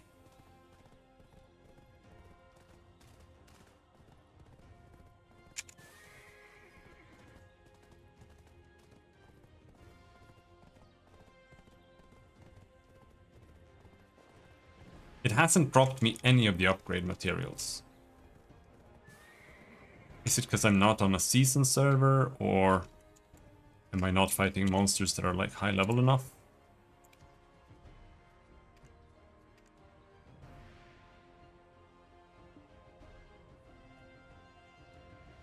Yeah, I think so. I'm not sure what the date was.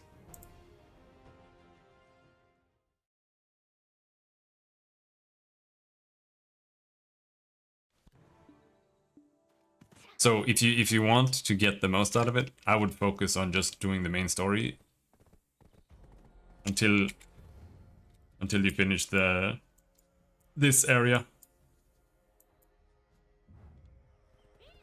Because it'll pretty much get you up in level.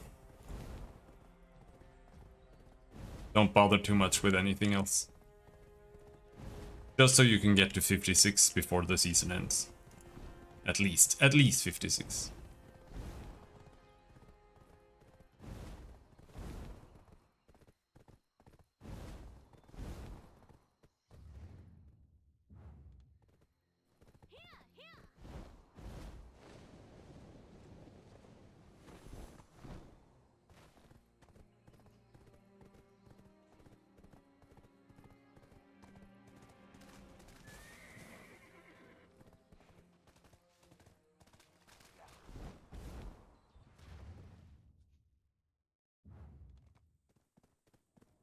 Oh, come on.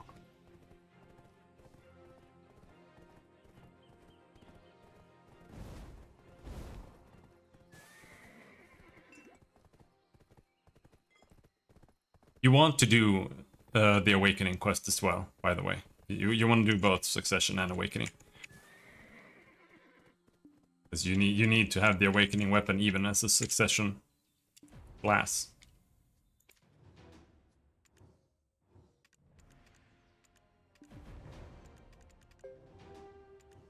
Please don't make me fight a difficult boss. Oh, defeat Dark Shadow. Oh, no. It's gonna one-shot me. I almost got one-shotted when I actually had gear.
For some reason, it didn't hit me at all. I was standing inside of its AoE and it didn't hit me.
let's reset here.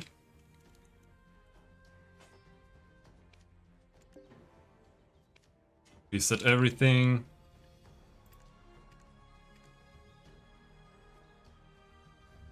Let's get the skill slot. Skill preset slot. If you do this, once you get Awakening or Succession, you will get a skill preset coupon. Use it,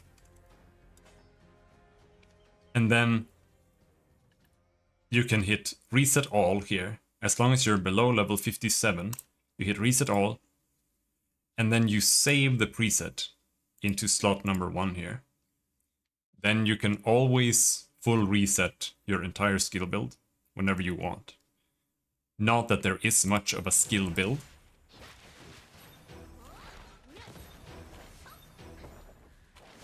But you can switch between Succession and Awakening for free. That way as well. Easily. Well, you can switch between them as far as I know.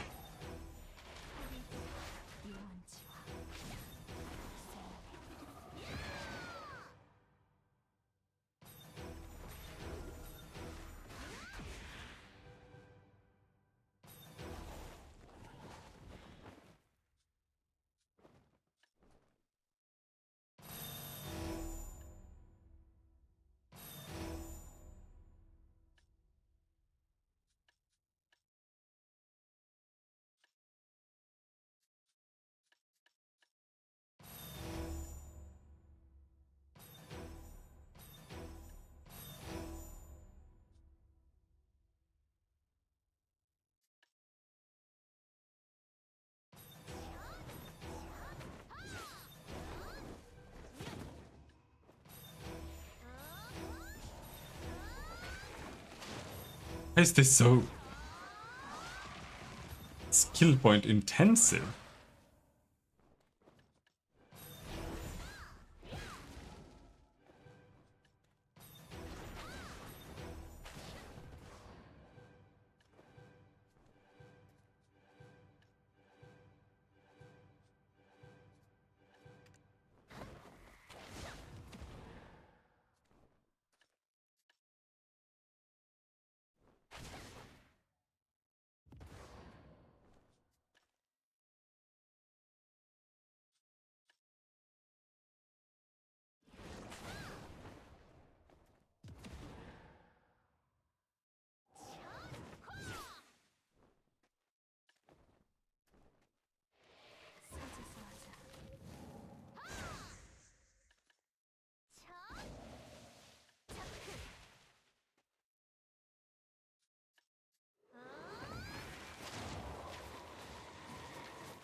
I've pretty much been using all the right abilities, it seems.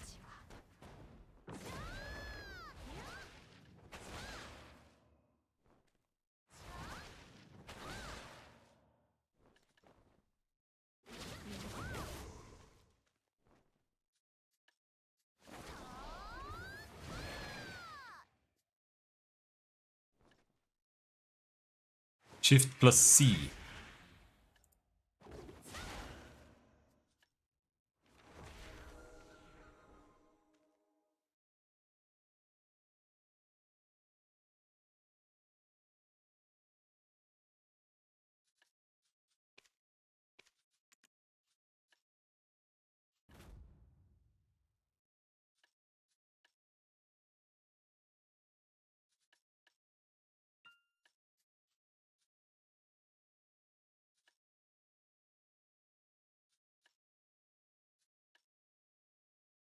Okay.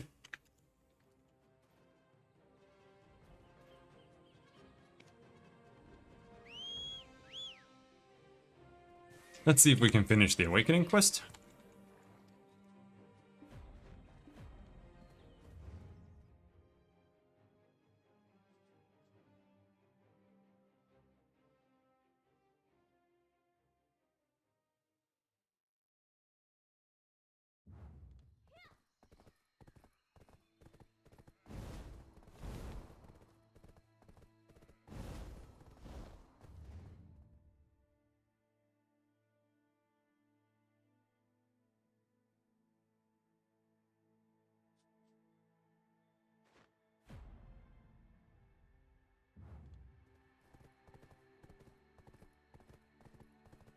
We're gonna try a shortcut, which is not gonna be a shortcut.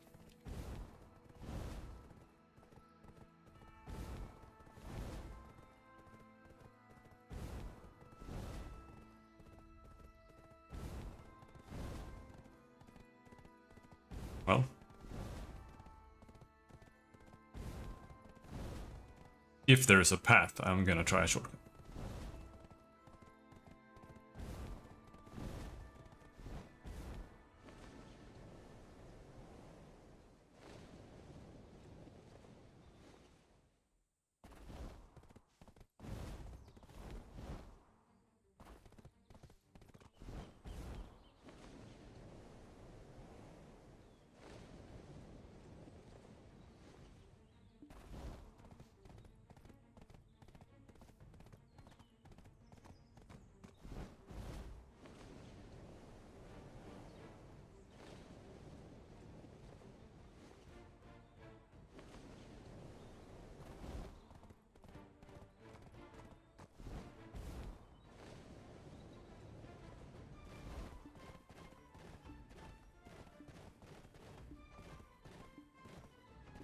Bro.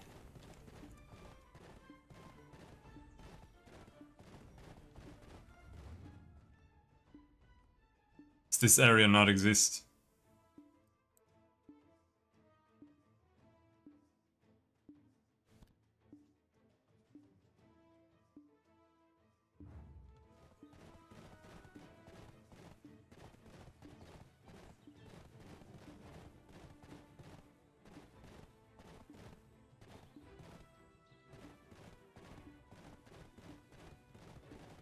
Turning? Returning?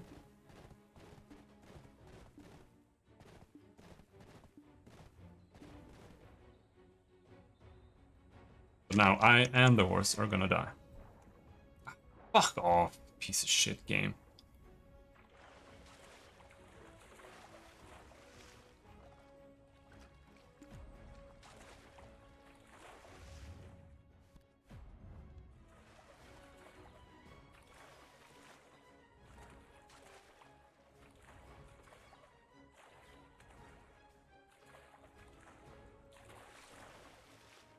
Oh, there's a wall here? Come on, dude. There's a wall, you gotta at least show it on the map.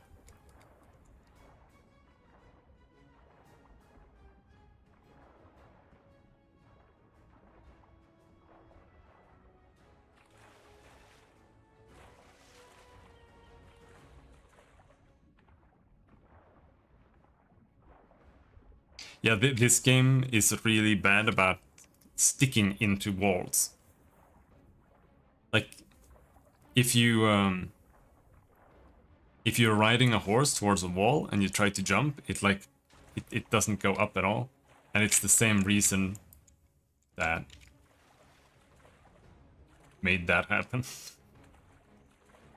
Also, the game is very, very stiff when it comes to being able to do things. So like, you might have noticed, like if you're trying to put your weapon away, you can't walk. And it's like really rigid when it comes to those kind of small things, like you just get animation locked and shit like that. And there, like my horse can fly, but because it was just like falling, you can't use your abilities. You can't use the fly ability when you're just falling. It has to be during a jump. So I couldn't save it. Even though it can't die from fall damage, as long as you can use your ability. So the flying horse died from fall damage.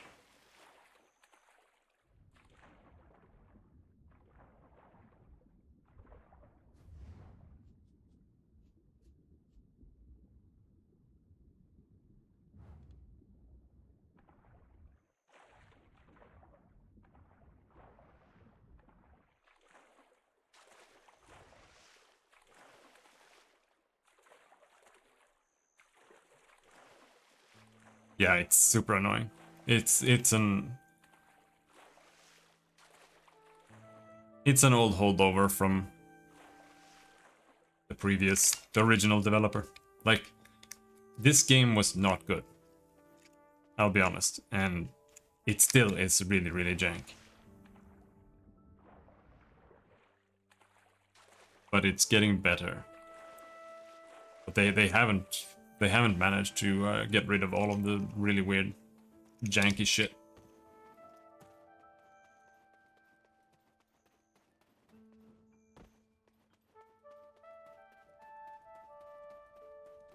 And I'm not sure they will. Well, they could. They absolutely could fix this.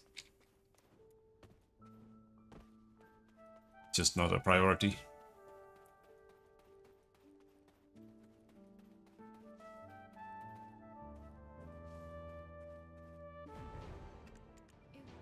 You dare call on Musa, though you... Oh, we're fighting?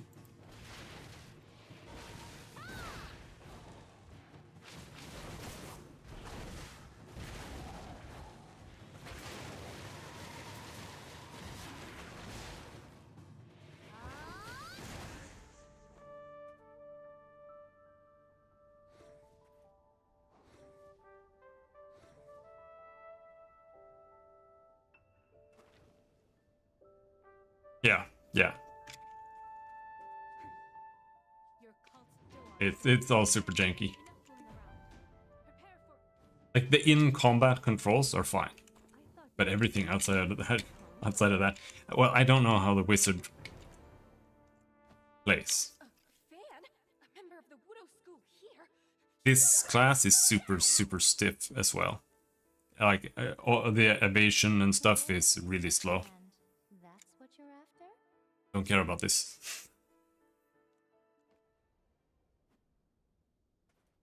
To lose your memories after... right. But for the ninja, it's like super smooth.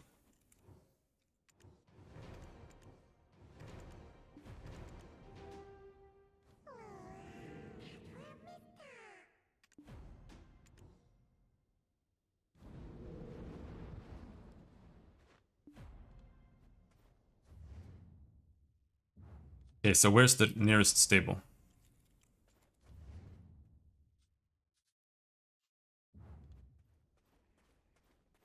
I have to run over there, all the way over there.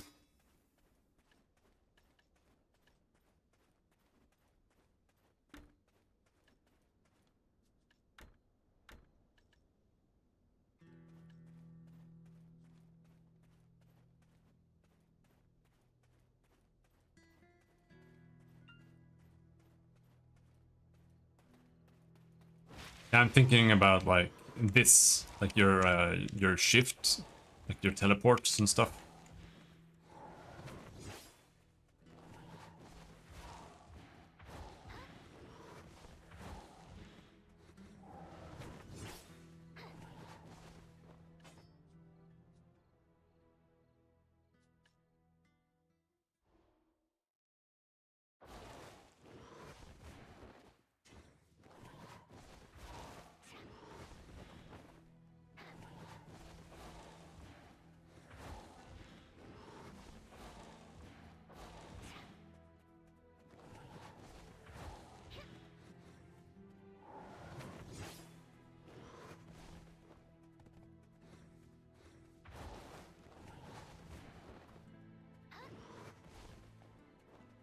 I don't know if any of this is faster than just running.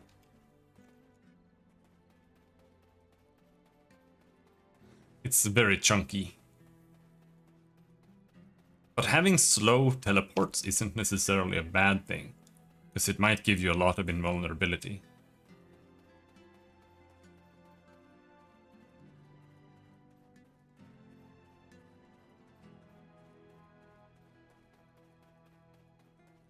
And the ninja is just a really fast class. I'm playing the slow ninja too. It's way slow compared to the other one. The other one is like twice as fast. Succession ninja.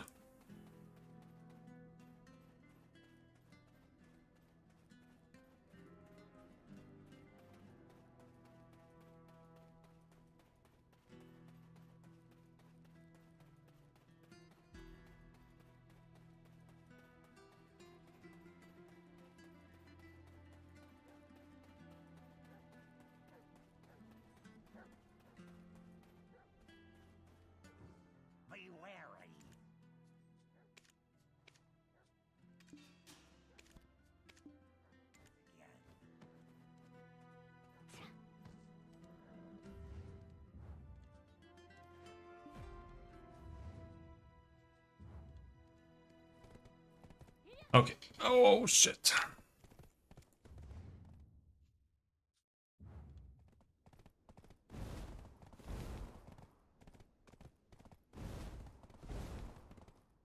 I am interested in a succession wizard as well, though. Not a huge fan of the awakening one. The awakening one is like a borderline melee.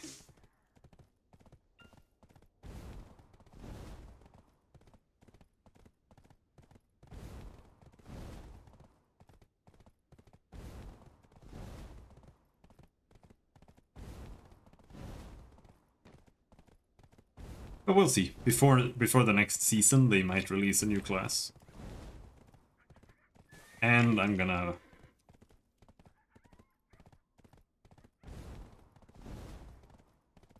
be hankering for something else by then, imagine.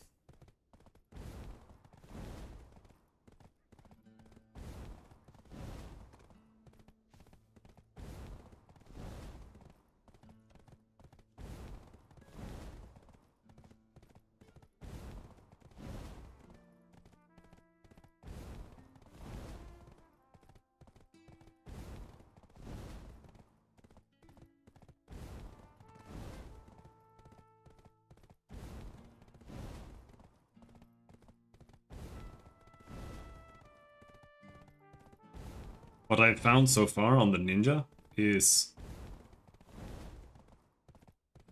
what you want to look for is attacks that have guard or forward armor. If you have attacks with forward armor, you can use that very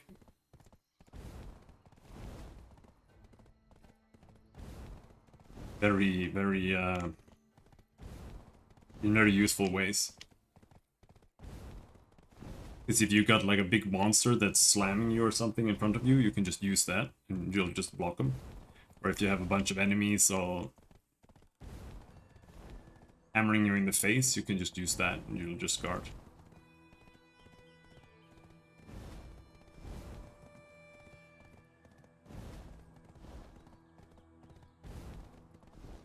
I don't know if you have it enabled. There, you can see above my character I get a little blue shield.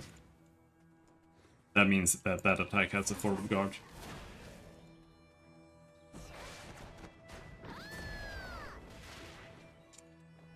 Which is very strong.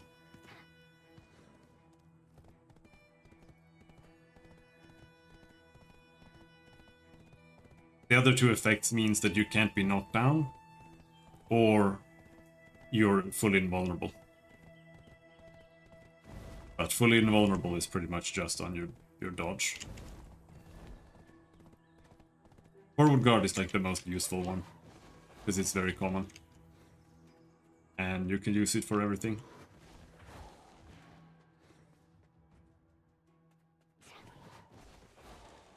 The Hazra ancient ruins. Something feels different.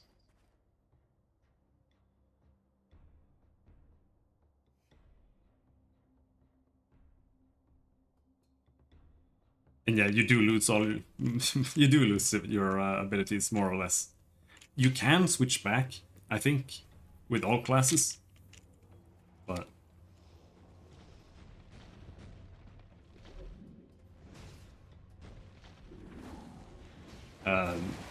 your non-awakening skills are really weak when you're awakening.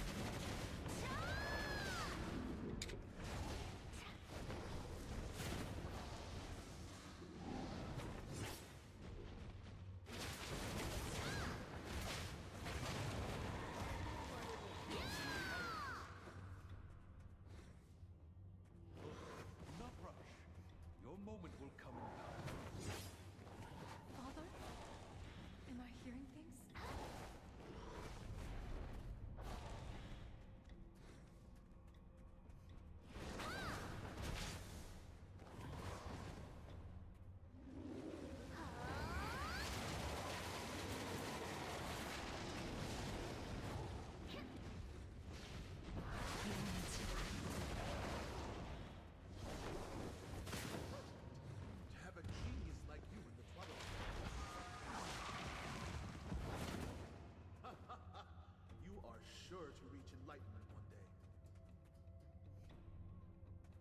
Master? Why do I hear your voice?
Oh!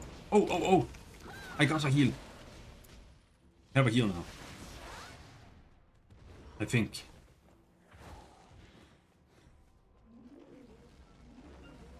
Yeah, I am succession. Also.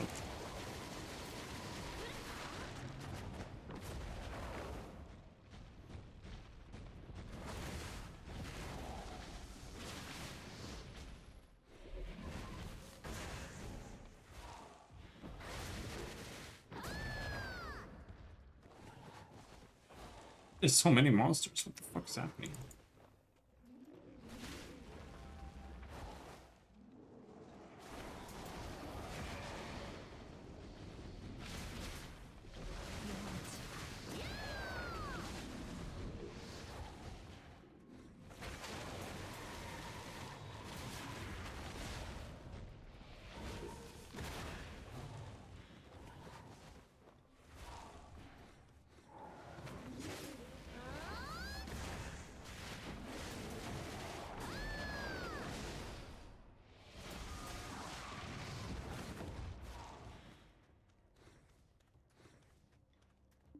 This... I had it when I was a Let's just hope that there is not a big boss here at the end of all this.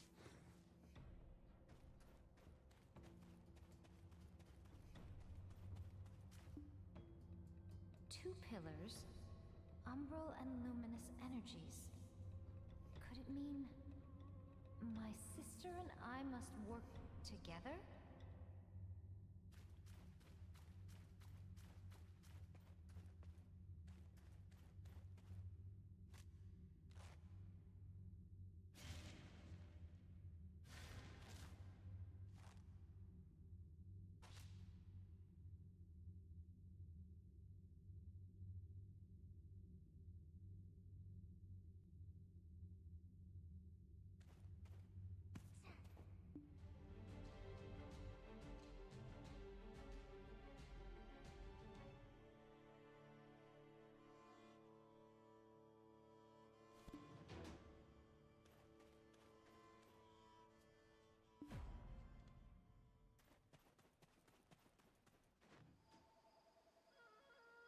That 78th move. Such a marvelous play. Okay, it's almost 1 AM. I want to get this over with. Uh-oh.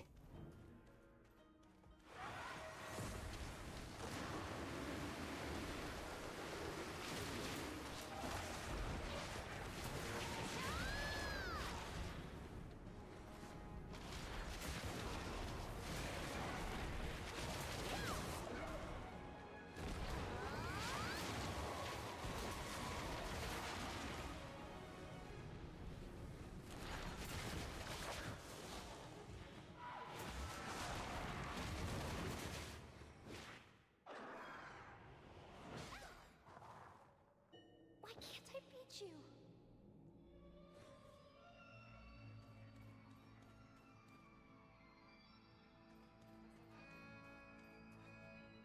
Your fan has returned to Awaken yourself.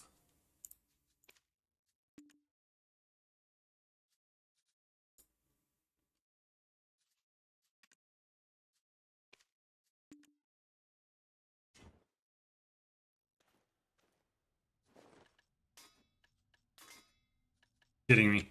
I can't do it. Your fan has returned to you. Now, let's...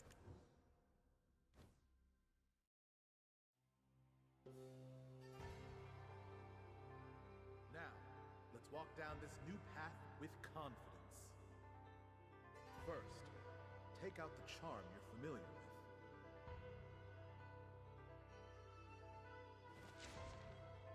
Scatter.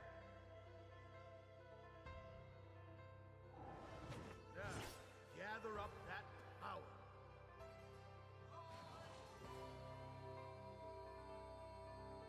That's it. Let your power flow freely as the waves meander. Like blazing flames.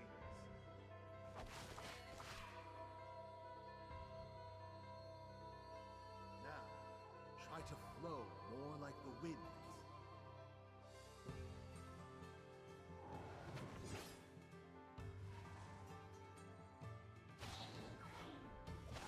So cool. It's not even reacting to my hits. Exactly what I'd expect from my successor.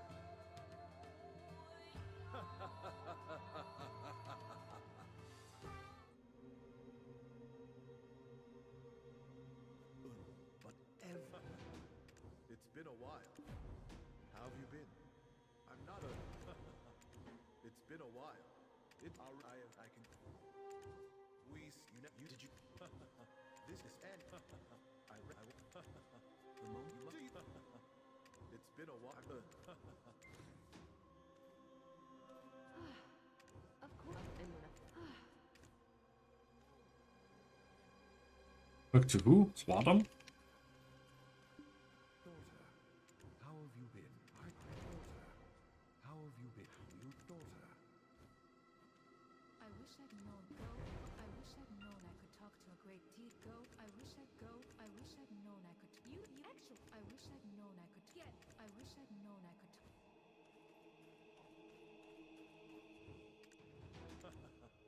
It's been a while. How have you been? Alright, we did it. I guess. Where are my rewards?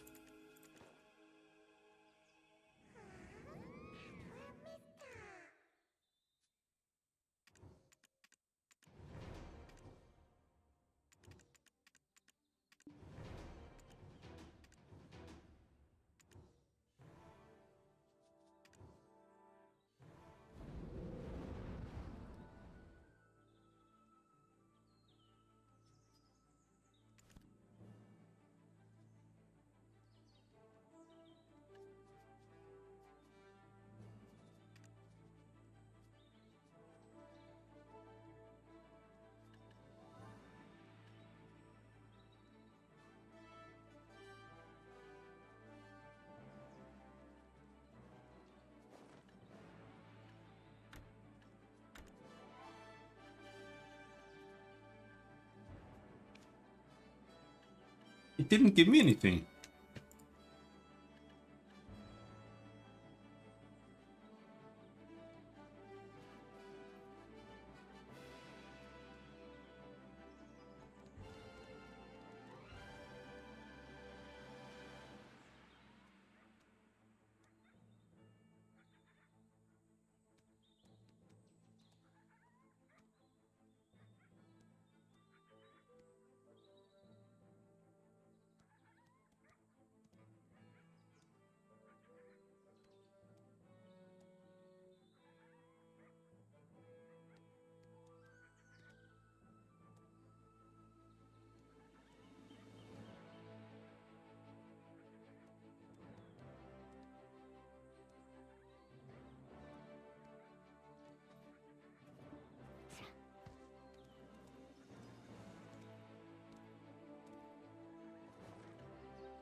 Isn't there a search button?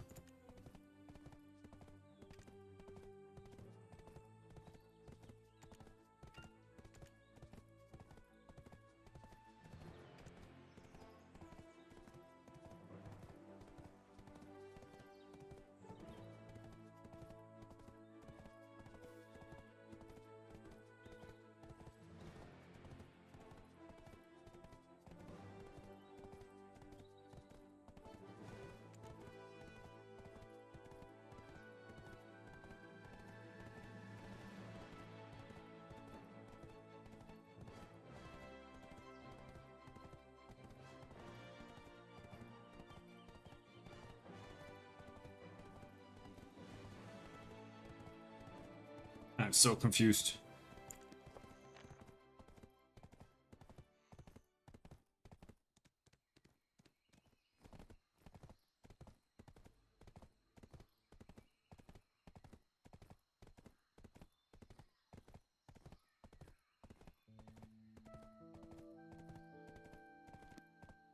We need to go to Velia.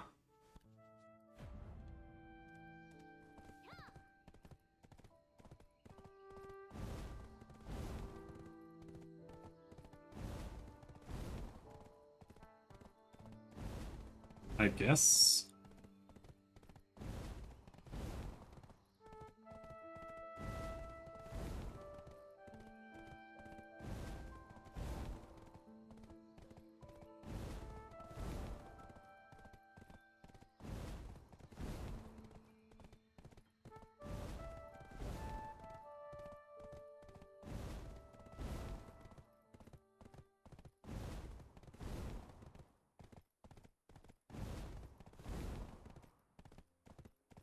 Jesus Christ.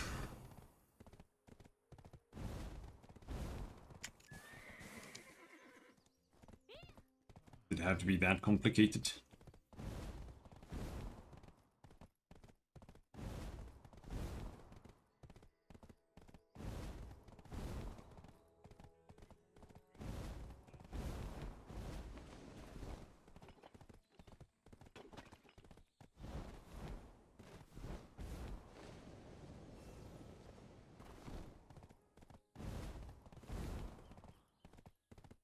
I didn't get my life skill levels though. That's a little bit sad. I can live with that.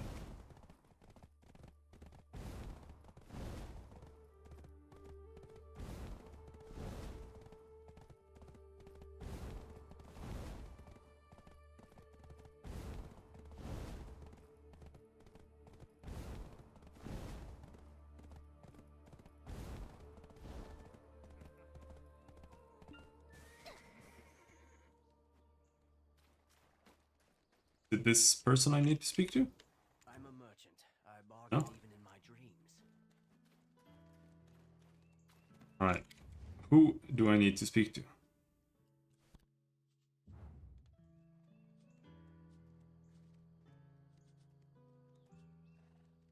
Life skills should be the fastest levels.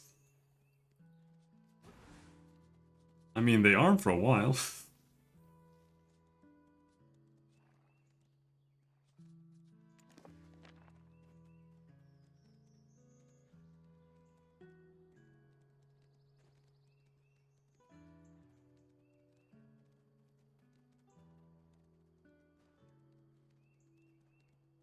A Lustin.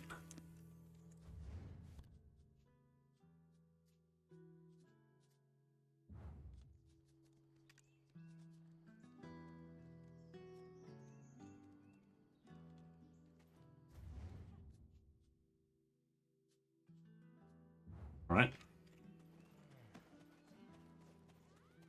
Let's go say hello to Alustin.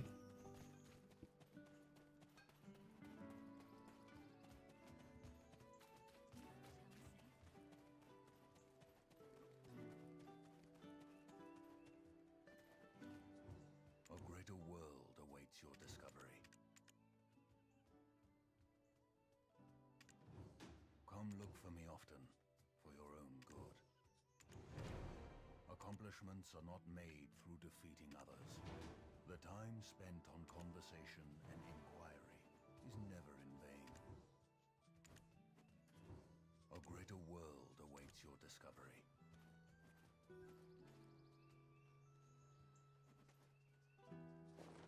Alright, now we got it. So what do we get? We get a scroll.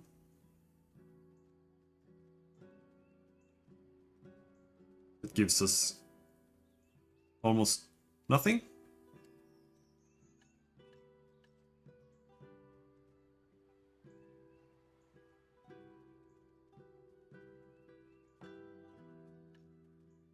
We also get contribution XP. So I have 162 now. Oh, it gave me... Did I say? It gave me 3 or 4 contribution points. Oh, and I have 2? Oh, 6 contribution points. It was worth it. It was worth it for that.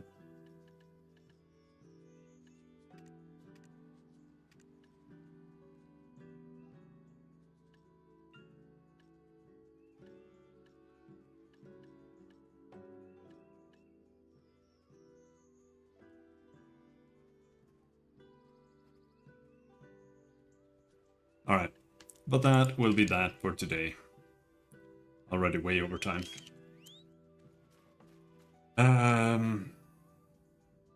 Tomorrow is maintenance. Not that I should be playing in the middle of the day, but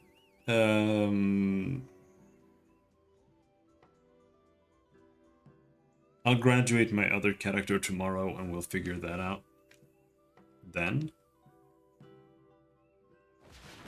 And until then, now I have a second character, I guess. The one thing that is good about having 2 characters is that you get separate energy, which means you can do some minor things on another character. For example, if you do a lot of investment stuff, you can do remote investment with a second character, and you won't lose your energy on your main character. So there are some benefits. Plus we get more passive income now. Welcome to Velia. Need to use the storage? Oh, and we can use this on our other character.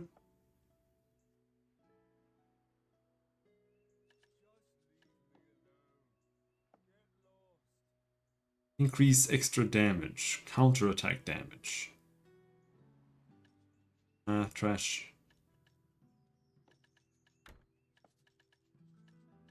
All trash.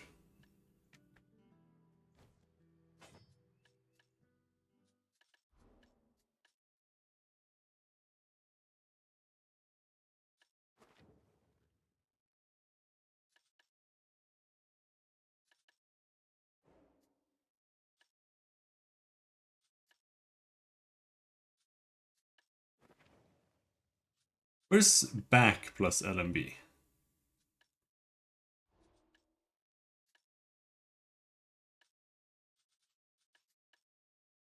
Backspace, back F.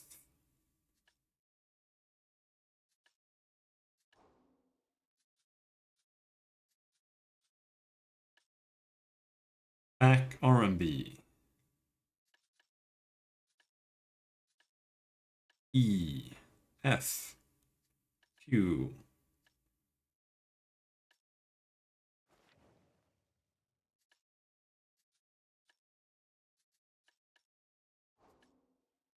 There. Yes. Spirited Away. Heals 30 health per hit. And here it didn't. So you might get something similar as well when you get your succession.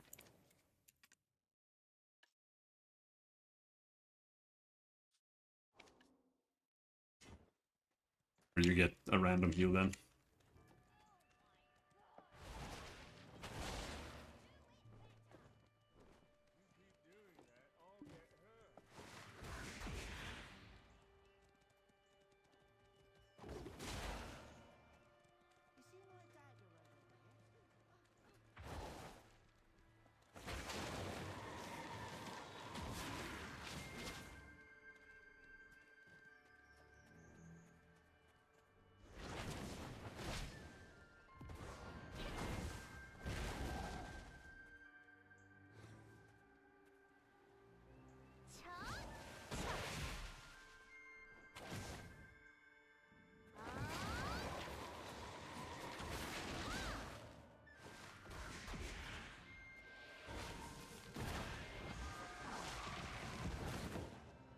Pretty much all these abilities feel like the same ability, but hey, whatever.